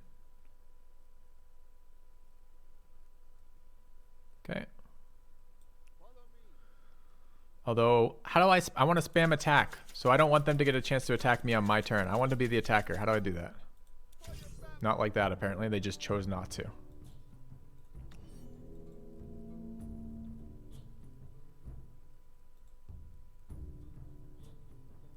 We want this unit to be 1 back, I believe.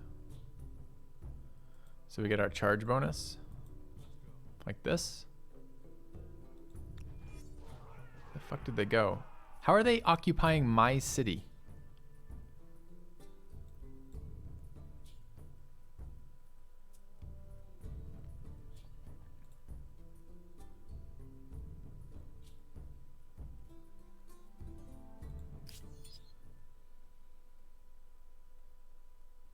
These things have fortification bonuses.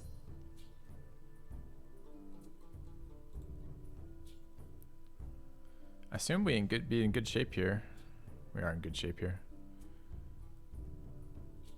All right, so we're gonna throw here. High ground. They get building, cover, and defending.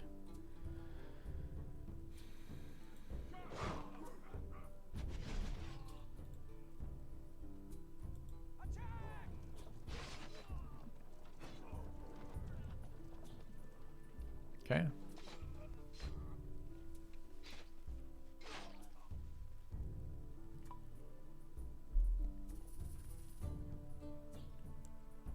So I probably want to attack. Oh, wait. I thought Cav ignored zone of control. Fast, hard-hitting, mounted, able to charge enemies, receives bonus combat strength attacking non-adjacent enemies. No. This is heavy Cav, apparently. Okay.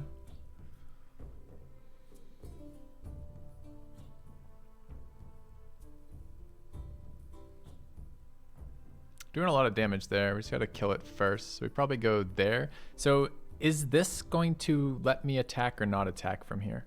So we learned that range units breaking zone of control can't attack after doing that. So I'm going to be able to attack from here or not? Should red highlight.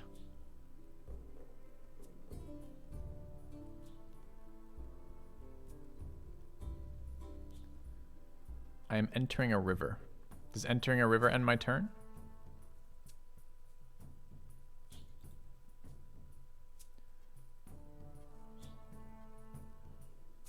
Are we certain entering a river ends my turn?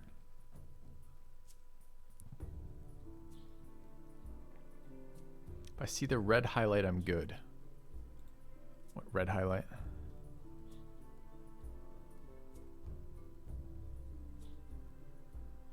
So I don't know what's happening here. What I want to do is I want to attack with the archer first. I don't care what tile I have to do that. The red hex around the enemy. If I go there, the red hex around the enemy is good. Highlights enemies I can attack. I see. Okay.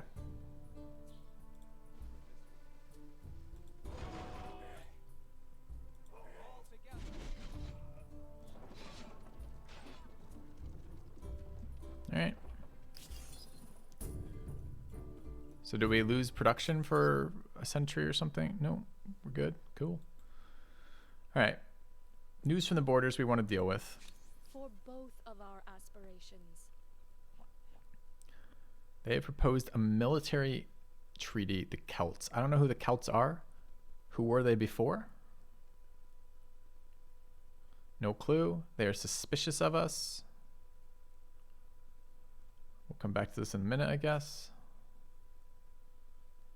And can I back out of here?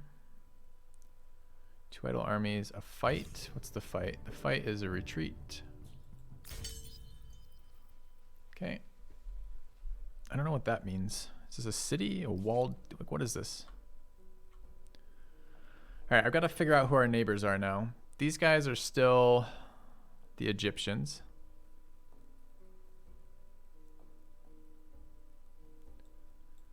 These guys are the somebody, possibly not anybody at all. Okay. These guys are, I don't know how to tell any of these. How do I tell who's what?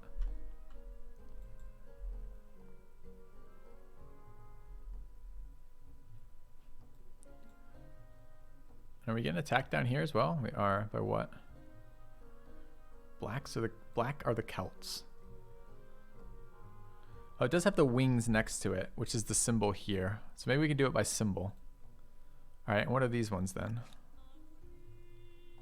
They're inevitably going to be the Huns, but I want to figure out how I can tell that. Huns. Okay. All right, so the symbol is what we got to look for there. This is probably the bear. Let's take a look. The bears have multiplied. There's 2 bears now. Okay. Do we want to run from this to heal? I don't want to lose a unit, and we are being attacked.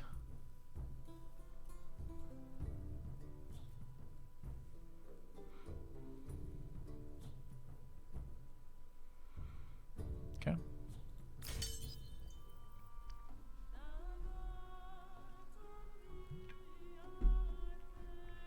Okay. We can go back to kill him in a minute. I'm not in a rush there. I don't want to lose units right now. I don't want to have to reproduce them. Alright, order your units smooth. 2 idle armies and 2 things. This one wants to be eaten, but we're 1 round out. How about these units? This unit wants to move out. Can recombine here. I need to figure out if we're at war with somebody right now. So I probably do need to do the diplomacy. We've got 2 diplomacy things here. Both empires are at peace. So nice to hear from you.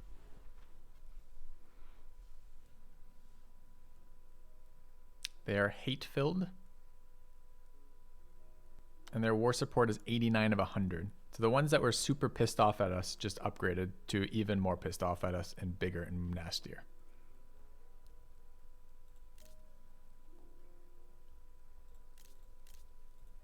It's kind of bad news. Okay. And these guys are suspicious, the Celts. We would like to not be at war with 2 factions. They want a non-aggression pact. Sure.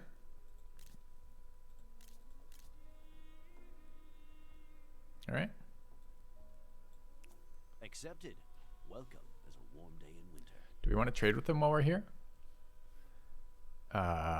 We sure fucking do.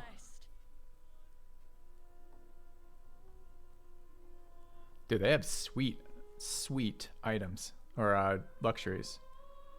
Yeah, dye is great and so is porcelain.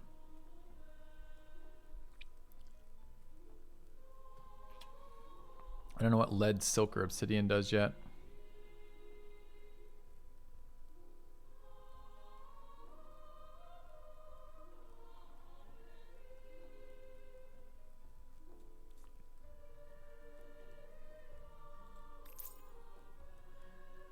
So, am I going to have to redo this price, or is this price going to have happened once? Is this a one-time price and I get that bonus for as long as the thing is there? How do these work? There's a much cheaper one right there.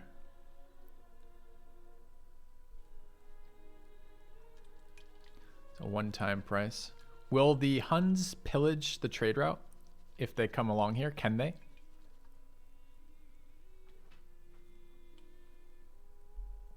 They can. How do I see where this is on the fucking map? This is right by La Venta.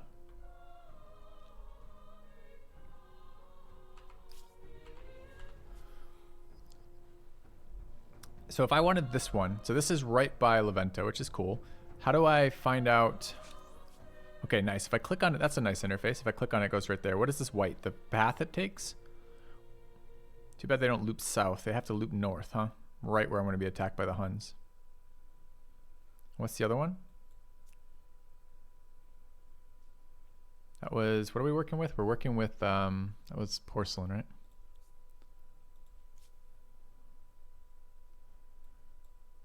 Dude, which one is it? Why is that one red? Cannot be done as this extractor is deactivated. So that'd be this one. And this one, the trade route is the exact same trade route except from further away.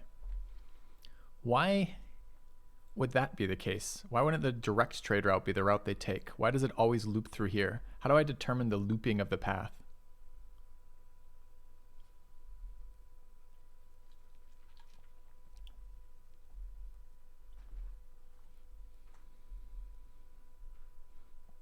Go by boat. Ooh, that's a good idea. Maybe.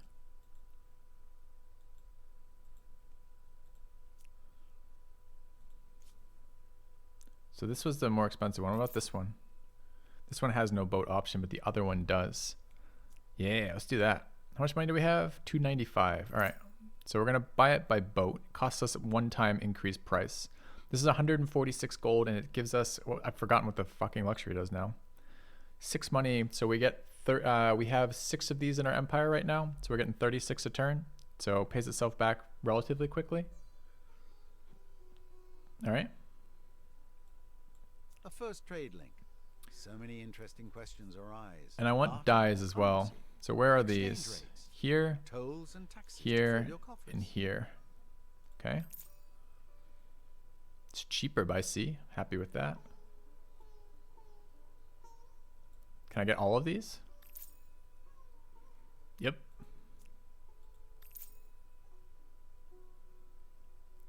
Can't afford that one quite yet. All right. I've forgotten what that one does already. I think it was production.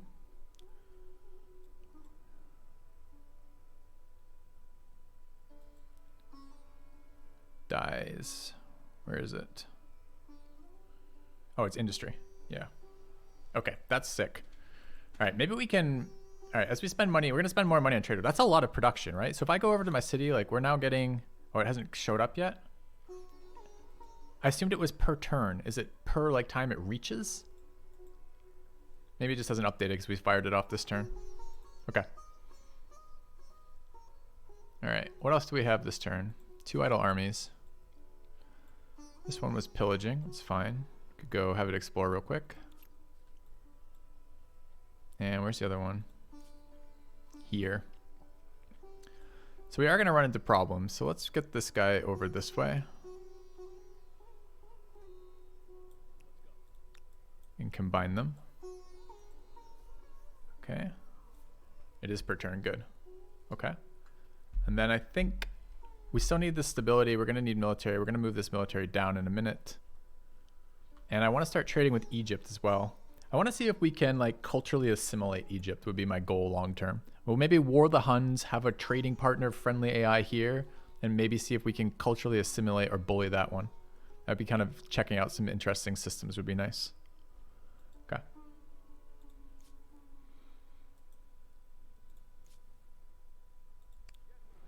All right. Don't war them. I don't want to war them, but they're going to war me. It's not relevant what I want there. I'm not going to go out of my way to war them. It's just going to happen. Okay.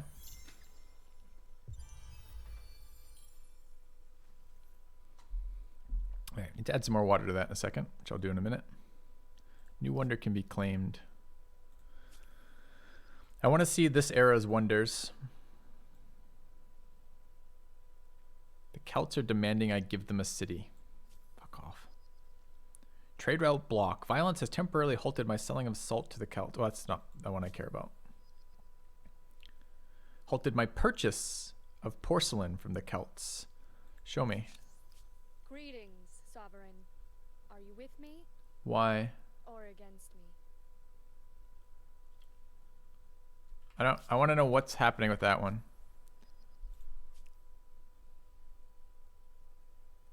So I think all those ones we just purchased were all just now turned off, and I don't know why yet. All right, can I dismiss these? Right click doesn't dismiss, left click brings it up again. So I can't dismiss these, which is too bad. That means you can't work through your pop-ups, which feels like the #1 thing you should be able to do. What are we effing about, chat? Trade routes. All right, let's take a look at the wonders. No, I want to look at them. Show me.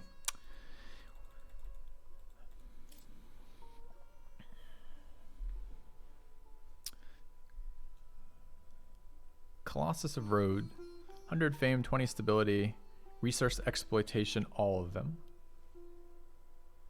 Coastal water or lake. Lighthouse, coastal water or lake as well. +5 vision radius.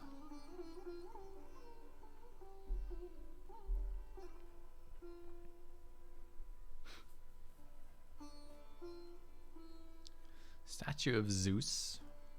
10 stability on a city or outpost. Seems like a good one.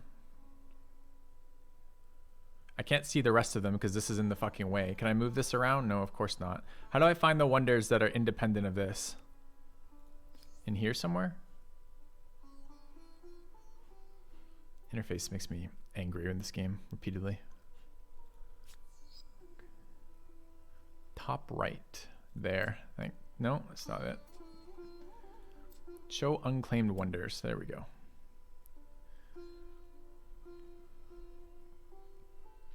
And they have claimed this one. All right, so what is this? Statue of Zeus, +20 faith, +40 stability. We're going to figure out the trade route in a second, chat. I'm just trying to decide if we want any of these. That seems fine, but I think I'm not going to have the production to build it right now, so let's just ignore it for now. Let's figure out this trade thing. Because trading seems super sweet. We just invested a bunch of resources in it, and the turn after I did it, they immediately demanded my city and said, we're not trading with you anymore after I paid for it. Seems like bullshit to me. So we need to go to the Celts, I guess, and see if we can smooth this out diplomatically. They're at 71 of 100 war support.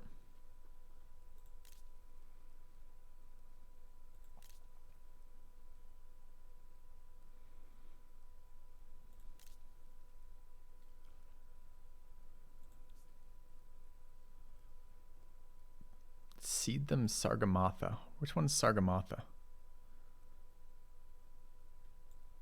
I don't know which one that is, buddy.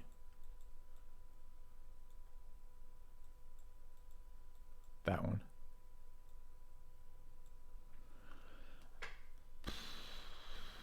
No, I don't think so.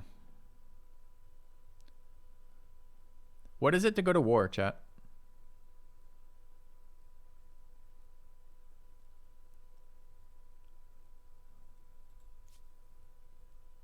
So if we click this, they could go to war.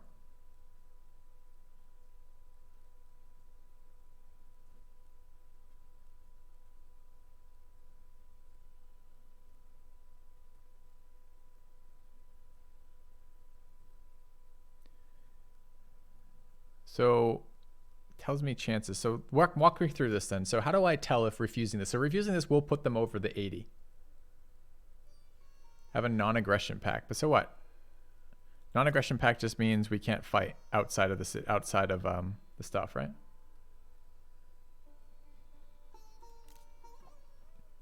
But how do I get some sense of whether or not they would do this? If I say I refuse demands and give them another 10 support, how do we determine what's happening there?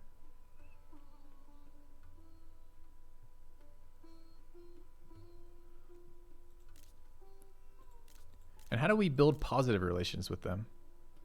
They don't like us because they aired grievances against us. They don't like us because we follow different religions. They don't like us because we refuse their demands.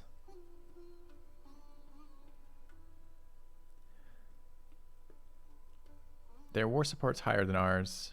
Their war support is higher than ours. Yeah, it feels like they're likely to go to war too.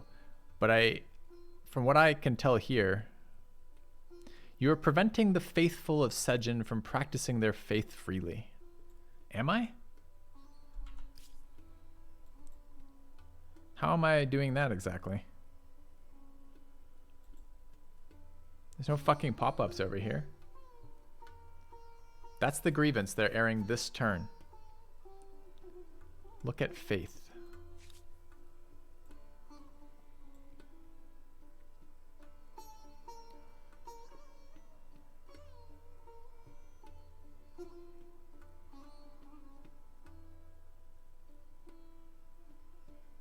You have a state religion that is not theirs, but there are people of their religion there. Yeah, but okay, but part of what we want to see from this is this. All right, so let me try to put in perspective why we even care about this and why we're dicking around with something as minor as this, right? Because it works. It's gonna help us answer this question: is diplomacy a real thing in this game or not? In Civilization 5, diplomacy is a joke. In Old World, diplomacy actually lets you handle an AI. You're somewhat limited in what you can do, but you can repeatedly choose to keep an AI basically pacified by repeatedly giving it what it wants and negotiating with it. If, for example, we find there's a bunch of bonuses from trading for luxuries, but we can't actually maintain relations with anyone with different culture or different religion, then it's kind of a joke. So what we need to figure out basically is, can we diplomatically interact with an AI in a way that doesn't always result in one of us warring the other? Or not? And at the moment, my options seem pretty limited here. My options are they've made a demand. They made a demand on a passive thing that's happening just from us having a religion. We haven't actively spread our religion. We haven't chosen any events that say we're going to suppress their religion. We haven't chosen any policies that are religiously oriented particularly. We just have a religion, and they're pressuring our new city, the one we founded and didn't take from them, pressuring it with religion just by being near it. And that is deteriorating our relationships. Is there a possible way to fix that? I don't see it in the diplomacy right now. Is there some way I can make them more friendly?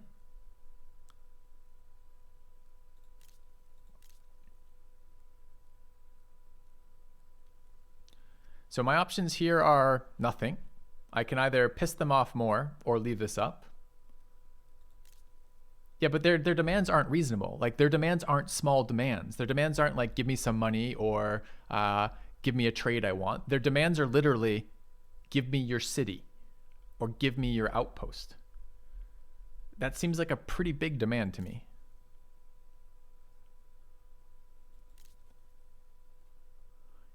I can press your grievance. You can renounce your grievance. All right, let's try renouncing our grievance. The Celts stole my population. Let's renounce it.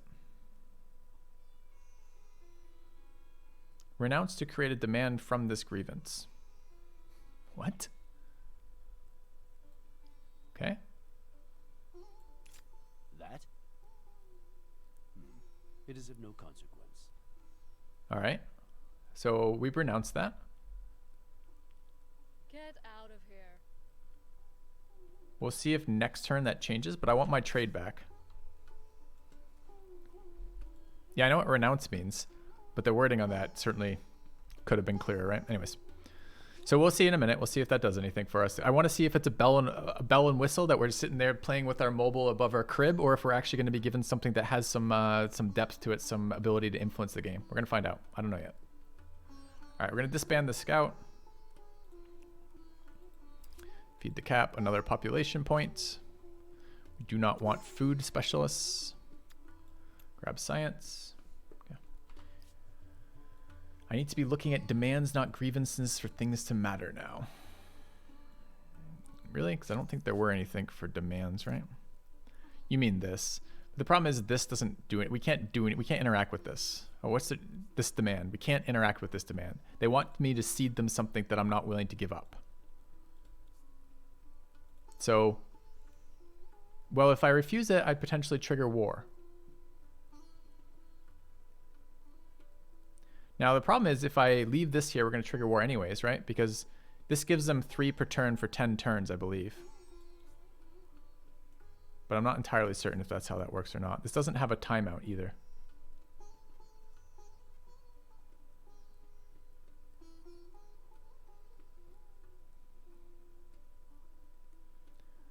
I don't really want to go with war with them. I just paid for all the fucking trade routes. Like, they have a weaker army, they'll refuse it. How do I tell their army strength?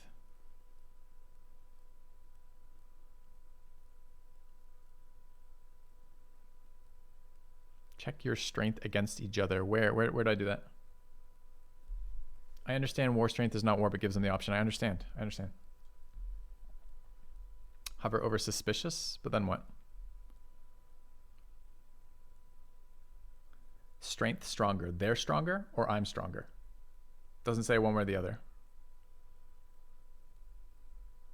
Their army is stronger. Okay. So we postpone is what we do. We build army, postpone, and go from there. Okay. All right. So I want to build this district, but we can't right now. I guess I'm building a chariot. Okay. Attitude trust wiki. Yeah, maybe. This unit is going to move closer.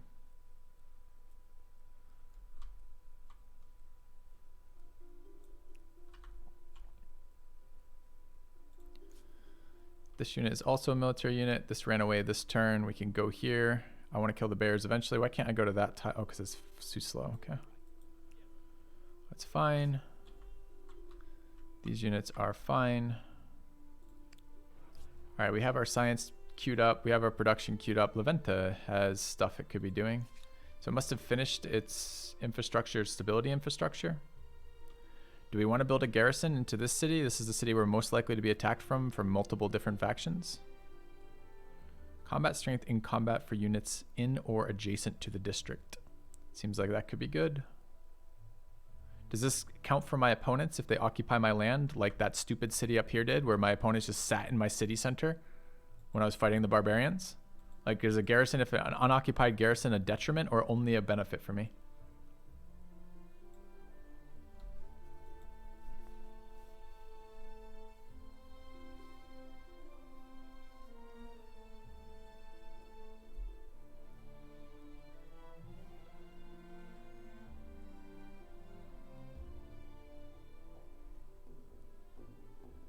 No one knows.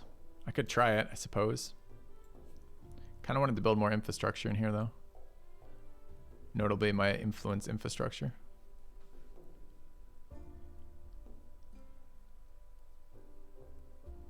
We shouldn't have renounced. I need to spam garrisons anyways, but I don't know the answer to this yet, so. I like how it doesn't say it loses a food, but it definitely does. Try it. Okay.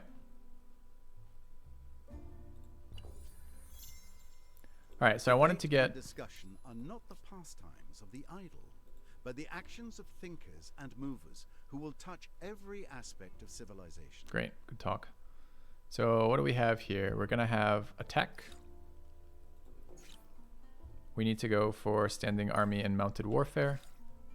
We have a military unit that we're going to want to move in a minute. We're going to have a bear we want to kill. What is this? I would like to retreat from the Huns. Bullying the fuck out. This unit needs to get off auto explore because it's currently costing me repeated war score with the Huns. All right, let's go see what this is. So nice to hear from you. Sure, but what's the relevance here? The Huns greet you. They're hate-filled. Okay. I mean, not really give a shit. Yeah, I don't know quite what we're gonna do about the Huns, honestly, because I'm gonna build units clearly, but I'm not sure what it's gonna do realistically. I mean, maybe I do give them. Maybe I do give the Mayans this territory because it puts a territory between me and the Huns.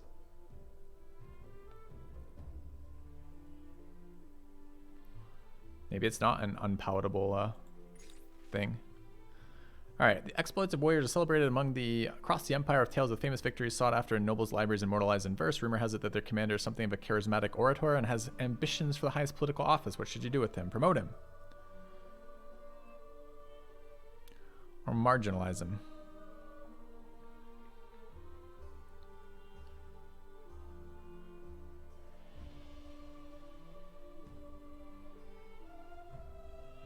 Promote him.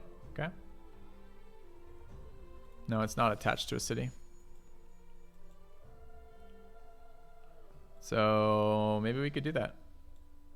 I mean, I want it eventually, but maybe I can take it back later. We can figure that out perhaps. All right, let's try this. I want my trades back. So let's say, hey, assholes. The snake approaches. Crisis. Let's accept the demands. Unpleasant as these demands are, refusal would be a mistake. Okay.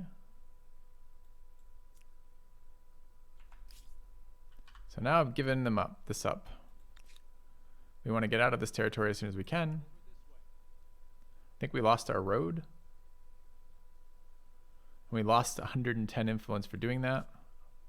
We should see if it makes other things cheaper, like if I plant again. We're at 368 influence. We want to attach. What's that, a deer? Let's fight the bear while I'm thinking of it. Okay. Okay. Guess we're attacking first. This is deployment. No, you're fine.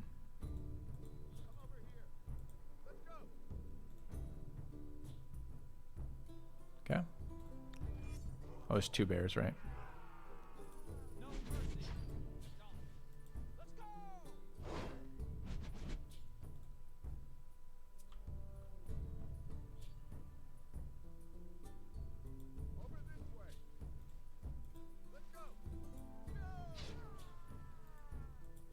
Okay.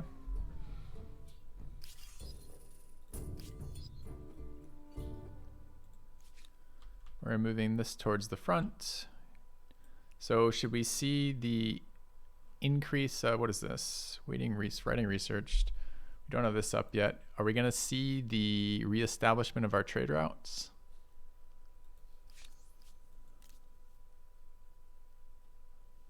How do I tell if this is still suspended or not?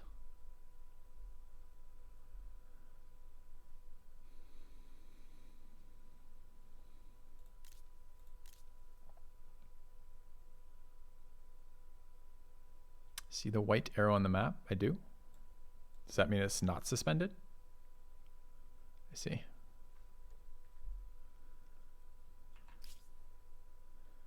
All right, so we want to do some more trades with them if we can.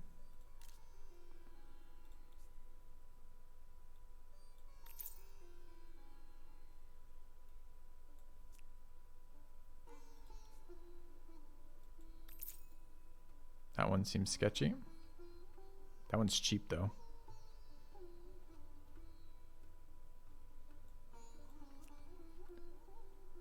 Okay.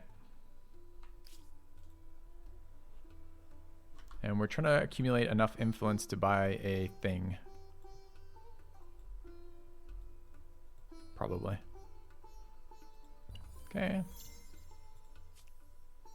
Trade route destroyed. Violence has put a stop to a trade route between porcelain.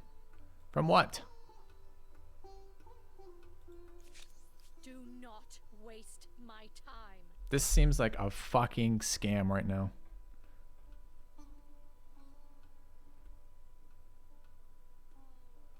I don't get a hint as to why it was canceled, what might have done that, how to fix it. Just happens.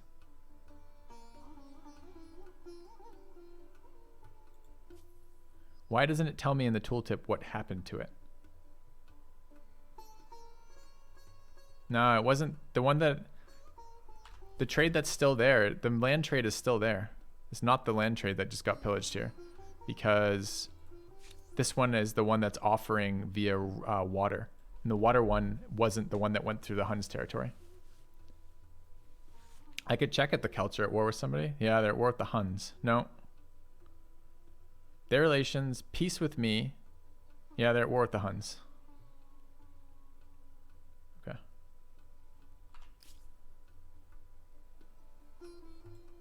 I see. I still feel like I'm getting scammed. Alright, what do you guys have? Any decent luxuries? Pleased to make your acquaintance again. No. Yeah. The magnifying glass does not take me to where it is. Well, it takes me to the site, but it doesn't show me anything that's occurring at that site. So, yes, but no. Alright, where's my influence with these guys? Okay. Yeah, I'm not paying for gemstones. No interest. Why? Oh, I'm zone of controlled by a neutral unit here. I could kill it, give them a grievance. I'm not super scared of them. And I do need military kills this era. Wait. It just ran. Okay. Benefited. We got 100 science. Another trade route destroyed, apparently. I don't know if that's the second one or not. But so far, it seems like huge benefits from trade routes, but they seem fragile as fuck. Where did the unit go to? Down here, probably, right?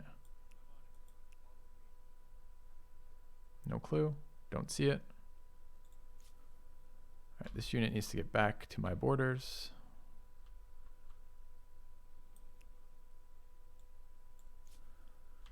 All right.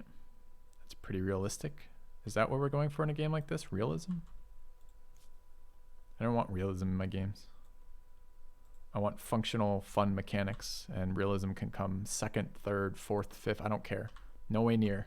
Just want functional game mechanics that make sense, and not make sense in some like abstract way, but actually interact with each other in a designed, intended system. Why is this unit slow? Already partially moved, it looks like. Okay. Playing the wrong game. You don't think 4Xs are generally pretty good about that? I feel like it's definitionally what a 4X is. All right, we built another military unit. I'd like to take a break from spamming military to get a couple of these districts, particularly the influence district seems good to me. I'm going to drop this here.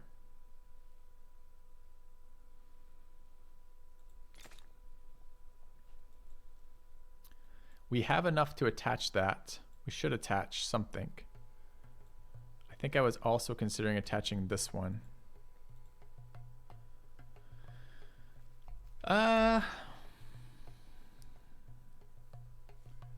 438. We could also make another. Oh, we don't get another city. Let's take a look at our civics real quick. We have leadership, which could give us another city if we want that.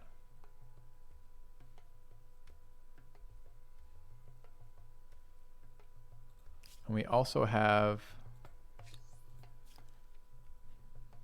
something that we're not using quite yet. Sure, let's grab leadership. We'll grab small council is fine. Most problems eventually yield. All right, where would we like to put a city? Maybe should have looked at that first, honestly. But so, I'm assuming that triple attach is about as good as it's gonna get. Honestly. So we could settle like this. This could be a city, and then it has 3 adjacent territories, although we haven't claimed one of them. Or this could be a city, and we could take out this city-state for 2 adjacent territories. I guess 3 technically with that one.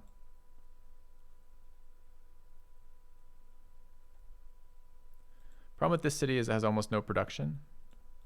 Although this city has fine production. That would be a nice attachment.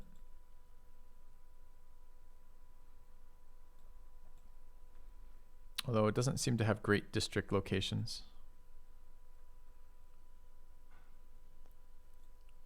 And this one doesn't look like it has almost have any room to expand. I guess we could go production there, then like...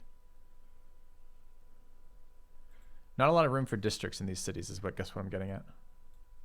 So where would we like our next city, realistically? It doesn't have to be adjacent, but it's more expensive to attach further out. So like if I select La Venta... No, it does have to be adjacent for attachments. I'm wrong. You like Albeda? It's certainly the central place, so it has more room for attachments.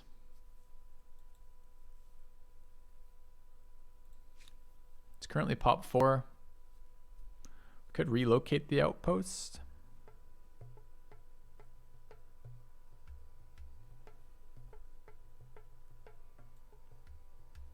First and then settle it. Where would we put it if we wanted to do that? I mean, this tile is fine.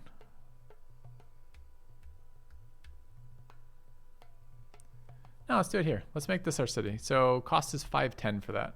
So we're like a couple turns out. Do we want to attach first and then build the city? That might be more reasonable.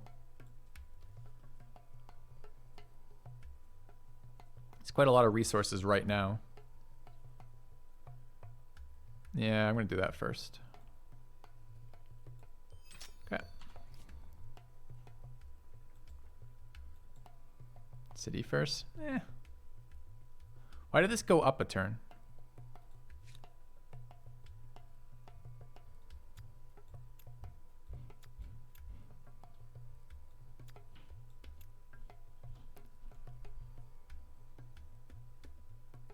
Maybe it didn't. Maybe it's still 3 last turn. Okay.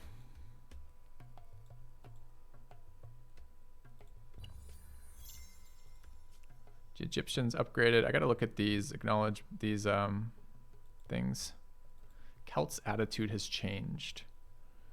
Is that gonna be positive or negative, do we think? So let's take a look at the Celts. They see you as a weakling. We depend on access to their resources is a negative modifier, chat.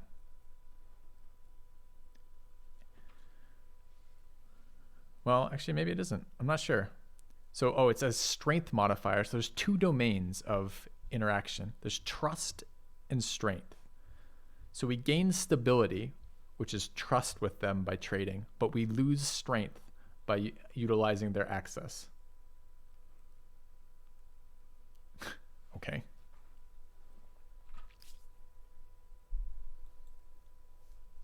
I have a production slot. It's 5 of 6.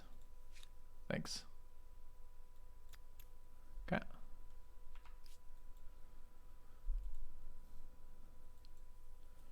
All right. What do we have for units this turn? I wouldn't mind bullying these guys, but I haven't seen another unit out of them. It's a deer.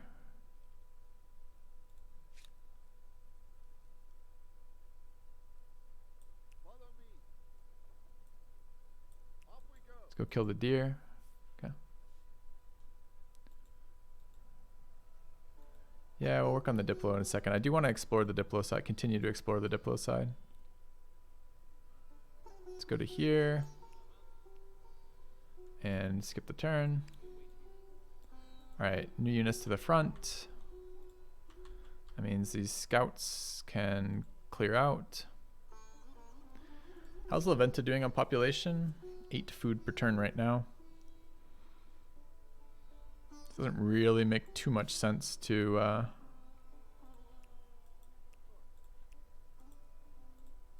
do anything with that quite yet then.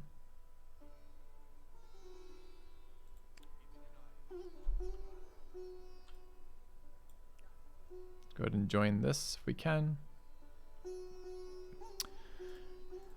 Is a long ass animation. All right.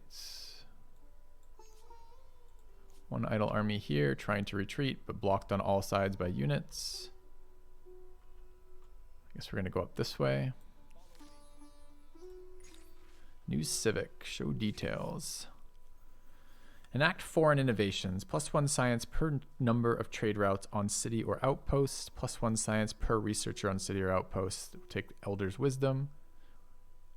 Expensive, but we have like 12. That's like, I think that's going to be 12 science, I think. Current science is 51. I mean, I could count workers too, but let's do that. That's fine. It's going to delay our city found again, is all. Okay. I mean, maybe the city found is better. I think we're just going to wait. All right, we're building our unique building there. We're building a garrison in here. What is this unit doing? Auto Explorer is on. Let's turn that off. I want to make sure I have a unit capable of settling in there, so let's move it that way. Okay. Your people see it as a place of safety and a symbol of power. Oh shit, I Only forgot to your look at the friends interactions know up there. of the extensive wine cellar. Okay, another bear to kill is good. Population loss. Celts ended a treaty. They're now tolerant of skirmishes.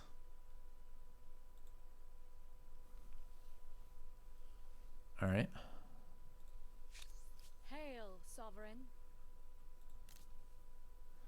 How come this hasn't gone down? This is just a permanent grievance. I don't know why they can unilaterally do anything.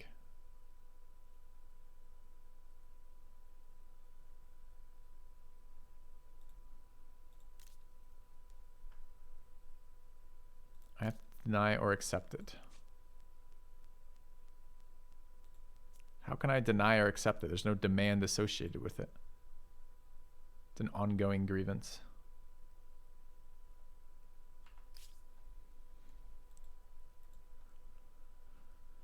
All right, let's take our fight here. Okay. Let's take a look at our idle units. Looks like we have a garrison here now. City has completed a garrison. City needs food, so we're going to try some food quarters. That's horses already. It's production. This one could be a food quarter, right? We get 2. Kind of a bad investment. There's a, maybe we can do infrastructure here. Granary is 2 food for farmer, not super good for us. 5 food for horse for a 2-turn build now. There might be some food available in here. If I wanted to build this, could we not build it there? We could. That's reasonable, I guess. 9 food. Okay. We're looking for that deer. Which seems to have unspawned, disappeared, hidden itself.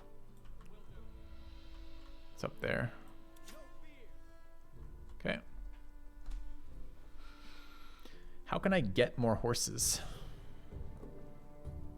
You mean attach territories with horses inside them? Okay. Really, districts affect the cost of future districts. Didn't know that.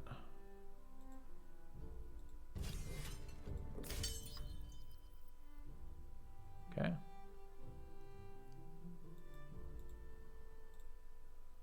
So maybe we don't want to build this then.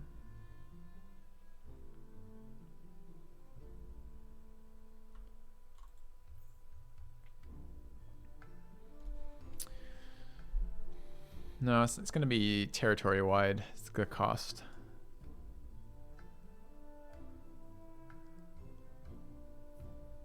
Is this a permanent effect or a one-time?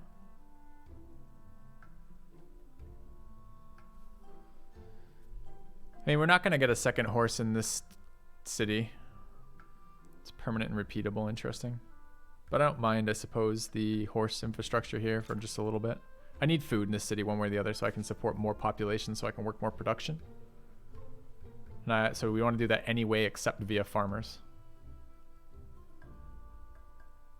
I can get horses from AI, really? Okay, and that will count towards the territory-specific infrastructure process. That's kind of weird.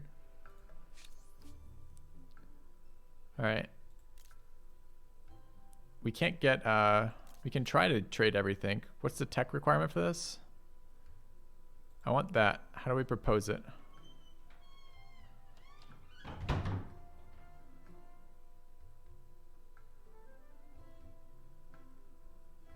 Well, we can try. Why not?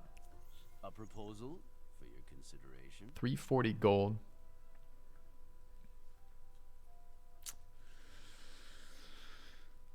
I see merit in your proposal, but I need something more. It's quite expensive, buddy.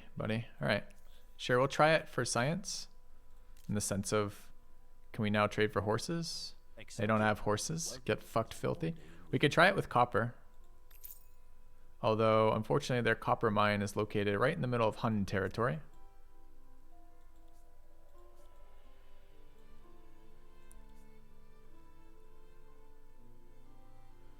All right. How could I have checked for horses first? Congratulations, 40 Taco. We could try with the Egyptians. Sovereign. Dude, they're at 86 war support as well. That's scary. Strategic 0, it says.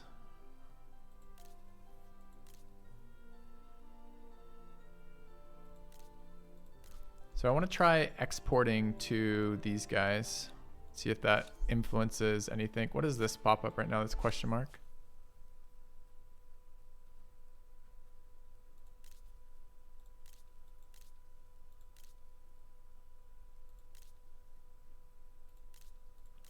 So I can go to export here.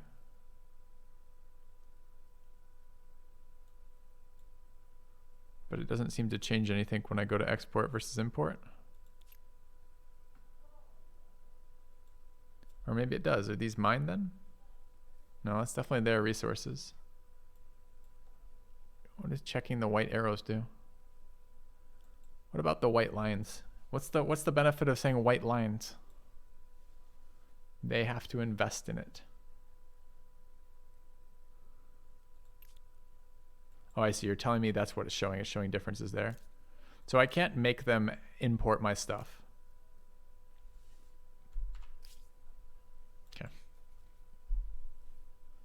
All right, I don't know how I could possibly end. Oh, one more turn of this, I guess. 208 influence. Okay.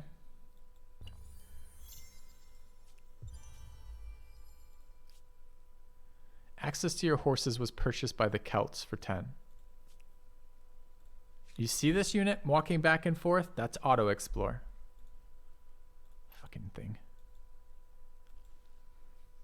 All right, does that change our relationship with the Celts now that they're doing that? Greetings. Do I find them to Are be you with me weak? or against me? They depend on access to our resources. Yes, it does. It does change that. Interesting.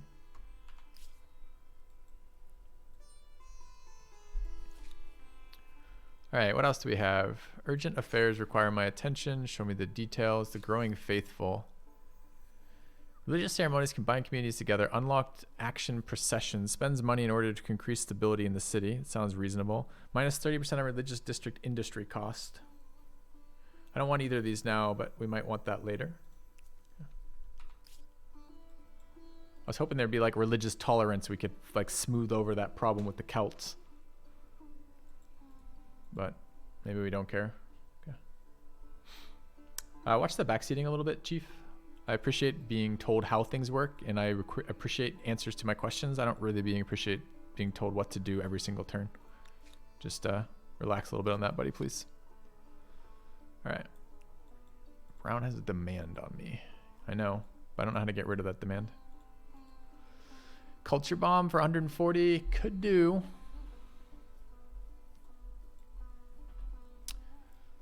Could do.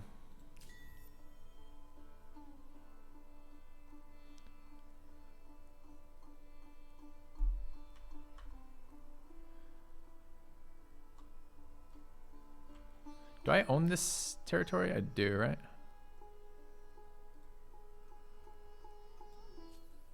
Okay.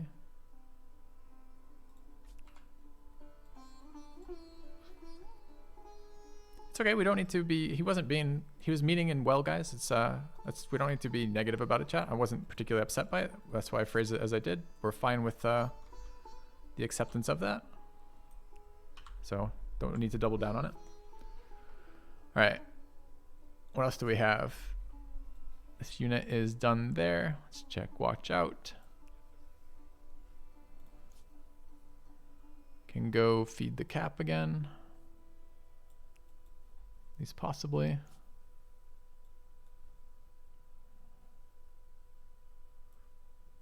Just chill for now. Okay. All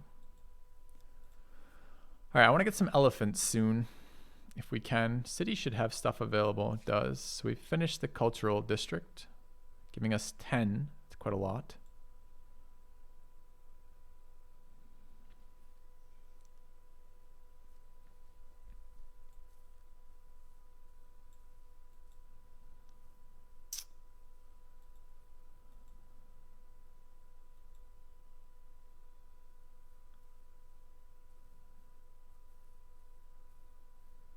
I mean, we could build some in here too.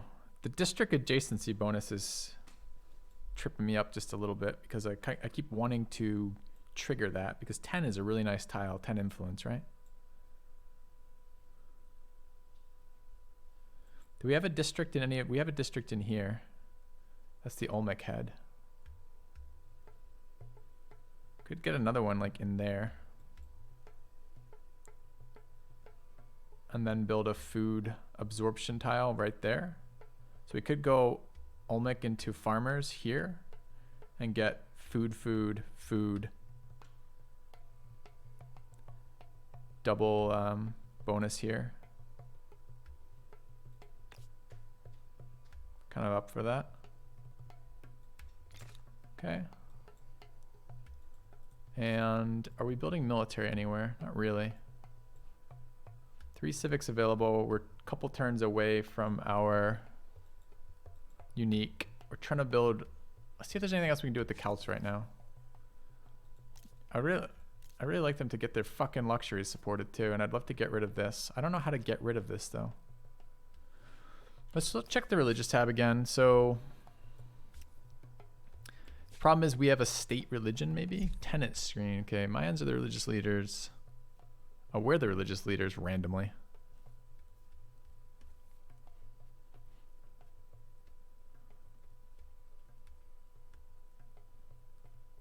Smite unbelievers. Okay. Grievances can be dropped. I mean, I might be willing to do it if once they're, if we can get them under the 80, I might demand they do something about it, right?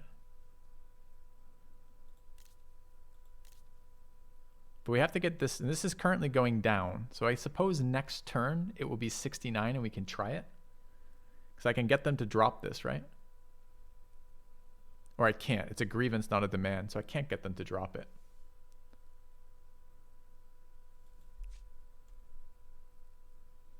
Okay. Can't really do anything about that, it doesn't look like. Okay. So we'll just end the turn.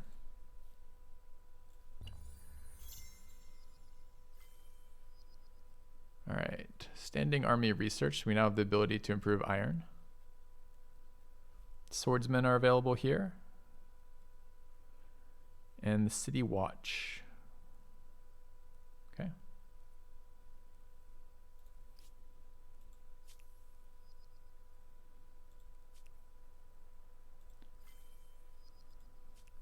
Take a look at our tech tree.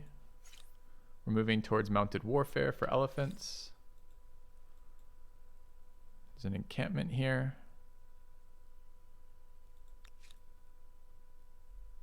Is that horse close enough to get there this turn? No, we can do it next turn though.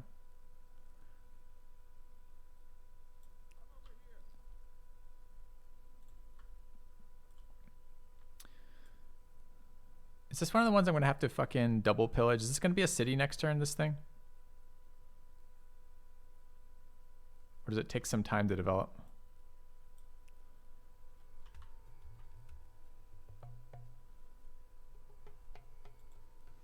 All right. How can my researchers be idle? I've been to the tech screen 3 times to select this. Huh. Can't queue text, I guess. Alright, trying to get into my territory. In my territory right now, not in my territory when I get to there. Okay. What is this? Is another scout? Currently in Leventa. Oh, this was one of the autopilot scouts that needs to go this way. Okay. You guys can chill. Production's going fine. Do we want to, oh, we have idle production here. We probably want to build iron in that location.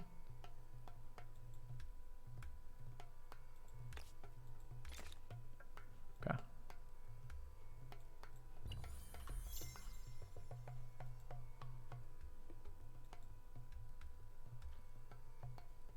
Spread out a lot. We were seeing what we could do with an early start like that. It's fine. Acknowledge. Trade route blocked. Celts feel differently about me. Every single turn they feel fucking different about me. What are they now? They're hesitant. Okay, because I guess the breakpoint was 70 there, or 2 turns of 70. What do they want? So there was a pop-up here, hesitant with this floating thing. Does that mean they want something?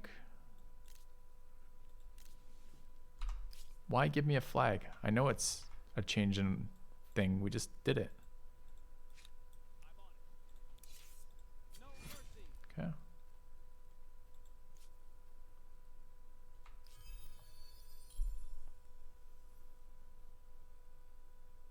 You found a curiosity, abandoned boat, providing a new army swordsman next to warriors. I don't have warriors. Do I? Oh, warriors are scouts. Okay, take a swordsman. Okay.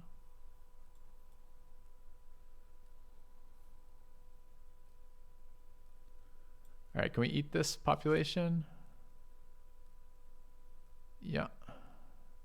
Just. Actually, we'll be negative if we eat this pop. We're gaining food shortly-ish, right? So let's eat this pop.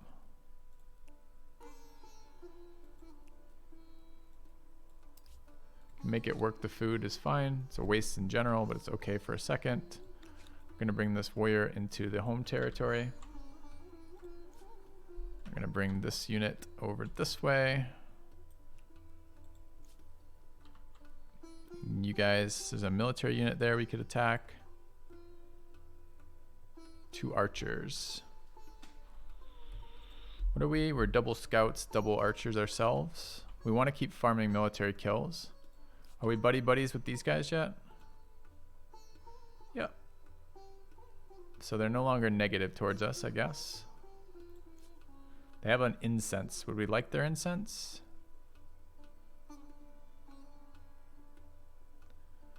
I mean, for 60? Sure. Okay. Let's beat up this guy there.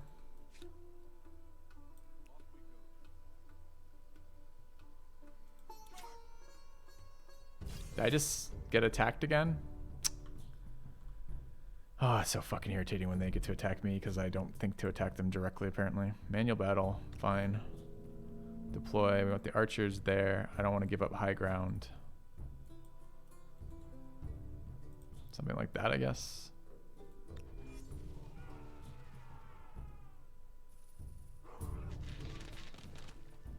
God damn.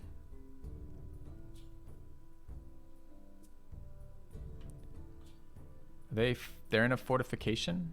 +6 from fortification.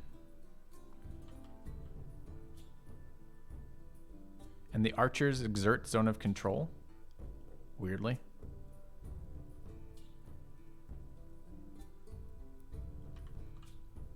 Okay.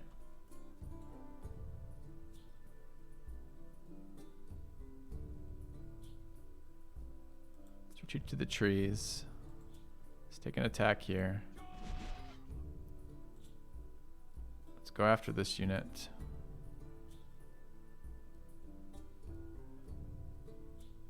Guess we move here and throw first.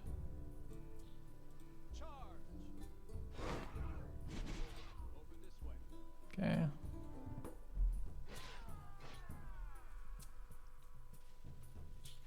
They walked out of their fortification to attack. Not entirely clear why. Can I occupy their fortification? No. There's something going on with this. I guess we're getting zoned again.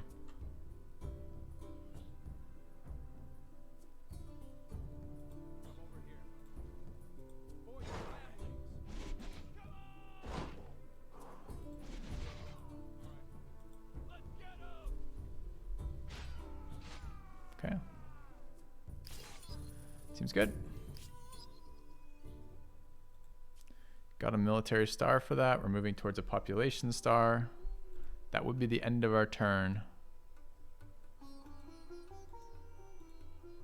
Get our district next turn. We can probably get our city next turn as well. Another deer.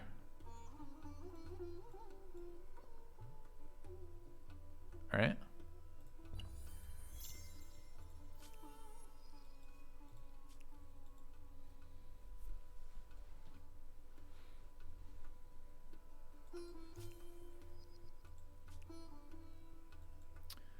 All right, are these units hostile? What are they? Spearman, Spearman, Archer looks pretty annoying. There's probably a sanctuary at the deer somewhere. We'll have a look around with the military unit in a minute. All right, we have 2 scouts chilling in Leventa. 3 idle armies, 2 idle cities. The Celts are going down with their desire to war us. I would love to get more of their luxuries back, but are they at peace? Hold on a minute, did we say they're at peace with? No, they're still at war with the Huns. Okay.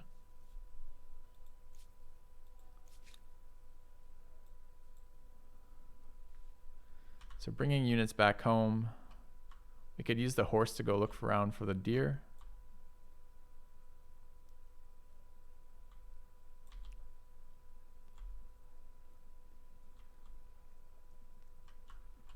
All right, we've got a gemstone there.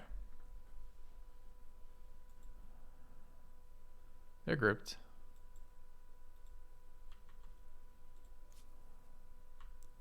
All right, the swordsman is going this way. It's just going to be available against Egypt. The scout is currently a warrior. Currently negative food, but we just finished production of the tile, deliberately set up for food. So we're going to grab a farmer's quarter here.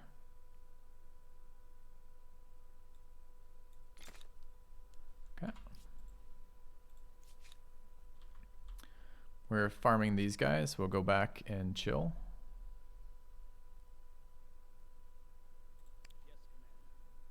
And we're going to chill here for a little bit. Okay. And we're good after that, I think. Oh, we can found a city this turn with 583. We decided it was going to be this city, right? Cool. Kind of want to put a territory down in here. 22 to attach is dirt cheap. We know we want this one for sure. All right, the city's got a ton of pop because it's been around forever. Unfortunately, it can't support its own population here. And it's only got 3 of 3, so it's going to starve super fast, annoyingly. All right, where are we putting food tiles? Could attach again, maybe. How much is it? 238 to attach again. It's quite a lot, actually. So food tiles out this way. Right there, right? Okay, so we will build a food tile here. Okay. And one idle city, this city. Where did this city finish? Iron. Could build these fancy districts.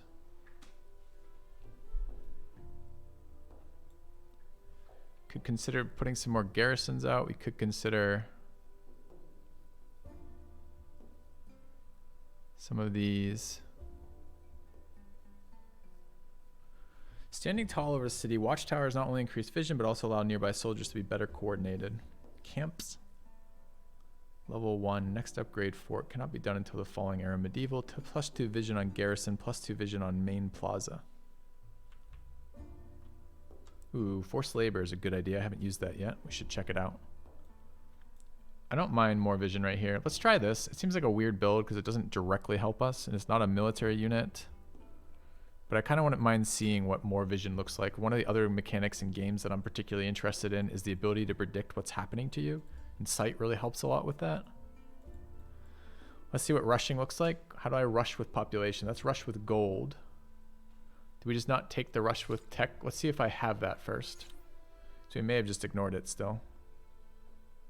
Yeah, it's masonry, which we don't have. We could grab masonry and check it on the way back, perhaps. Do we lose progress on the tech that we've been going for, or is it stay partially researched? Looks like it stays partially researched. I wonder if it deteriorates or not. But I like that idea because we're going to starve a lot in here for a while.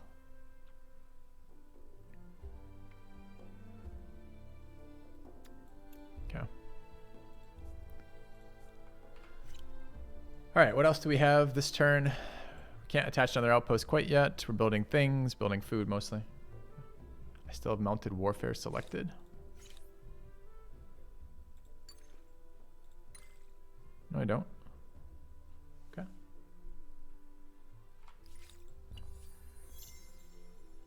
All right, population loss, rip. Osmosis event here, great. New religious conversions are kind of annoying. Queued masonry. What? How do I change it over then? I don't want to queue it. Can I not change text? Oh, do I have to unqueue it first? I have to unqueue it. Like that. Might be irrelevant by the time we get there, but I wouldn't mind seeing how the mechanic works. Starve in 4 turns, that's not so bad.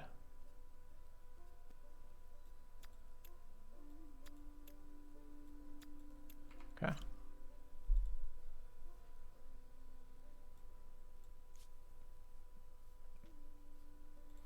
Four idle armies. We're chasing down a deer.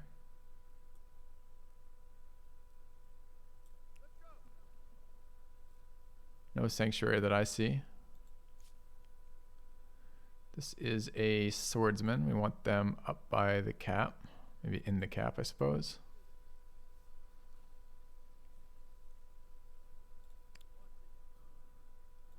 Waiting for units to farm. Waiting. All right, turn's going a little faster. We have definitely another attachment available, right?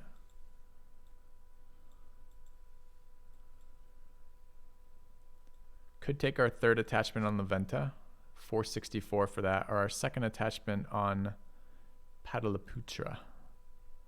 Or we could actually found a city in here, or both.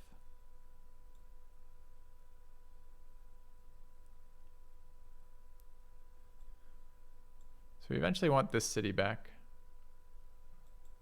Oh, click prioritizes, okay. This area looks totally useless. Maybe if we share borders, like right there, it could be okay.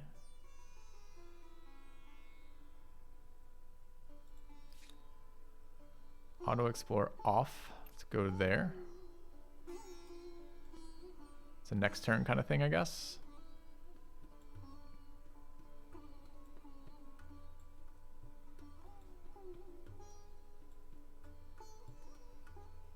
All right. I guess we're taking 3rd attachment for La Venta. I kind of wanted the 3rd attachment to be one of these territories, like this one maybe. We could kill this city and take it. Just like raise it and then replant. It is right on the borders of our buddies, and our buddies actually are pretty influential with those guys, so they're going to be pretty pissed if we do that. So I don't really want to do that. But I now want my next tile.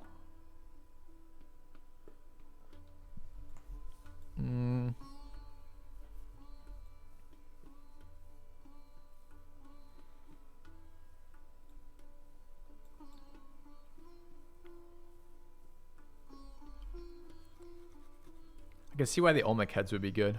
All right, chat. I need a quick break.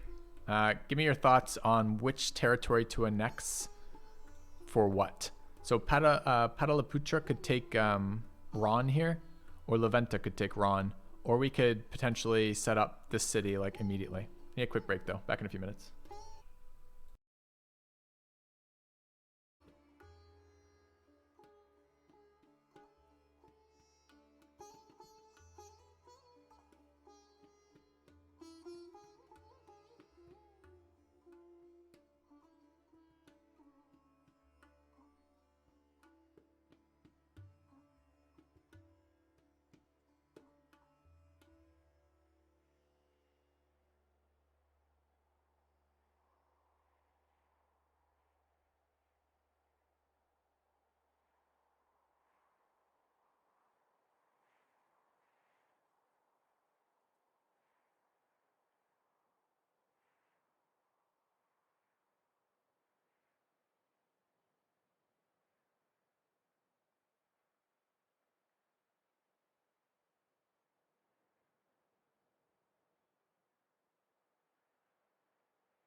All right, I'm back. What do you guys got for me? Yeah, I don't really want the middle tile. I see complaints that the middle, this area is bad. I agree. But I'm not sure that it matters. We seem to be getting pressured religiously and culturally by not having it filled in. Barbs keep spawning. Or barbs have been claiming all the areas. I kind of just want to take it so it stops doing annoying things.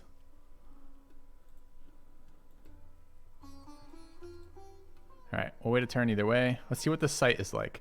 So right now, our site stops at the obsidian.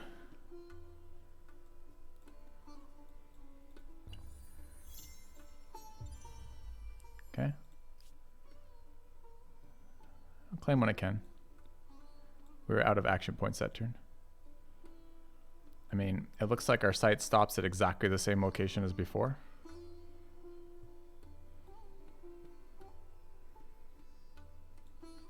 Looks like we actually have sight on the luxuries we're trading for as well. Or maybe just all of their luxuries give us sight.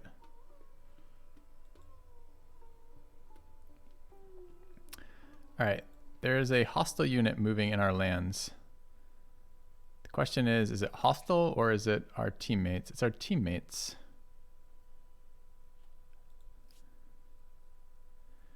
What happens with this unit, chat? So they're not going to attack us because we're past an influence level with them.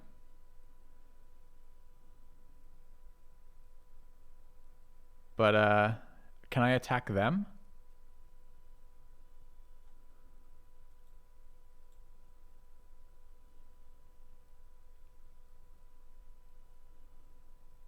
Or will it sour our relations? I lose my influence if I attack them, I see. I don't want to rent them. Alright, let's go back to moving that. Let's take a look at our influence. We're going to plant a crappy city in here. In here, here I guess, actually. I think I want to plant it over by, like right there, I think, right?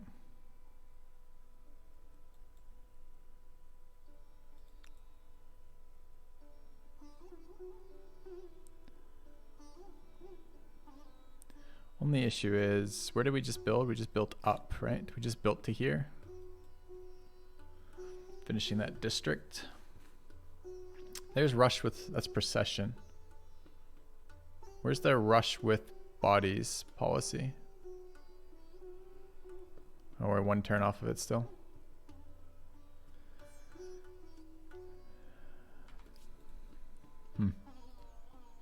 Alright, let's kill the deer. It's 2 deer.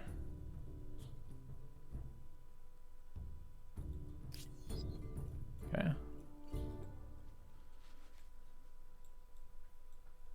What is the glowing thing? It's just a victory tile. Okay. So we need to figure out about plopping a city down there. Kind of wouldn't mind another trade over here. Got to figure out what we're building in Leventa this turn. Drop the garrison. Barracks long term is probably worth something.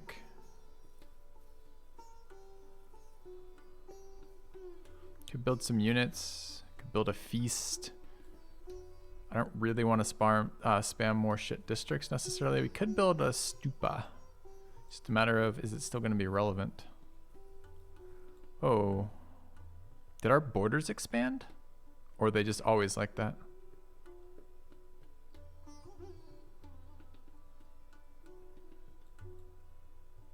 Can borders move? Be weird.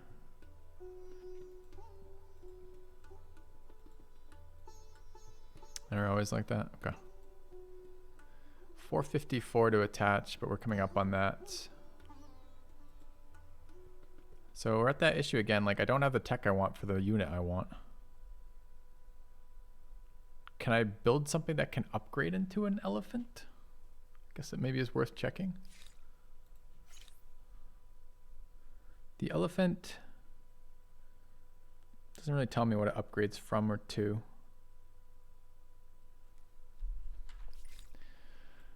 All right.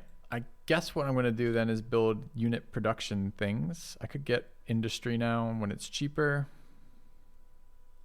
Do we have any production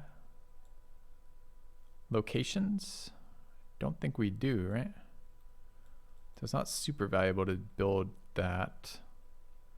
Lumberyard maybe? 1, 2. Yeah, I wish it just told me. Why doesn't it tell me in the tooltip how many it would be? 3, 4, 5, possibly 6. Yes, possibly 7. No.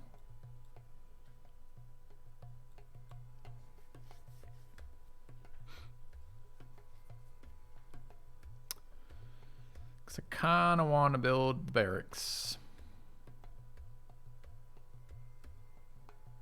All right, let's go with the forge, see if it unlocks anything, I guess. It seems like the weakest of the three in terms of raw production. It probably is. Lumberyard seems good. All right. What do we have? Idle unit, wait. Idle unit, wait. Idle unit, settle. So the question is, are we building any more districts out of this city that are going to move in this direction? Probably not.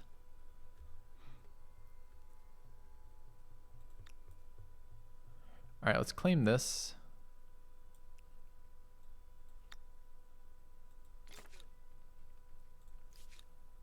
You can just station here. What am I doing with excess population right now? Like this unit. What if I tell you to auto explore? Where do you go? Are there goodie huts hidden in the fog? Sniff them out for me. You went to that tile and stopped with 4 actions left. Never mind. All right. We completed something. How about these cities? None in there. Bunch of woodlands in here though. This is probably worth, oh, we need to build a pottery workshop, of course. Can just build that right now. And then build the production building, which was the lumberyard.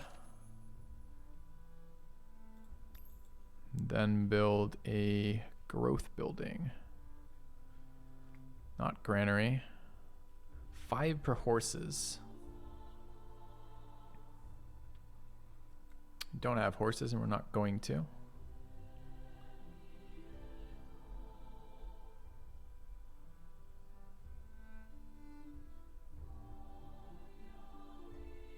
Feasts are kind of expensive. Dude, I really don't want to build the granary. I don't want to work these at all. Is it faction-wide horses? It can't be, right? I mean, I have one of those built. I'm almost certain it's not. Let's take a look. So Leventa has that, I believe.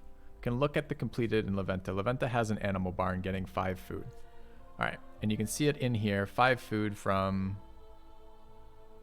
animal barns infrastructure, okay? That's my only horses in the Empire that I'm aware of. So this city should not be getting food from animal barns that I'm aware of. Yeah, it's not. So no, it's not.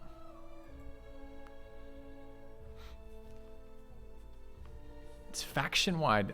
I don't think it is though. I'm not seeing that bonus. I mean, I didn't look super hard, but let's look again just in case.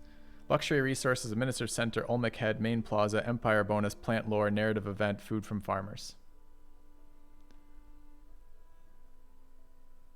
Do I have a barn there? I don't.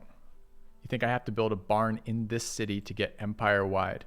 Well, we can test that in a different way then. We can test that Leventa's building a forge, which is 5 industry per copper.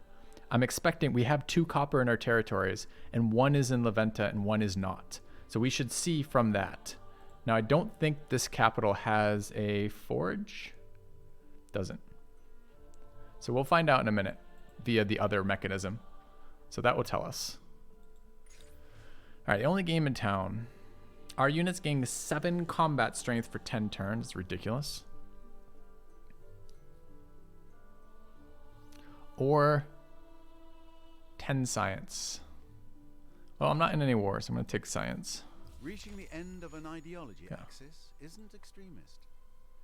Think of it as being focused, yes? Very goal-oriented. All right, what are we doing in here?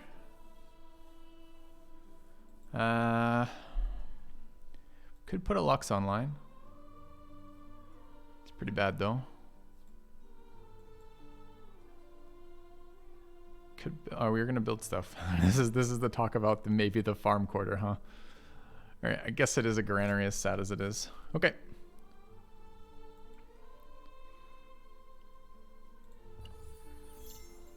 $30 science per turn, right? Okay, masonry researched. New wonder can be claimed. Acknowledge. New grievance. We do want to figure out what that's about. Hail, sovereign. Celt stole population. It's pretty annoying.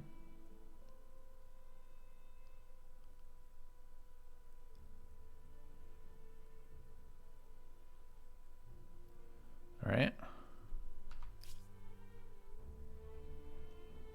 Okay. Man of Ambition Part 2.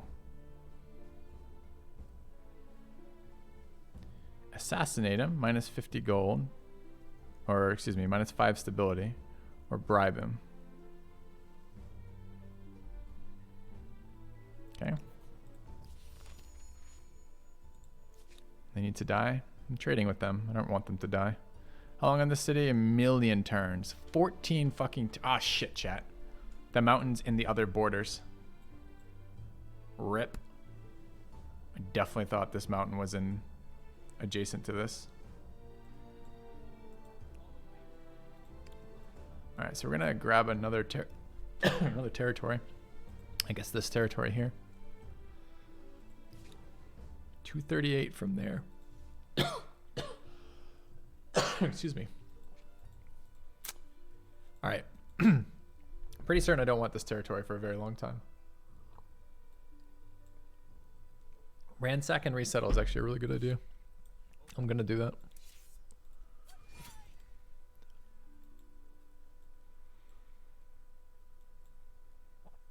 I don't know where the hell I'm gonna settle instead. Up here, I guess.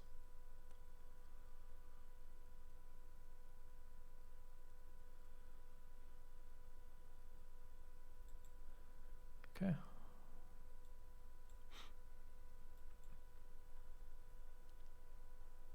All right. What else?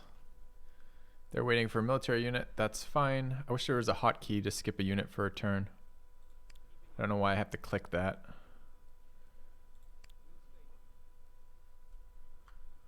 All right. What are the horses doing? I guess they're going here. Okay. I don't want to necessarily station though.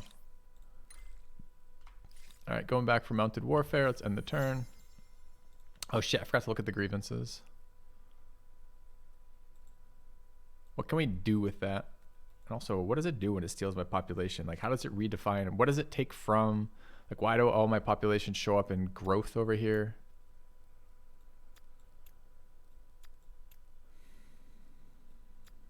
Okay. -1 food. All right, so we finished that. We should be able to see from here about production. So if we hover production, we're getting 10 from the forge. So it is empire-wide. Okay, that makes the animal places and the forges better. Okay. Change my expert policy sequencing. How do I do that? Is this the order they go in? Oh, I see. I can drag these around. That's amazing. Thank you.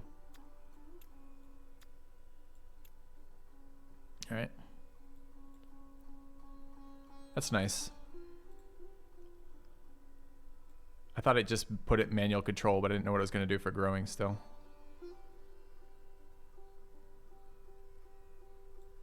Makes trade important. Yeah, it does. We should work on trade again in a minute. All right, what do we want to build in here, though? More infrastructure? More units. We decided that lumberyard wasn't terrible in here, right? Let's grab that. What did this do? +1 from mountains, +1 from stony field and rocky field. It'd be lovely if it like highlighted. If you're in a city and hovering, why doesn't it just highlight the tiles it affects? Mountain, mountain, 0 mountain, mountain, mountain, mountain. Is this rocky field? Rocky field, rocky field. I mean, 1, 2, 3, 4, 5. No, think. No, 6, 7.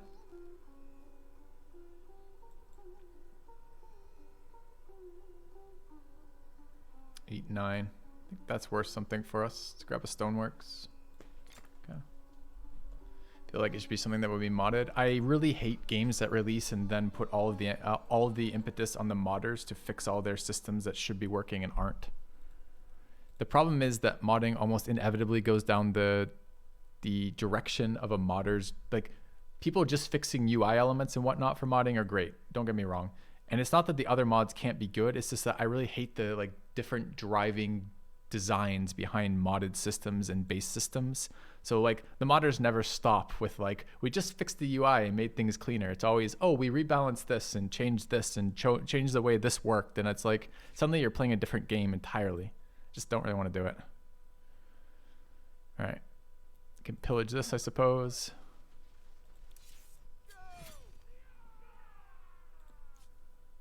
And building in there. Building in there. So we want to place another location in here. Here, maybe? Welcome. Just to own it. Filthy 7. Up there. That has the most production. It'll be faster there. Doesn't have much in the way of food, though.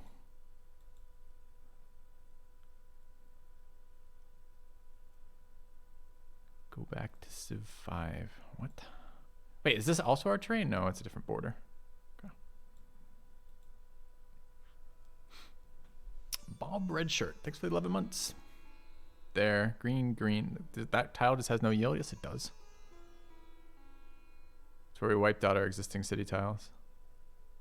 If I mean, I can hover, right? So 14, 13, 15, apparently.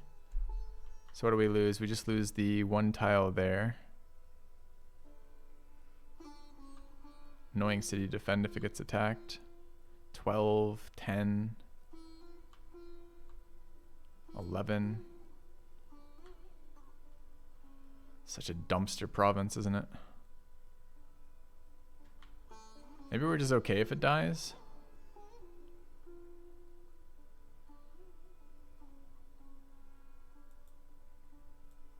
Okay.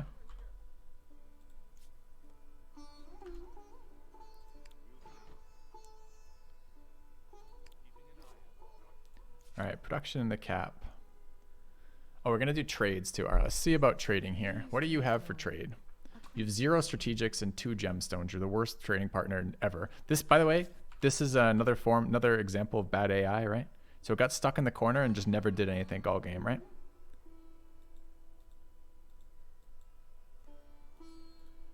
And it's going to be a non-entity for the entire game. Let's take a look at our Celts over here. Greetings, Sovereign. Are you with me or against me? They have iron and copper, so now getting copper is worthwhile.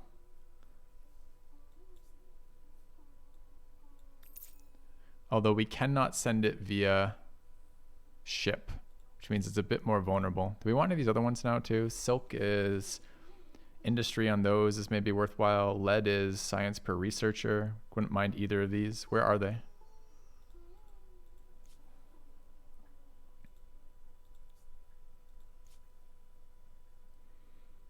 And they have now 4 porcelain.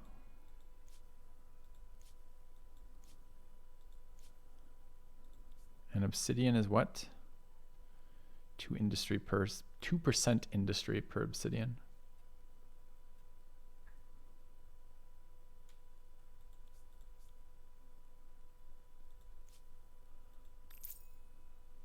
Fucking pricey. Is it more expensive per trade? Why is that one so pricey?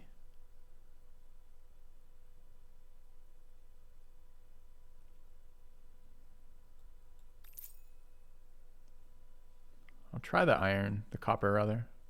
I think it's going to get almost immediately pillaged. So we'll try it, and if it works, great. If it doesn't, too bad. Still at war with the Huns. Distance, okay. Doesn't seem that much more distant. All right, so this city has finished another one of its influence districts there. And we were going to build something here. What was it? We did build it already there. We have the farmer's quarter already located there. What do we have? We have an iron mine. That would be good. And what's this thing? Another iron mine. We have 2 iron in here, apparently. Why are there... Oh, it's an artisan's quarter, not an iron mine. Never mind. Okay, we'll definitely do that for 1 turn. I guess there's hopefully going to be a building that gives us production off iron as well. Okay. We now have 18 food in here, so we can reassign these. Good.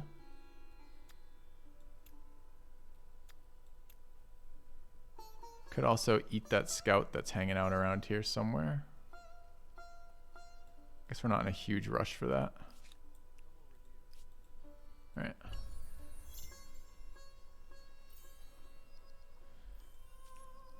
Era star unlocked. Getting out of this era seems tougher. A lot of the initial bordery stuff have changed.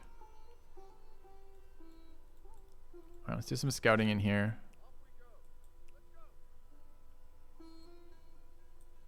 Who the fuck are you and why are you in my borders? Just chilling.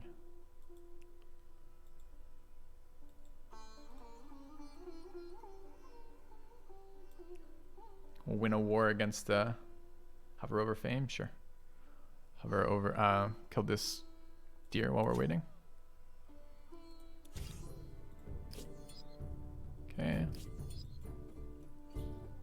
I think that's still giving us war score, right?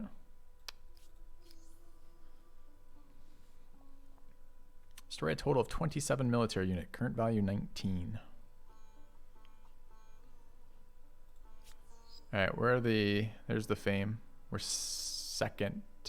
Wait. We're first, but they have more stars for this one. Okay. We're already first. We're the third. I mean, I guess it's fame. Maybe fame isn't that important. Because it does. It's just like a... It feels weird. It feels weird to be this far ahead on the highest difficulty this early in the game. They don't count as killed units. I don't know if that's true or not. I don't think we have... I mean, how else have we gotten 19 right now? Like, we've only fought a couple military units in this era. Because we haven't been in this era long. So I'm not sure that's true.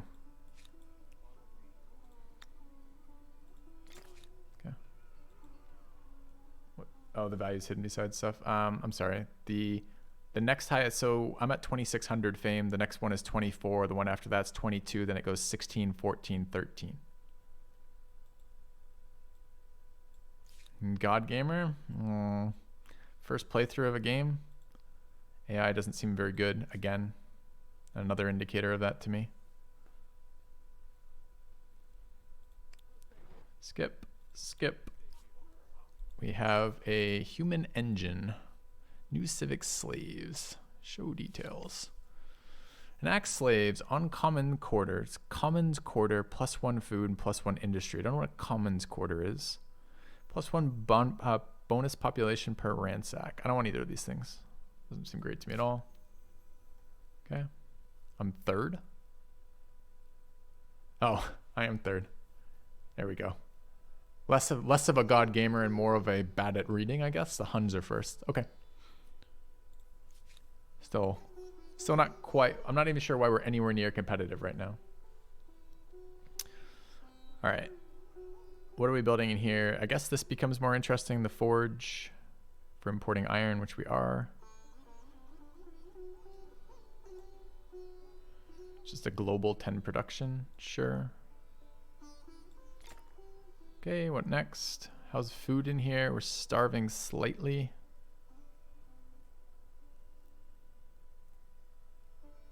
We have 2 more food available. Okay.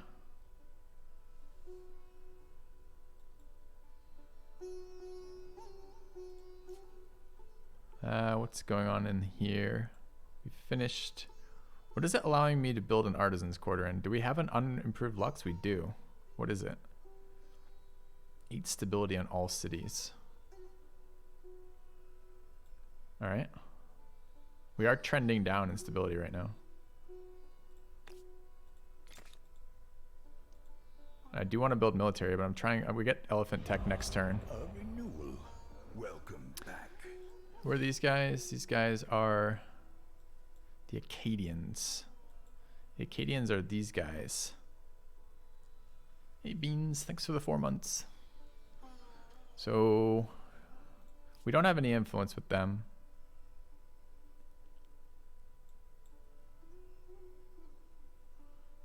Who are they liked by? Oh, yes, we do. The Egyptians and okay. We have 512. We could attach again. I think that's the plan right now, right? All right. Let's grab this one. Okay. What has that done for food? Made us negative.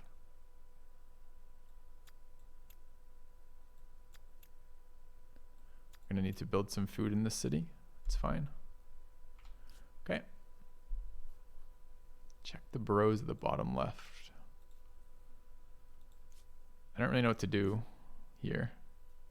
Start assimilation. I see. Cannot be done as you are not a patron of this independent people. Ah, we're trying to get to there, I guess. Gonna find out. All right, mounted warfare researched. Excellent. I want to get there first. I'm worried it's competitive, so I'll pay a little bit more for it. I can live with it. Okay. So what are we doing this turn? We finished our tech, the tech we've been working towards, which is elephant tech. Might start demanding some things from the Mayans once we have elephants. I can get a 0-turn fishing tech. Get hydrology. Another level of food on river. Industry on river. Extra stability. Where's citizens? Stone walls, military camps. Levy administration. Philosophy, +1 city cap. Research quarter, schools. Let's grab hydrology. We need food again. What does this mean? It can be upgraded. Disband, transfer. Upgrade to horseman requires 2 horses. We only have 1 in our empire. Heal. So it looks like this tech got us horsemen, but also elephants and night raids. 15% ransack gains on army. Okay.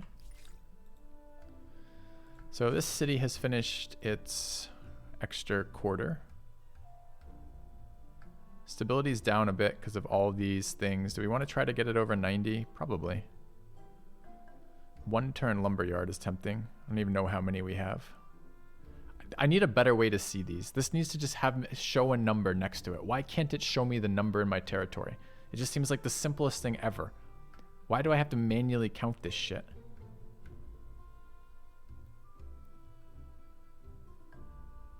Build a public fountain for stability. Could just start churning out some... where's my elephant unit? There. -2 pop. Ouch. Okay.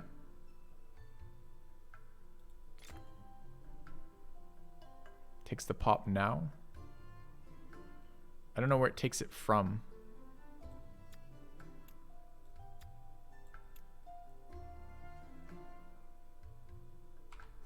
So it's 6-7 right now. If I go out of the city and back in, it updates, right? It's still 6-7. Yeah. Every time you check, I'm bitching about the game. Okay. Congratulations. And we can just immediately repopulate. It's not going to hurt us at all. I would have liked to have known the upgrade cost. 90 gold. It's dirt cheap to upgrade. Huh. That means holding scouts longer is actually valuable. If horsemen are any good, and they look pretty good. 26.6.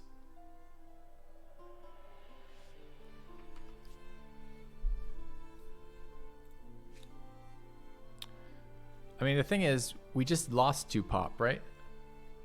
But we didn't actually lose 2 pop because we're food stable right now. We haven't added anything, and we were food stable before.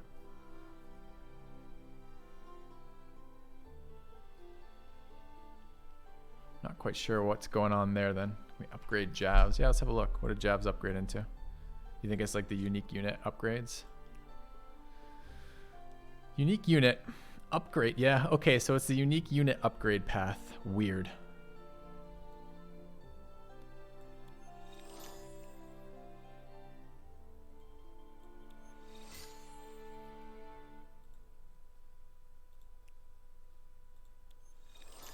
All right, well, we've got 2 more to upgrade there. I wonder if we can bully people with that now. Maybe we don't build this. So what happens if I remove this? Do I get 2 people back, or does it have to spend a turn in the production queue? That would make sense. It has to spend a turn. All right, we need stability and production. And there's the forge, which is also production. And animal barns is 5 food. We have no idea what those are worth production-wise because the game will never tell us something as simple as what the boost is. All right, I guess I'll just build them so I don't have to think about it. Go kill the Celts? Maybe. They probably have their own unique unit. Oh, that's just a swordsman.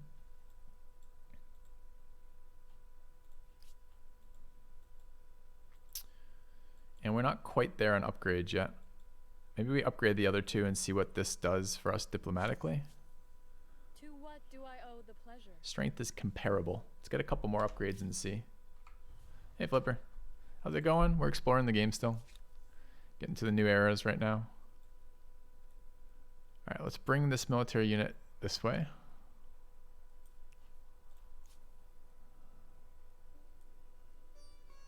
I would like another horse. Is there boating tech that I can maybe... I saw that suggestion in chat and I didn't hate it. Yeah, right there. All right, we'll try it. I'm going to try researching boating to meet civs to trade. See if it's any good for us. Wait, upgrading doesn't end my unit's turn? Nope. So I'd like these scouts to become horsemen. Chill there for a turn.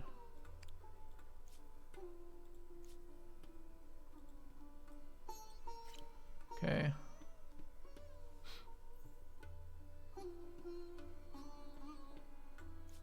I think it's just, I don't think it's a deliberate attempt to manipulate the player by hiding the systems. I just think it's bad UI design. All right. What's happened in Leventa? Leventa's at 97% stability. Probably because of that garrison. We're at that. I guess we're just building random production buildings, infrastructures for now. Okay. To build a harbor to build boats. Well, we'll build a harbor then. Okay. Okay. Next turn. A new wonder can be claimed. We might do that. Since claiming a wonder doesn't obligate us to build it, it just prevents other ones from building it.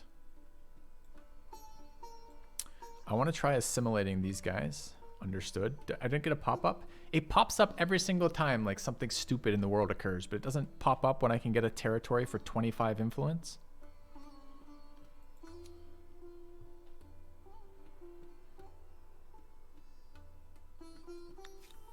Okay. You have assimilated an independent people. Every culture, greater or lesser, is a building block in a civilization. I get their units? What the fuck? Seriously? It also puts me over the city limit. Not cool. Okay. I assumed the assimilation process was going to be a process of assimilation. I wasn't expecting it to be button click get it for 25 culture. Okay.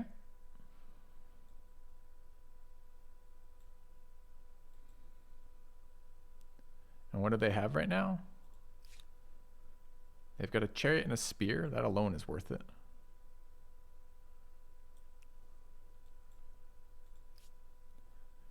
Can I button press this too? No, we're not there yet. How come the AI doesn't immediately assimilate them?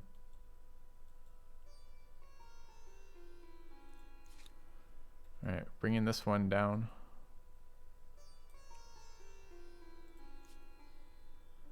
We don't know what we're doing with you yet. Another encampment.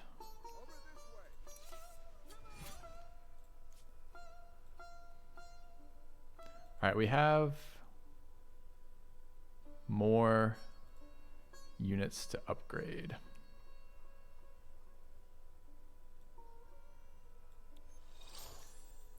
Okay, and how are they feeling in this next turn? Welcome. What do you seek? They're now weaker.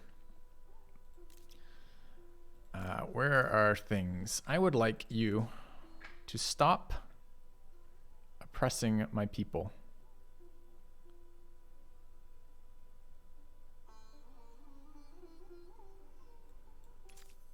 These lands are not yours. Relinquish them now. Violence has temporarily halted your purchase of dye. Why? Did they go to war? I'm at peace. So why does that block the route? And how does it block the route? So I give them a demand. And they respond.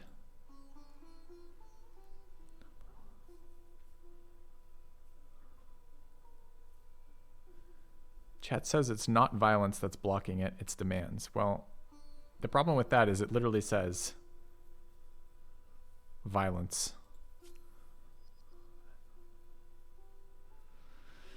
Potato McWhiskey's telling me it's because of this.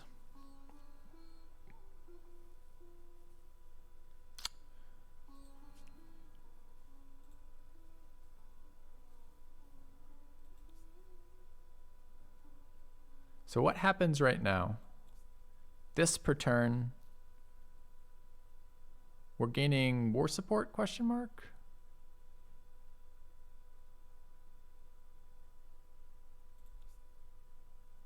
Dude, didn't it used to tell me if I was getting plus or minus on that?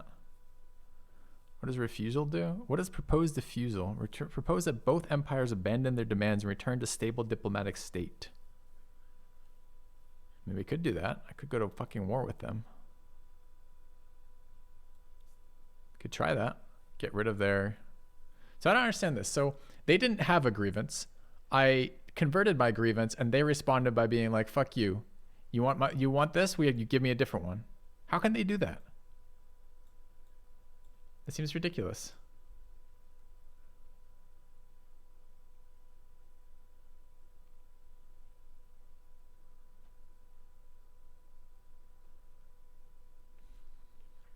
Okay. It used to tell me that my war score was counting up or down. All right. I guess we're proposing a diffusal. These quarrels hurt us all. Once more with a clean slate. Refused by the Celts. Still not enough. Do you enjoy being unpleasant?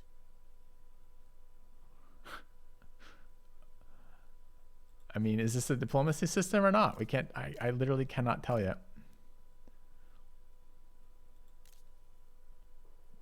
All right. So how do I get this to tick up? Because I want to declare legitimate war on them, I guess.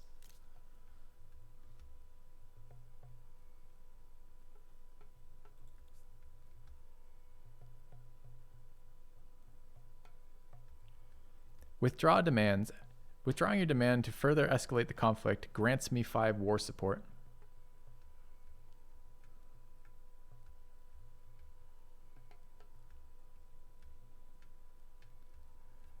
I see. What am I even demanding? The Celts, oh, demand 600. I demand either recompense or your destruction. Okay. And what have they done? As you wish. As I wish what?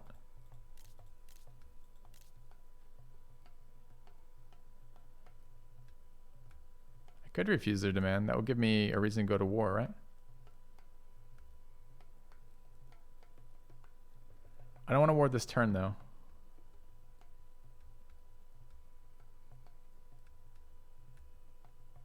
Click the history button to see what they did. Show me where's the history button? I don't see it at all. Treaties, trade, relations, crisis, hesitant. Where's history?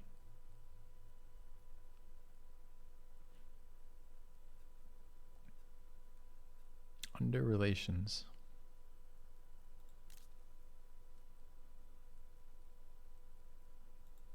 Well, that's useful.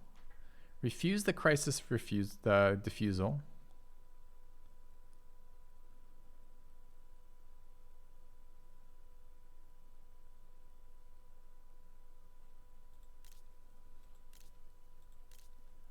All right.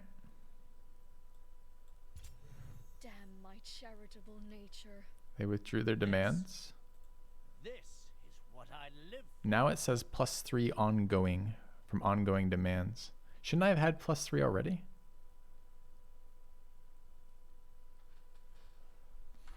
Fucked if I know. All right, we'll keep working with that. Good, they should be afraid of me. I'm going to kill them in about 2 seconds.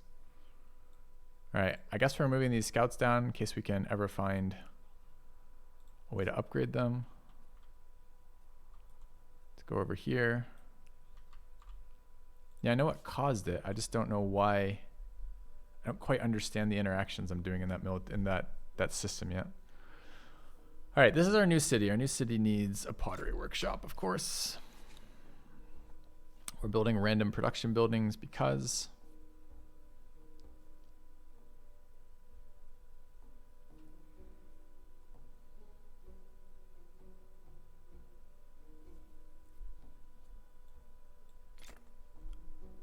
although I should probably be building something else. The city's also building random production buildings. I think it's time for a barracks in here. Could also be time for a stupid granary.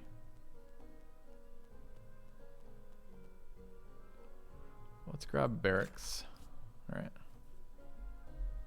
Maybe you have a civics or research that can increase the... we should go look at that. So we're at 312. What civics do we have available?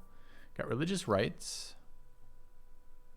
I can buy stability. We're a little short on money because of the upgrades. Plant science per researcher, +1 science per number of trade routes.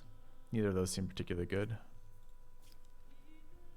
50% on higher army, 50%. Why would I care? Why would I ever? It cost me 25 to assimilate.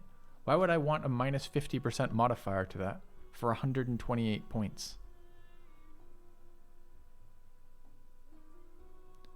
Although +2 combat strength could be good, I guess. They may have Alright. more to offer than just their weapons. Assimilation does seem practical. Can't afford any of the rest of them this turn. We'll move towards it next turn, I guess. End the turn. Okay. Alright. Oh, I queued up a tech instead of... I did that again, or I didn't change the tech. Okay, I could claim wonders, but I don't want to. Let's see what our relationship is here. Greetings, Sovereign. Are you with me? We're at 79 war support and it's going up. So we can war them later if we want. Like next turn later. Because these are unanswered, I think is why we're getting this. From having more ongoing demands. Okay. He's fighting the Huns and losing. Well, we might end up fighting him and then fighting the Huns right after. Which are the two game leaders. So if we can, while we have a military tech that's really relevant, if we can fight them then, that might be a good thing. All right, what's this pop up? The Descendants of Kings. Swift on all units. 5 money per round. 10 stability. Take Swift, I guess.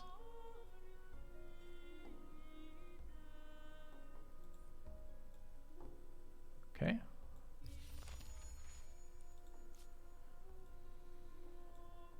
I guess that means we're going to assimilate these guys in a little bit. Is this us? Nubians, Venetians. Oh, we're not even on the board with these.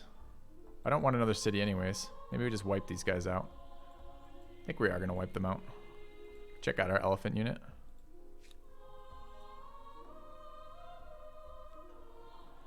All right, let's go here and pop this spear out. Pop this spear out. Okay. Then we attack it.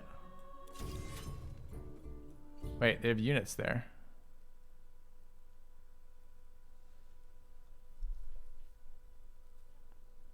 Oh, I didn't realize that. They have fences. Can we just fight this?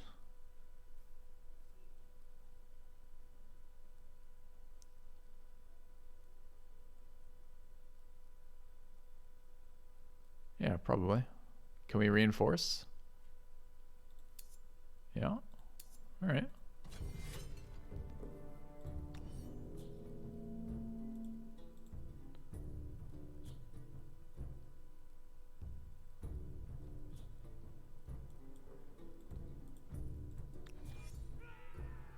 Alright, let's see what this pop-up says. District tiles that are connected to the main plaza, as well as certain special tiles, are fortified. Attacking you located on these tiles from the outside will impose a heavy penalty on the attacker, as the defender can cower behind the city walls.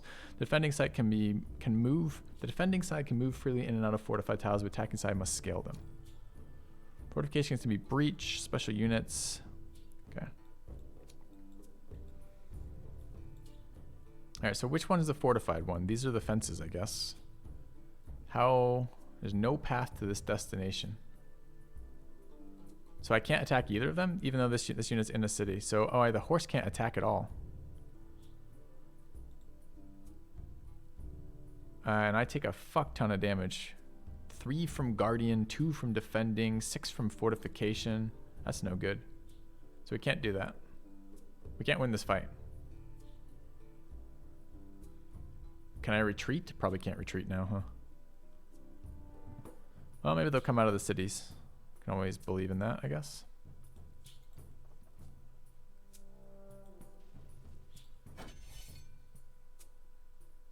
Negative.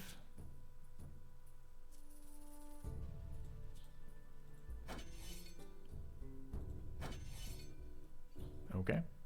So that will happen again next turn. So that's the first time we've seen that mechanic. I think. Can go into their walls to negate the buff. We could try that next round as well if that's a thing that's doable. Alright, 4 units to move this way. Who is that? Oh, this is... Okay, swordsman. Okay, that's fine. Want to get to there. Looks good.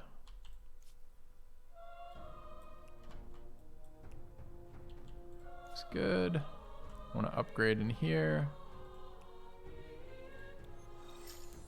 Alright. Are we close enough? What do we want to take? Everything.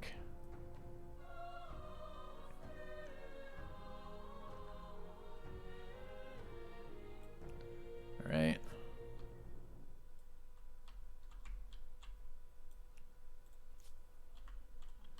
Now we have elephants. We're bullies. One turn, one turn. Any production stuff?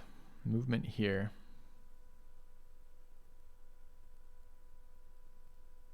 Yeah, I could help kill that. We're not quite ready to attack yet, I don't think.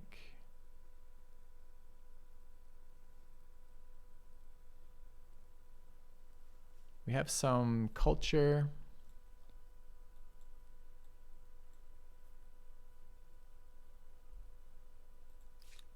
Could attach for 274. I guess that's reasonable.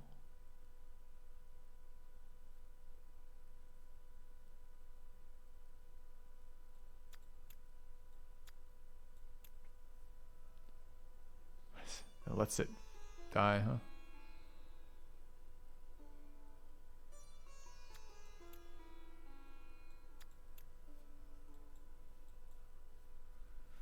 I don't really want to do that.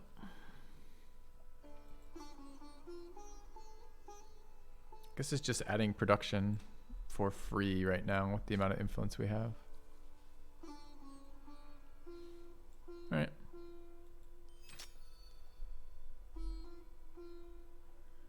Gained a pop.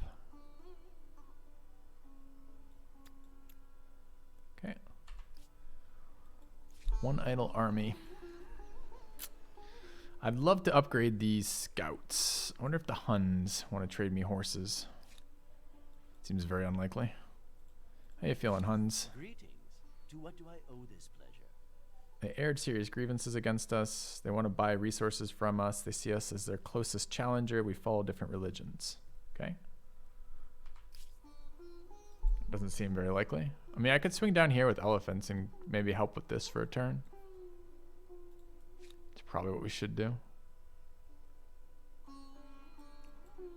Gives us the reason to hang on. I don't know if I can reinforce mid-fight or not.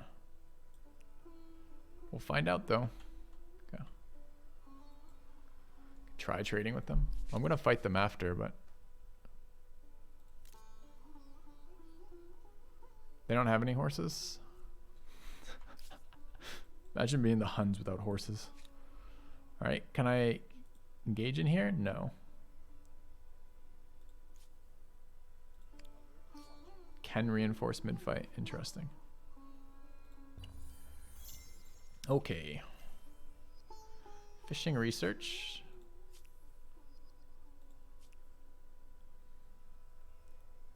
Tech-wise, we want to go for the next one, which is sailing. Our faith is full. Don't know what full faith means. Go to the tent means we can get another tenant. Smite the unbelievers. Steal not. Influence off mountains. Harmony with nature. 2 stability on rivers. Skew gluttony. Plus 5 gold on luxury resource deposit. Sounds kind of nice. Purge idleness. Abstain from intoxicants. 2 industry on forest. 2 industry on woodland. Someone's giving me the middle finger about wisdom. I guess it's already gone. 10 war support increase when winning a battle in relations. Okay, these are pretty powerful actually. Wonder which one is the most powerful here. Influence seems to have, like, we've hit like a plateau where influence is suddenly not as useful as it was, which is nice. That means things change as the eras change. That seems pretty good. I was hoping for combat strength out of this, but it isn't. Yeah, it does feel like either gluttony or intoxicants. Production is just production, right? Okay. All right. Fine with that. I don't know how that works on a city like this. So what happens on a challenge city? Because this city is polytheism, but this one follows Olmec shamanism.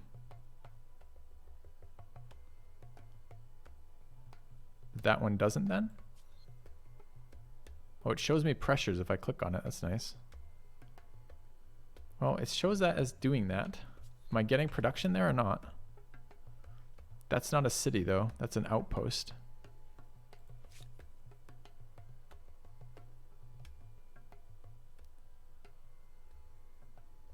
So we're tied. The territory currently follows polytheism, which is a 37% hold over it. However, the state religion of the territory's empire has a 39%. So this religion is currently converting the territory. Okay, so that means I probably don't get it at the moment. Land unit spawn points.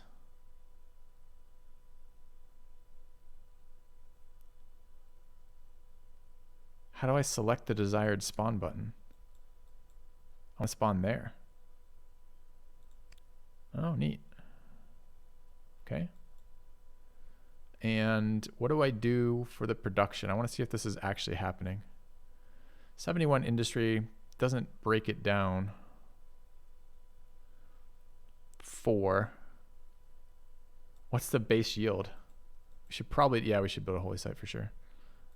We should also look over here and compare. So this one is all ours, doing 5 off forest. There's 3 from industry, 2 from abstain from intoxicants. Okay, so we'll see that on the tiles. It is here. Is it also here? It is here. So even though Leventa is not currently our religion, Or is it currently our religion? I read this as this is theirs. It's the wrong color. And it's converting. But it's weird we get the yield already. Maybe it's just for our state religions? Don't know. Alright, got a fight going on here. Can we now reinforce or no? Doesn't look like it. Can I get inside this? Sure can't.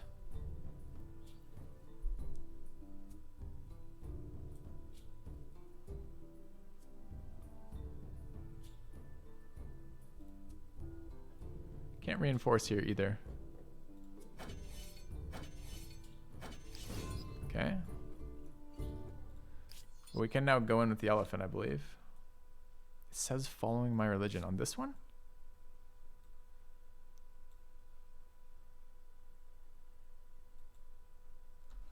No, it doesn't. It says it currently follows the Manetian polytheism. That's why it's purple. So it currently says it doesn't. It says I'm converting it, but I don't. But it doesn't currently have it. It's weird I get the bonuses from it, right? All right, anyways, we're going to come in here and attack this.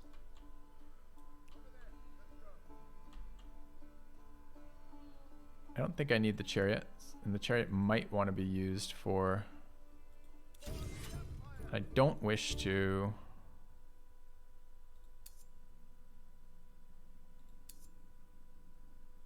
Can I exclude this unit? No.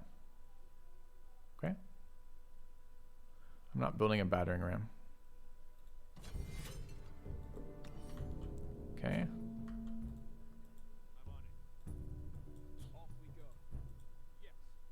Alright. I guess I don't want to be adjacent. The other tile with intoxicants wasn't in Leventa. I don't know how many times I have to show you this. That's definitely in Leventa and it has intoxicants. And this tile's not in Leventa and has intoxicants. And both those tiles are very clearly a religion that's not mine. That one. That one is not a religion that's mine. This one, I don't even know what the hell this means. It means we have... This is also not a religion of mine. This is the gray religion. It's weird that we get that in both two different religions. I don't know what to do past show you guys that repeatedly. Here we go.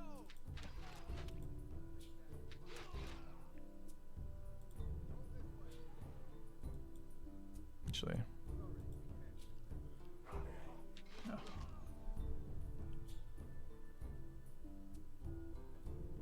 You feel this moment so much right now being told stuff that's obviously wrong by chat? Yeah. I assume you're talking that. Okay. All right. Elephants. Yeah, they seem not bad, huh? But I now have another city, which I didn't want. And I'm trying to pillage this, and I'm not sure we can do it. Maybe we can send the scout there to do it? Yeah! Okay.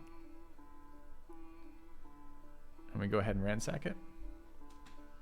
Yes, this is currently the hardest difficulty. No! Didn't want to move the whole group. It did me that thing that I forgot about from yesterday, where you select one unit. Anyways, it's fine. We can make do. But we're gonna go bully the Mayans in a minute here. Okay, does go in one turn. Good. All right, we're gonna move this way. We're going to keep scouting in here, I guess. These are scouts that are just gonna chill. Is there more scouts there? There are. We have 4 scouts right now. I gotta get horses, man. Yeah, it gets me every time too, Potato. It's driving me nuts. I was complaining about it yesterday. It's such a bizarre series of things to get it going. Okay, I don't care about this. It's fine. You guys are fine. You're pillaging, right? Do I have to reset the pillage because we added a person to it? We do. Okay, weird. All right, city's building production. Not entirely certain it needs to, but here we are. Don't want balanced. Okay, and 8 food is fine here. More random production, I guess. Okay. Oh, that's the new city. Oh, that's wherever the hell it is.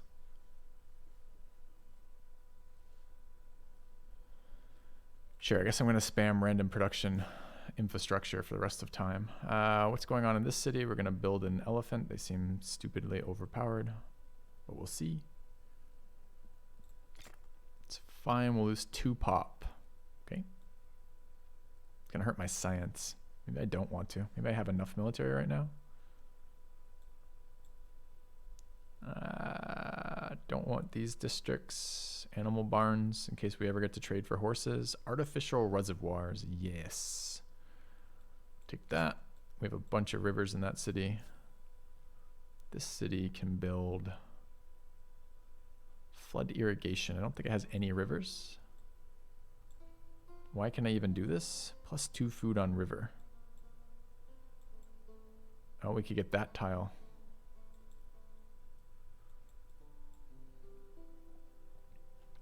Industry on mountain. And what's the other one? It's rocky field and stony field. Watermill does what? 2 industry on river. Oh shit, we could probably build that. Can we build watermill here? Oh, why don't I have watermill available in... Oh, I do. Okay. Production before growth. Okay. And this city, do we want to, let's just build a stone ring. Do you think that matters where we place this? Probably only if we lose the location.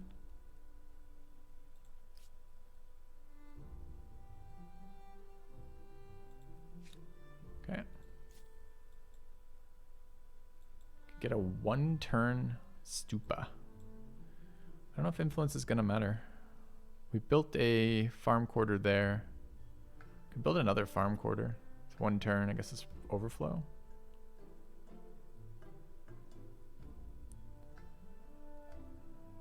Any population in here, food in here is good because then we don't have to work the same garbage. Is this overlapping tile with us? It is.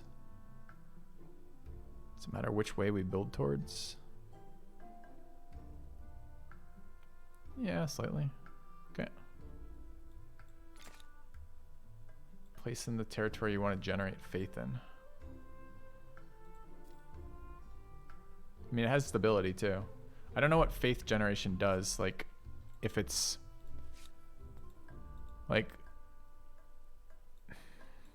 the thing is, we have that religion that gives us faith from people, and our people are spread all over the place. Does that mean they're generating faith in those areas? We don't really know how religion spread works. Okay. 5 farmers' quarters for 1 city. Somebody is going down in history with the title of the Satiated.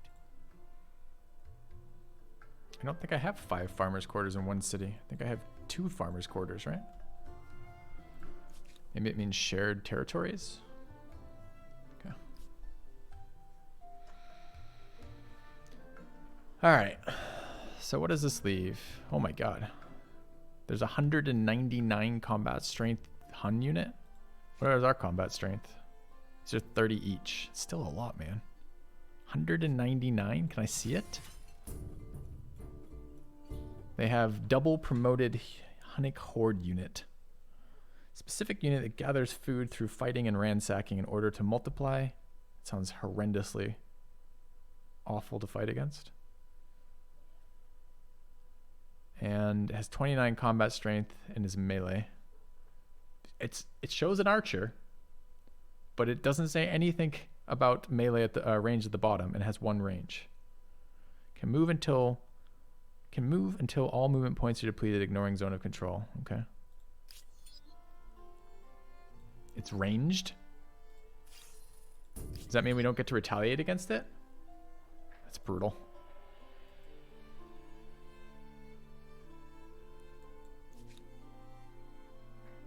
Alright, what is this? Chariot up here.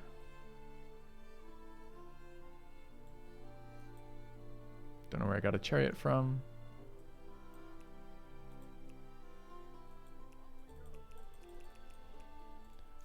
Alright, I need horses again. So we probably need to build the district that lets me, or not, the district that lets me build whatever it is. Are we going to be okay versus the Huns? Okay, why is this, okay, this is gone now. Wait, I didn't pillage the primary district. I pillaged like a city, or a district as opposed to the city.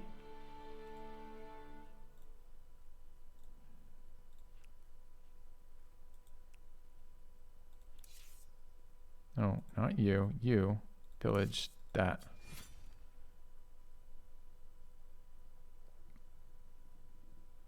All together. Still 5 of 3. Maybe next turn?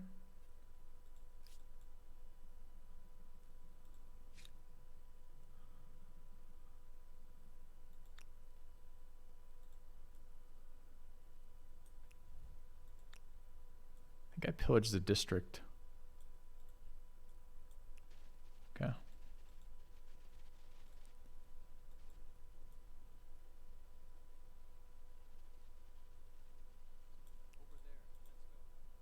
All right, we have 3 big military units here, military groups here.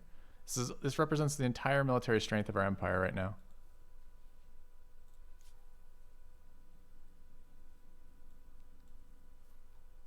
I guess actually that's not quite true. Got a warrior up here. Unless they moved already. I may have moved them already. So, can we aid our ally? I want to vassalize them. That would be kind of be good, right? So what's going on here? They've said trade route blocked. You're not very useful to me when you're not giving me trade routes anymore. So you are now aggressive. Okay.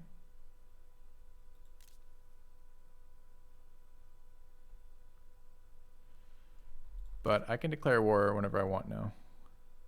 Okay. Yeah, I'm a little concerned the Huns are going to wreck me too, honestly. All right, let's wait.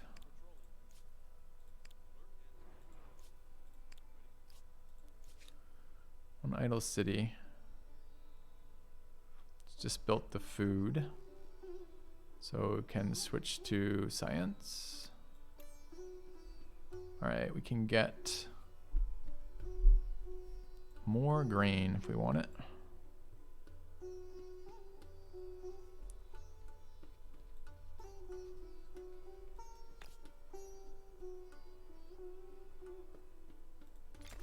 Okay. Patriotic, minus 20% land, air, and naval unit cost. Plus 1 combat strength. Plus 15 money per turn. 10 years. I will need to build military at some point. I'm just not really set up for it. And where is this? This is my cap, right? This is just global plus 1 combat strength. It won't apply to new units. That's okay. All right. Yeah, I want it on my current units. All right. I'm going to try to build elsewhere. I don't know why I'm building this wonder here. Let's switch some things up real quick. Let's temporarily... Why can't I enter your production queue there? There? Please? Please may I enter my city's production queue? Oh, it's here. Okay. Let's drag this up. Let's build this. And... don't I have a fourth city? Yeah, you guys. You're also going to build shared project. Okay. And then maybe in 2 turns we can go back to building it. Culture bomb. I don't really need culture right now. And it's quite a bit of cash. So I don't think so. Alright. I think we need to figure out war with the Huns. What do they want? So nice to hear from you. Give Lulaban. Which one's Lulaban? Didn't I just raise Lulaban to the ground?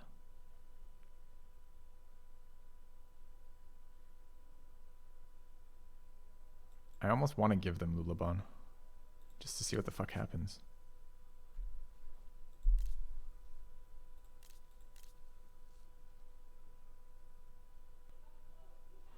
Get them to war us too. Perhaps I was hasty. Consider my demands withdrawn. How do they feel about us? Comparable strength. You have my gratitude. I want to war them. How do I get wars on them? Have they done any grievances here? I have no grievances against the Huns. All right, I need open borders here.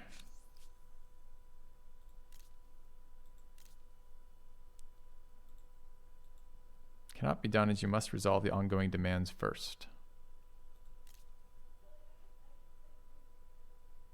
Because I just have to war them. I don't want to appease them. I might be able, it might be better for the game, but I kind of want to see how ridiculous like a horde like military AI is. Kinda.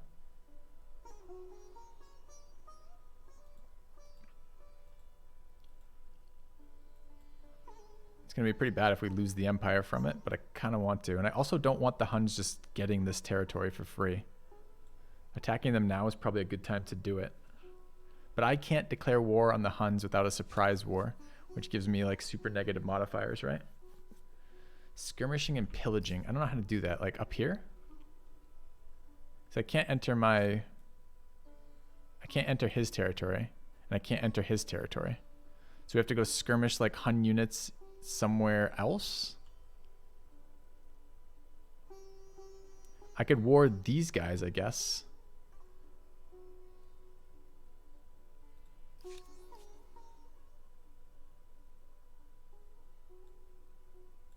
Well, we war then. You will witness how happy my soldiers are to give their lives for our ideals. Okay. If you don't have a non-aggression with the Huns, I believe you can fight neutral territory, which should be the Celts' lands. It just told me, you didn't see the hover? When I hovered the Celts' territory, it told me going into that territory would result in war. So I might be able to attack the Huns in the Celt territory, which is why I've just warred the Celts. For exactly that reason. Now, what's probably going to happen is I'm going to get that mountain deployment again. I'm going to lose my entire fucking army to some deployment that I don't understand. We might, I'm literally going to save for exactly that reason until we figure out what caused us to lose, to not be able to deploy at all last time. Okay. I tried open borders, but we don't have the tech, so that didn't work either. All right, so let's move elephants in as a group, I guess. Can't go in there this turn, supposedly. It doesn't let me move in. Is that a turn timer thing? It lets me move in with this unit. They must be out of movement. That's fine. You can't third party a fight. Huh. Well, I might be able to third party, maybe not that exact fight, but another one. Like I might catch a unit that's not directly involved in a fight, for example. Okay. All right. Sailing researched. Can claim wonders. We may do that. We'll see. We burnt this shit down. Good. I'd open demands. I did have the tech. I see. That's a unit we could maybe snipe.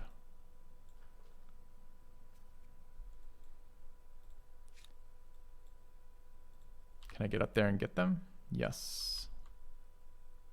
Although God alone knows why. Aren't I moving onto... I can use their roads.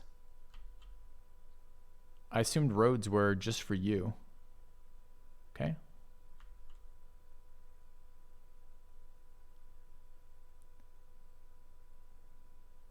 So how does it work with roads and moving tile by tile? A road is 3 times move, right? So that's 1 movement to go to here, or 2? So I want to scout as I do it. That was 1.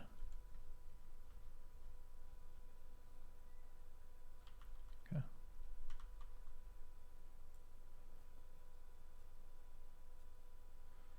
How bad is my deployment zone going to be here?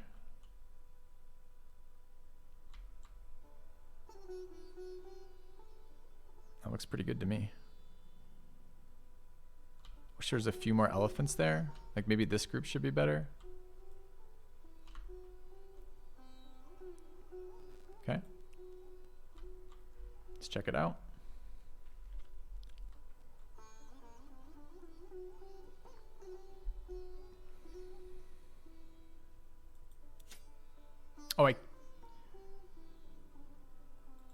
have to war them. I thought I could kill them in neutral territories for skirmishes. Why is that not available here? They're not in their territory, so this is technically outside their territory in a territory I'm at war with.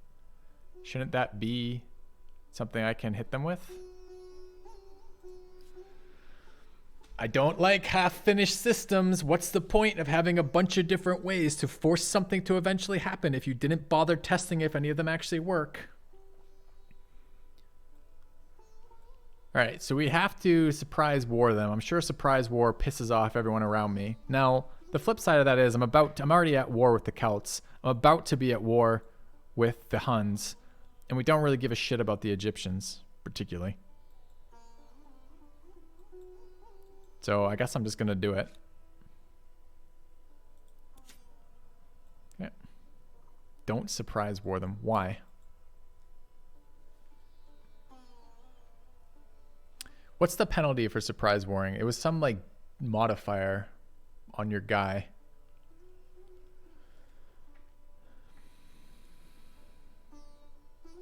But how do we antagonize them then? Come, relax. Let us speak honestly.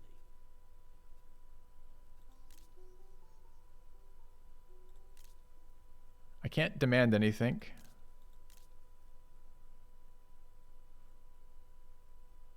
We don't have a non-aggression pact.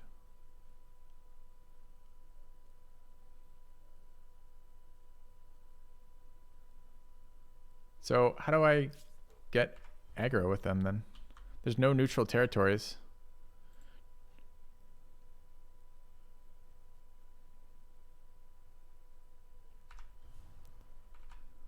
I changed the military treaties to allow skirmish. I think we start with a military treaty to allow skirmish. That's where we're already at. Fuel capital, forbid new trade, tolerate skirmishes. So I can't do anything. I can't antagonize them at all. I have to let them just take the city, or I have to take the city.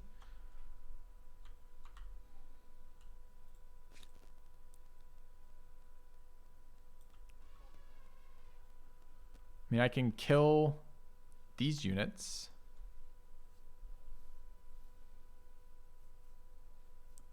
Maybe. What is this? Citizens. What do you mean, nope? I can't attack this unit? I'm at war with them. Why the fuck can't I attack them? I'm at war and adjacent to them. Can't attack. Oh, they're in a battle zone, I see. Already committed to a different war.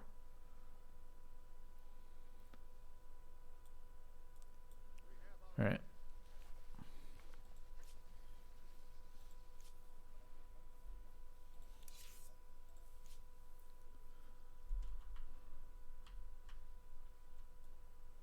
Do I have skirmishing with the Egyptians on? Pleased to make your acquaintance. Yeah.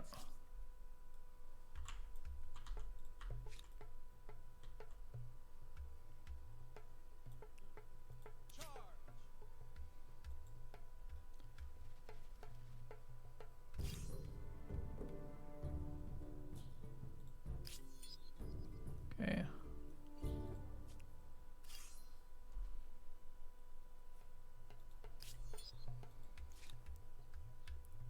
I already told you to pillage, right? Why am I having to do you again?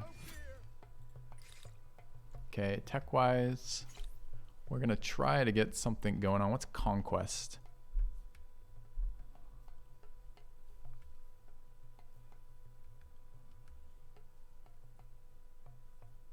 Trade. Oh, we want this, right? We want trade expeditions. Do we want that? We have an ability to meet people. What is trade it's just the name of the tech. It doesn't actually mean anything. Never mind.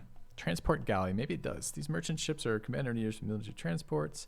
Oh, it's not what I thought it was. We can get philosophy or we can get fortifications. Let's get military techs for now.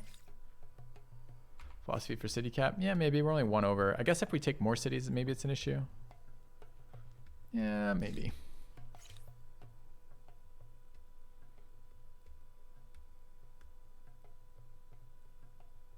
Sure.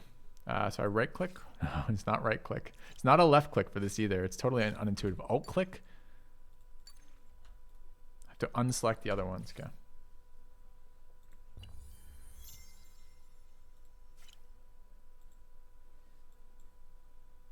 Ever played Tropico 6 negative?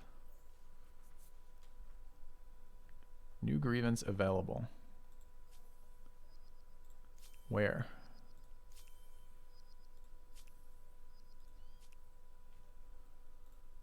With these guys? Your grievances. The Huns attacked one of your armies at Ogma. How come they can just attack me then? I'm not allowed to attack them, but they're allowed to attack me?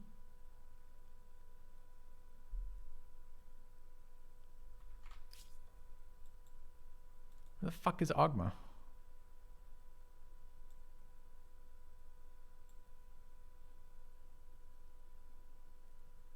Yeah, but they didn't declare war on me. This is a neutral territory, right? Because we're not currently at war. It's only at war with them. They ignore borders. Let's see. Where am I? So where is this fight? The fight is here. And what's being attacked? Or rather, they're attacking here. And they're attacking with just their one horse. Does that feel optimistic? My side is weaker overall. It just told me. I have 8 units. They have a horse, and my side is weaker overall. I didn't see that. I looked for their reinforcements and didn't see it.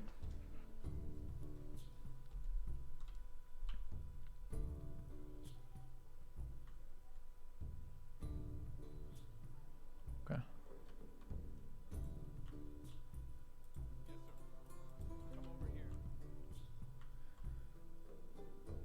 So is that horse part of this fight or not? What, okay, so I don't. Okay, pink is my deployment zone. It is bigger. White is their deployment zone? Question mark. And what is this? This is the second deployment zone for them.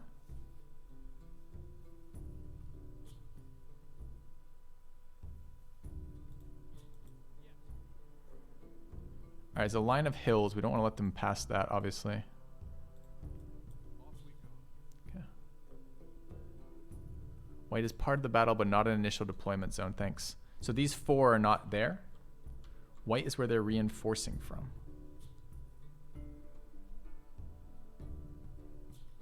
We got attacked first. What is this?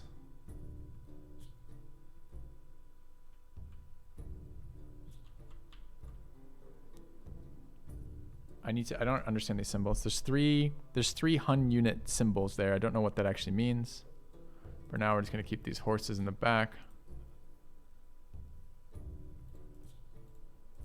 I think we're deploying like this until I understand what's happening. Okay.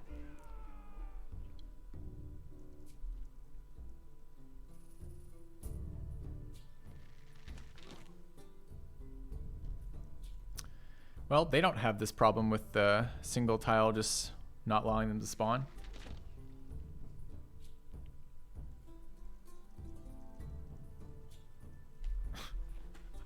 Can I get a combat system that makes somewhat even remote sense? There's 15 units have just appeared out of one tile, roamed around and killed everything. I might get a turn, I might not.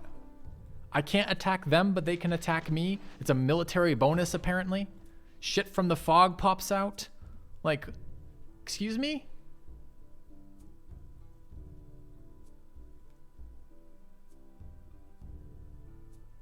They're still going too. They're not done. That was round 1. They've killed scouts and a sword.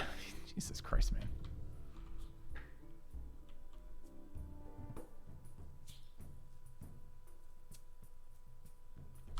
I checked the reinforcements too. I literally checked it. I didn't see a friggin' thing. So I must have checked it wrong. All right, so what is this? I want the turn before this, I guess. So can I back out of the battle? I can. This is turn 63, so I want turn 62. Ah, it's so annoying. Well, then I don't know how to read reinforcements tab because I did that stupid thing. First of all, I want to show you this. I want to show you this. I'm going to point out again on chat. I'm going to point out this interface again. Another interface that makes me want to gouge my eye out with a spoon. To try to... I feel like I have to torture the information out of the interface of what the hell is happening.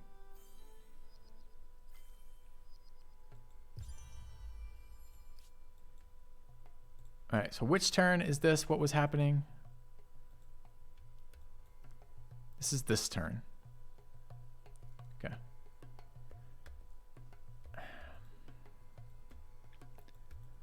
I guess we just wait around. Like, I can't have units popping out of the fog crushing me when I can't see what I'm fighting. I literally checked it first. Like, I literally went through, and you can watch the VOD, and went back to see what it was. I'm like, it's one horse? I'm like, okay.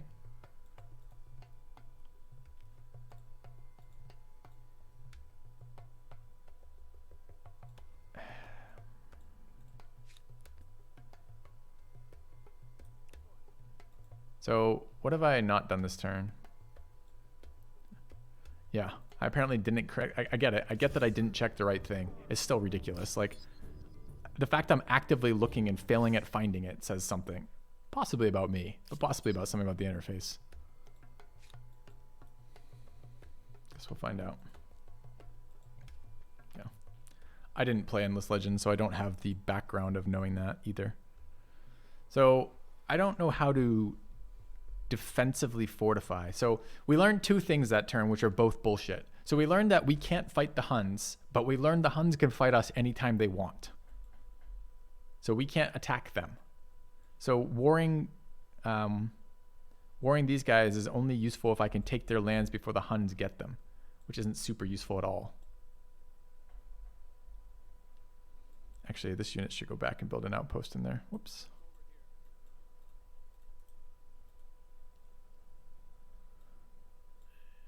No, but we learned it anyways, Tim, right? We learned that it's a military culture thing, apparently. I guess we should go try to read it if we can find it.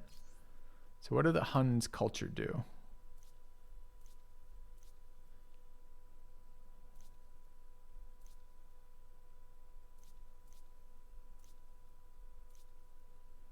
Information, please. Please. Please? All right. Unique unit, 22 combat strength, close combat on cav units, +2 combat strength on cav units. Emblematic district, trait militaristic. It's not a hot link, annoyingly, but we still might be able to figure it out. Militaristic. Is that one of these things?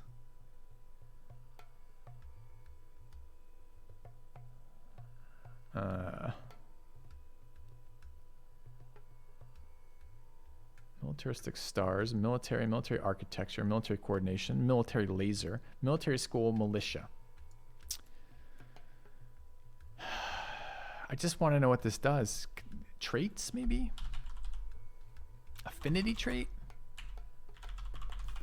Affinities.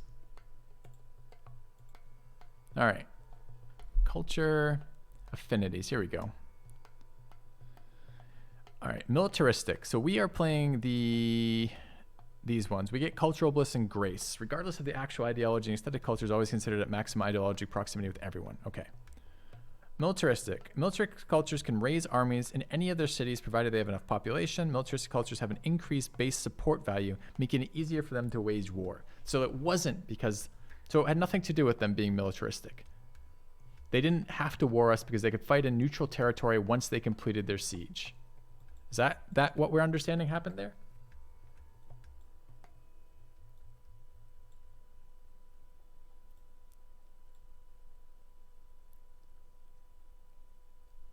It was their land. It wasn't their land.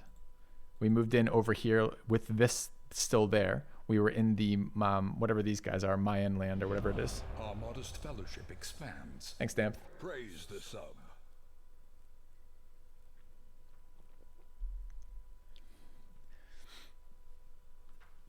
I can't trespass. I literally cannot enter their borders without declaring war. So I can't trespass. Okay? So we can rule that out. I think the best idea, the best theory we've heard thus far is they burned down the city. And therefore got to utilize that. So we absolutely need to attack them because the first strike mechanic in this game is brutal.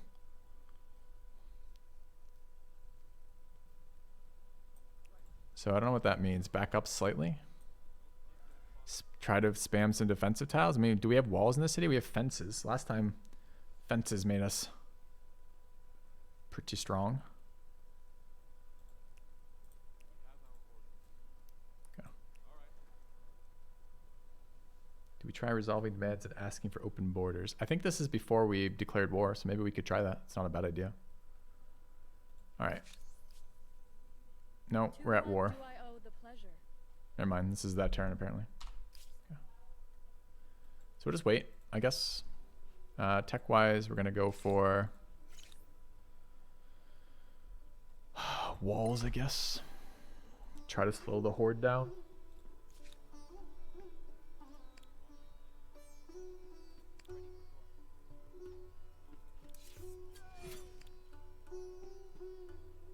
Wait, why did it let me station the unit that I was ransacking with? Did it cancel the ransack? Sure did. Okay.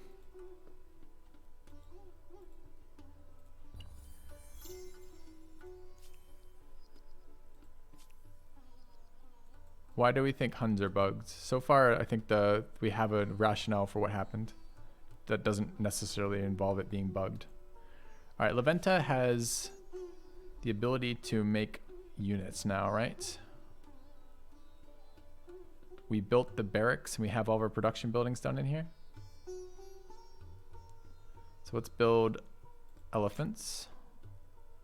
Says 3 turns here. I click it, it goes to 2 turns. Weird. It'd be really nice if my unit preview matched the amount of time it would actually take.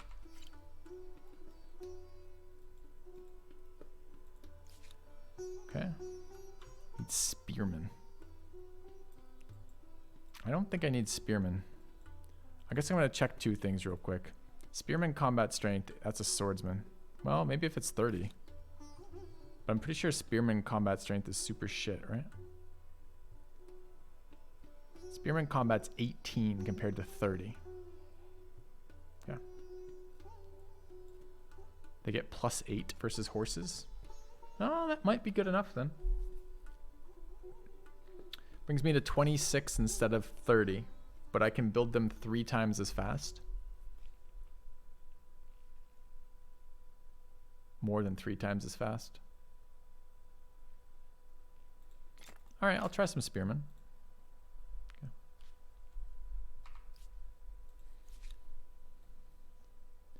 We have population in terms of these scouts just sitting around that we can get rid of.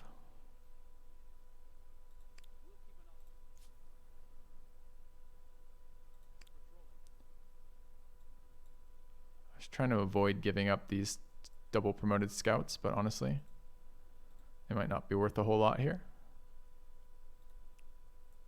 Might just need the pop in there.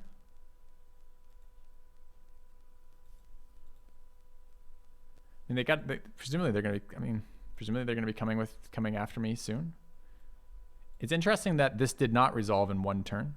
I really think I don't know why they're able to attack me. Okay. We could commit to a wonder, although we don't really want to build. Okay. Is this the new round? This is possibly the new round. All right, so let's try the wonders. Show unclaimed wonders. We could build the lighthouse. When it says effect +5 vision range, to what? What gets +5 vision range?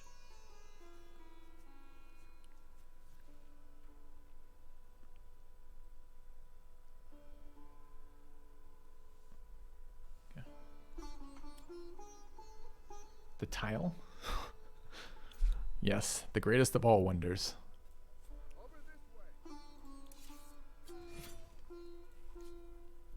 All right, you are just stationing. All right, let's queue up a couple more of these.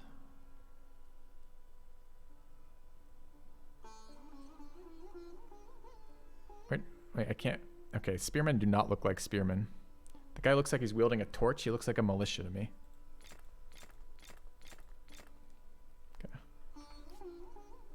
And how much can we support in here?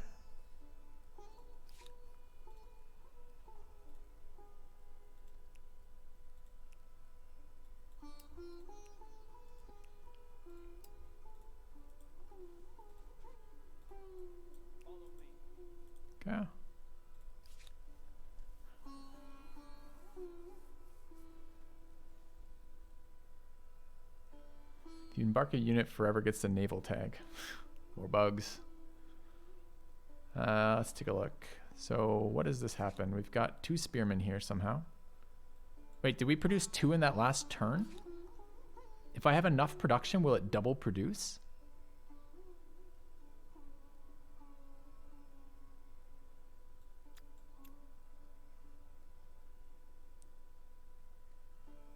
Triple producing them. Because my production is 160. I should be double producing, not triple at 81.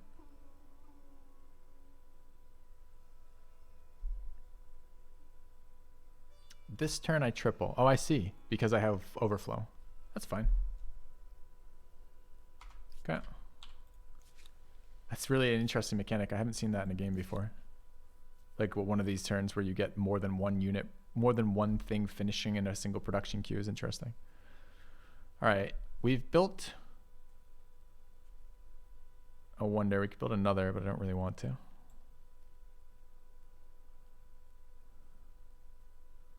I guess we're just building production. Stability, maybe? Walls? Spearmen?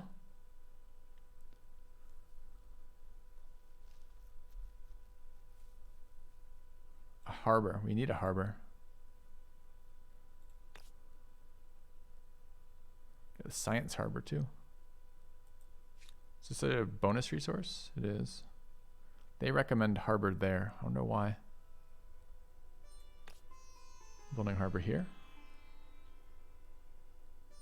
+9, +3. Why is it giving me 9?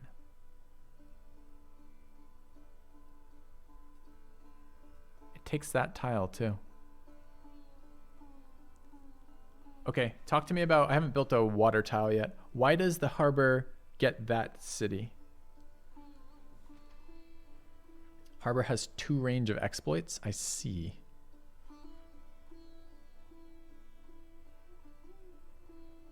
And what are we getting better food for? Wait, it doesn't exploit the land tiles, right? Oh, it's just this has more open water around it.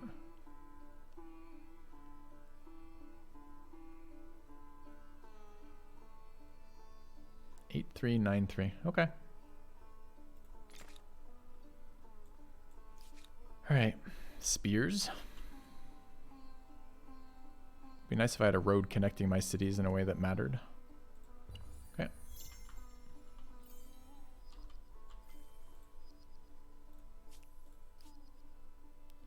The war between the Huns and the Celts have ended. Are there still Hunnic cities alive? Or Celtic cities alive, rather? How do I begin antagonizing them? I guess I could take some land. Alright. So we have a plan. We're going to go try to militarily fight the Huns. Seems like a good plan, right? Okay. Yeah, I don't understand either. Like, what happened? Got a random unit in my city. What does this thing do? Has 27 combat strength. No combat strength penalty from damage.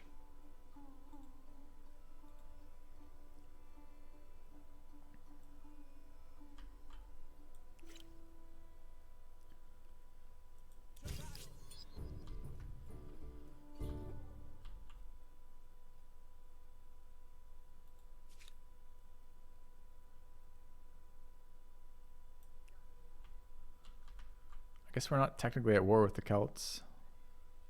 Or the Huns, rather. Wait, is it the unit that ran away? It just multiplied when it ran away?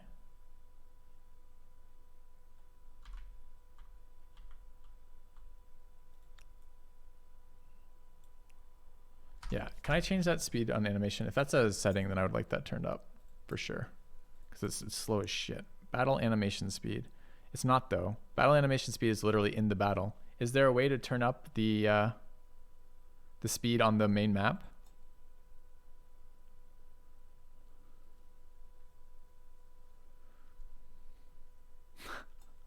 I don't think there is.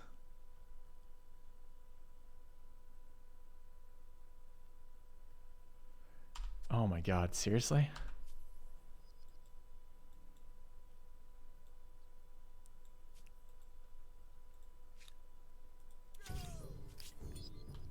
Fleeing again.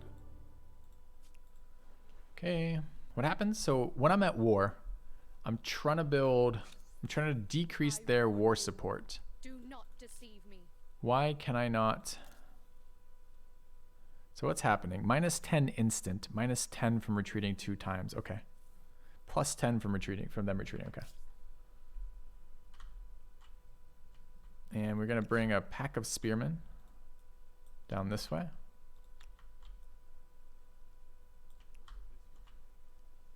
And we're going to consume 3 population here.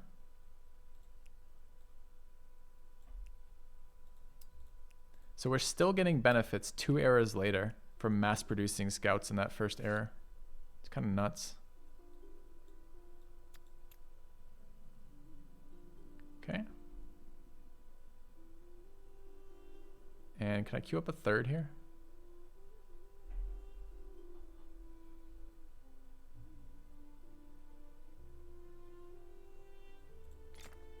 No, not this turn. Okay.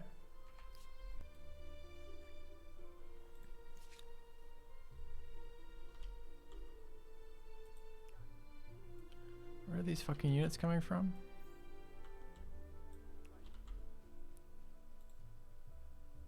Is there something else I can do with these units?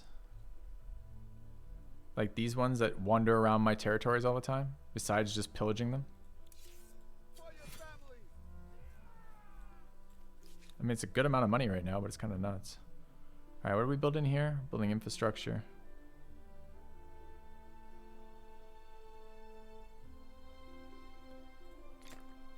Okay.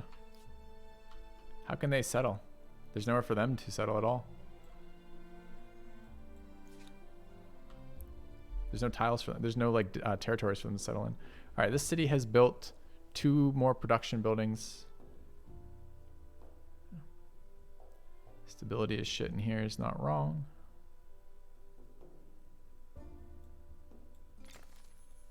Could also get the stability in there if I want after.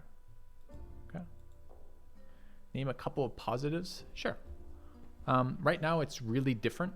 The fact that your culture changes across the course of time is very interesting. Most of the 4X games you start as a single faction with a series of static bonuses that don't change throughout the game.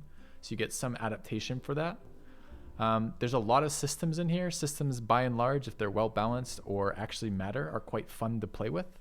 We don't know if these systems work yet, so we're hoping they do because there's a lot of them. There's the district system for basically yield on the ground. There's the diplomacy system, which has trading, war, grievances, kind of EU4 style war score kind of stuff a little bit. It's got the territory and influence thing. It's got religious systems. It has cultural systems. It has civics. It's got a bunch of interesting things potentially. We just don't know if any of them matter yet. So, all right, what are we doing here? Bonus population per ransack. I think we're turning this on because I'm going to need population to spam spearmen, I guess. You may treat them like loot and property, but they are Minus 30% on religious district industry costs. Unlocks procession. Let's grab that. Gathering, sharing, Okay. forming a community. Might I recommend throwing in a few feasts as well? All right. Urgent fares. A steed for Colossus. Patriotic on San Lorenzo. New army reinforcement next to Leventa.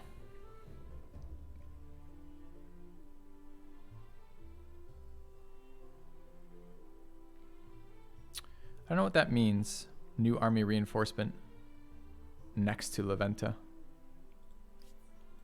Is that a location? Because I know we're... Oh, wait. By the way, didn't I set the army reinforcement location here? So why the fuck are they coming out here? Isn't that whole thing? Isn't that what that meant? Oh, I loaded the save. I see. That's on me then. Thanks. Tile can be full. Can we set it here then? How come it can only go to that garrison? I guess it's just garrisons. Yeah. Doesn't seem to matter what your previous culture was for your next culture, but there's a lot of them. So it's, if you think about it, it's kind of smart from a design perspective, from a like thinking of selling your product, right? What does everyone love? They love their civilization bonuses. They love seeing what the unique properties of their civs are. Well, now instead of doing that once per game, you do that however many errors there are. That's pretty cool. If it works. Don't know yet. Verdict's still out. All right. Plus 10 stability. What is La Venta's stability currently? Super high. How do you keep track of who's who? Every era, everyone changes. The color and the symbol stays the same, but their culture changes. So the cultures are era locked as well. So certain cultures exist in the starting era, then different ones the next era, etc. All right. I think we're gonna run with. A little bit worried about population up there. I don't think we're doing that. Stability in La Venta. Get a single army reinforcement. You bet. All right. And it came out here. It's a scout rider. What can they upgrade to? They can upgrade to Cav, but I need 2 horses. Rip.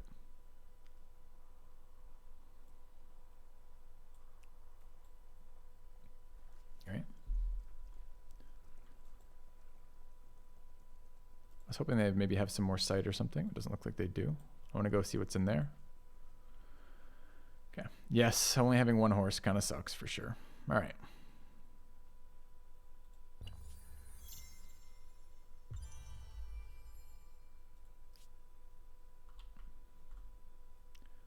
Where is this Tegmine?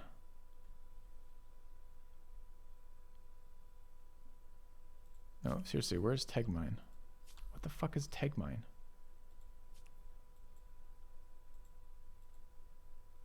I didn't settle this territory. How did I gain this territory? What was the event that gave me this territory?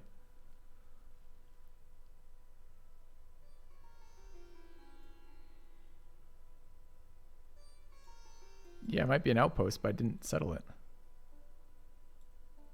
I didn't demand shit.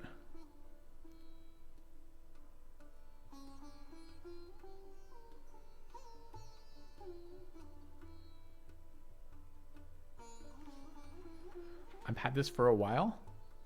How did I get it? I want to know. I mean, it took from the Egyptians. That was an Egyptian province until like 2 seconds ago. It's probably a cultural conversion event or a religious conversion event, but I would have liked to have seen the process. The fact it just appeared is kind of weird.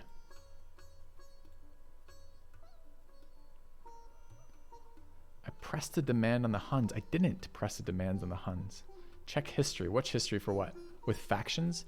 So we try the Egyptian faction maybe? You have my attention.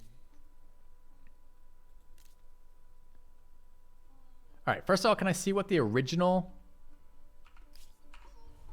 I've had it for a long time. Oh, I didn't settle it though. Okay, I didn't notice when it occurred. Who was it originally? A new subscriber. Come, steel yourself. Thanks for the gift of subs, Sir Flipper. Building an army. Check the Hun history. I think it's an Egyptian policy. I think this is what happens when your culture is absolute garbage. They have given 15 gift subs in the channel. Well, we'll see. So, show your history with the Egyptians. An army of Egyptians have been defeated. It only shows history since the load, maybe? So if you load your game, you lose your history? That can't be right. Tell me what is on your mind. I have no history with the Huns.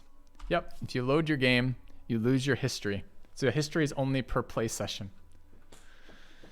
All right, we have a new territory that has arrived. We don't know how we got it. We don't know what caused it. We don't know anything.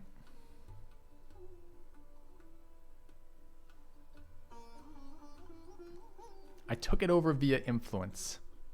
I would have loved to have had an option. I would have, like, do I have to accept that?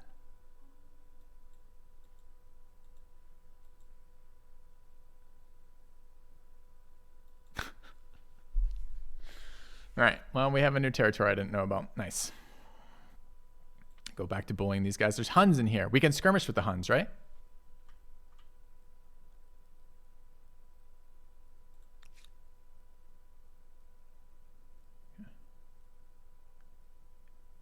All right, I'm going to save just in case I can't actually attack that unit. It's in Mayan territory, and we don't know what happened with that quite yet. Okay. Did I make a demand of Egypt? I don't remember making a demand of Egypt. It's entirely possible I did, but I don't remember it.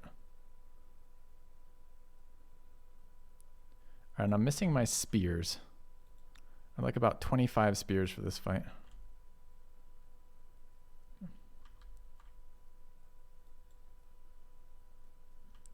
I don't want to lose elephants, so I need fodder. Are horses fodder at this point? Maybe.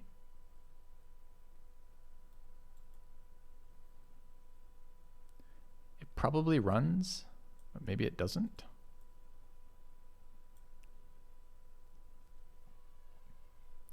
Let's see.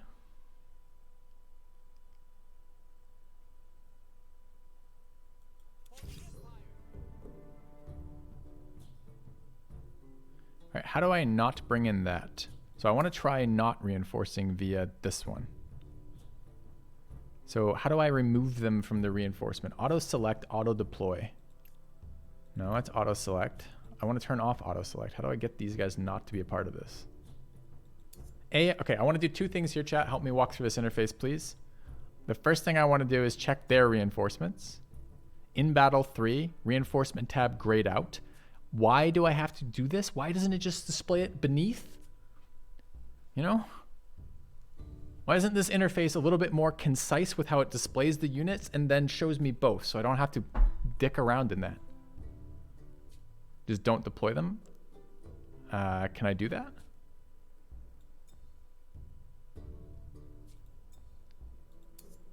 So let's say I didn't want to bring them. How would I not bring them? Select the plus icon to deploy your units, drag and drop to define a queuing order.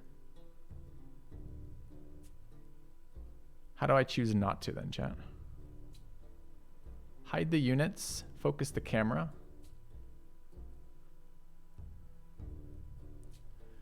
Okay.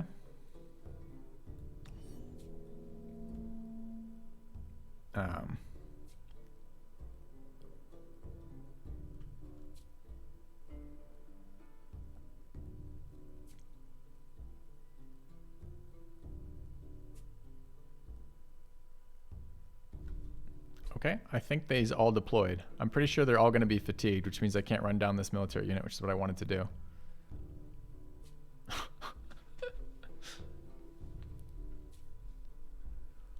All right. I don't know why they auto-deployed. I thought I had to deploy units out of deployment locations. I don't know why the fuck this is happening as it is. It's probably advantageous for me, but it's a bit weird, you know? Can I not deploy a unit from here?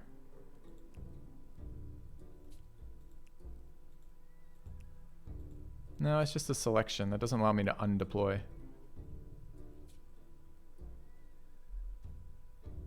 Rip.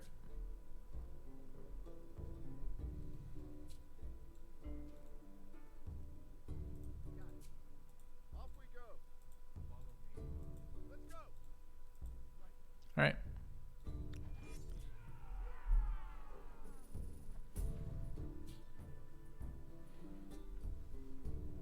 I mean, I'm glad we're going to wipe this army out. I'm scared of this unit.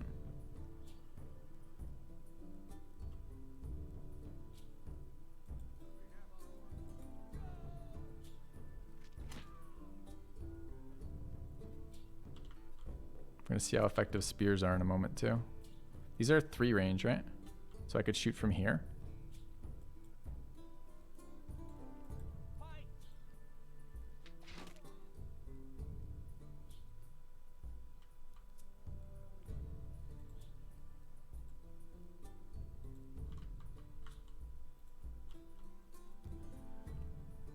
I guess we should take the attack with the spear. +1 from Veteracy. They have +1 from Veteracy. 8 from anti-cav, +1 from status, and +1 from friendly units. Status is the empire-wide buff we took. I don't know what friendly units are here. Aren't you almost always going to be with friendly units?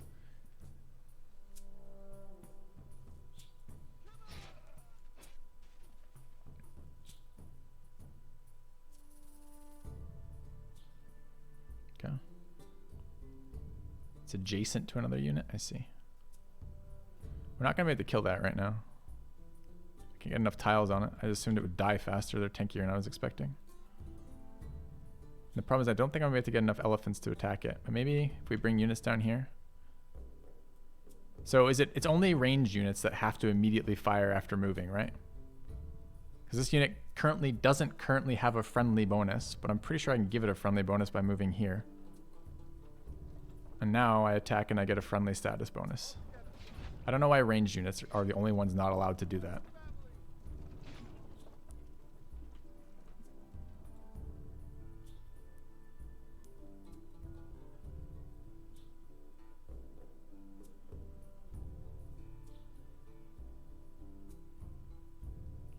I don't think we're going to be able to hit this with any more units, unfortunately.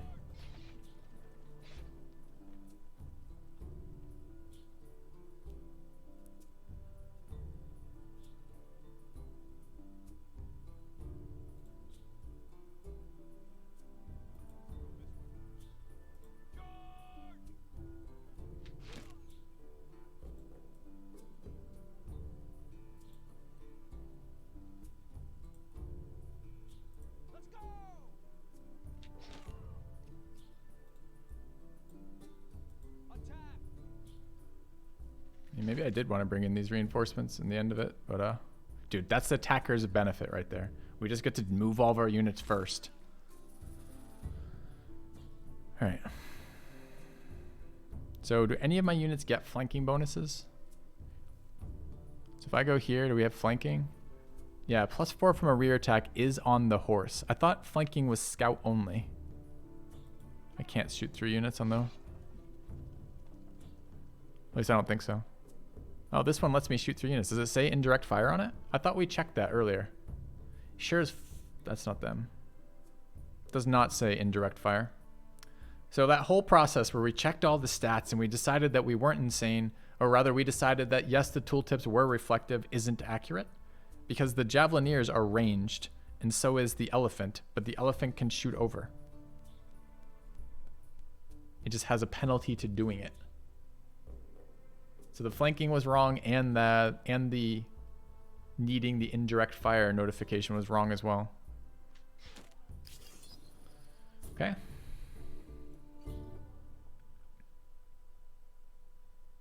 Oh, you think indirect fire is an attribute of units that isn't displayed on the unit that most range units have? Okay.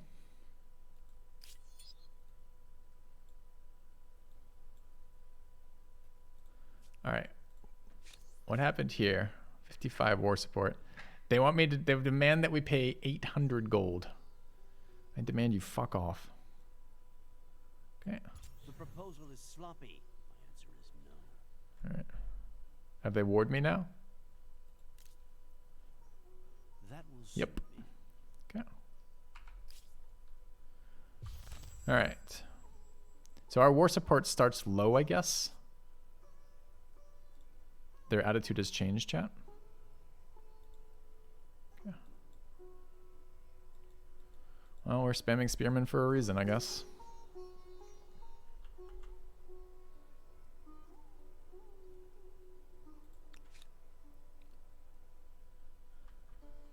Wait, I thought I set the... Oh, I probably did. I probably just didn't move off of it.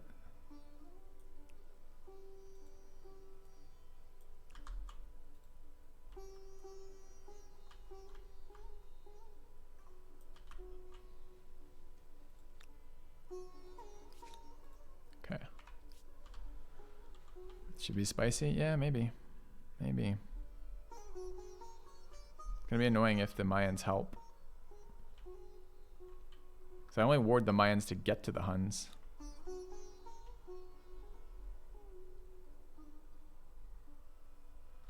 Probably gonna need to use this as population in here again. So let's build some more spears, I guess. Get 2 again this turn. Let's eat our pop.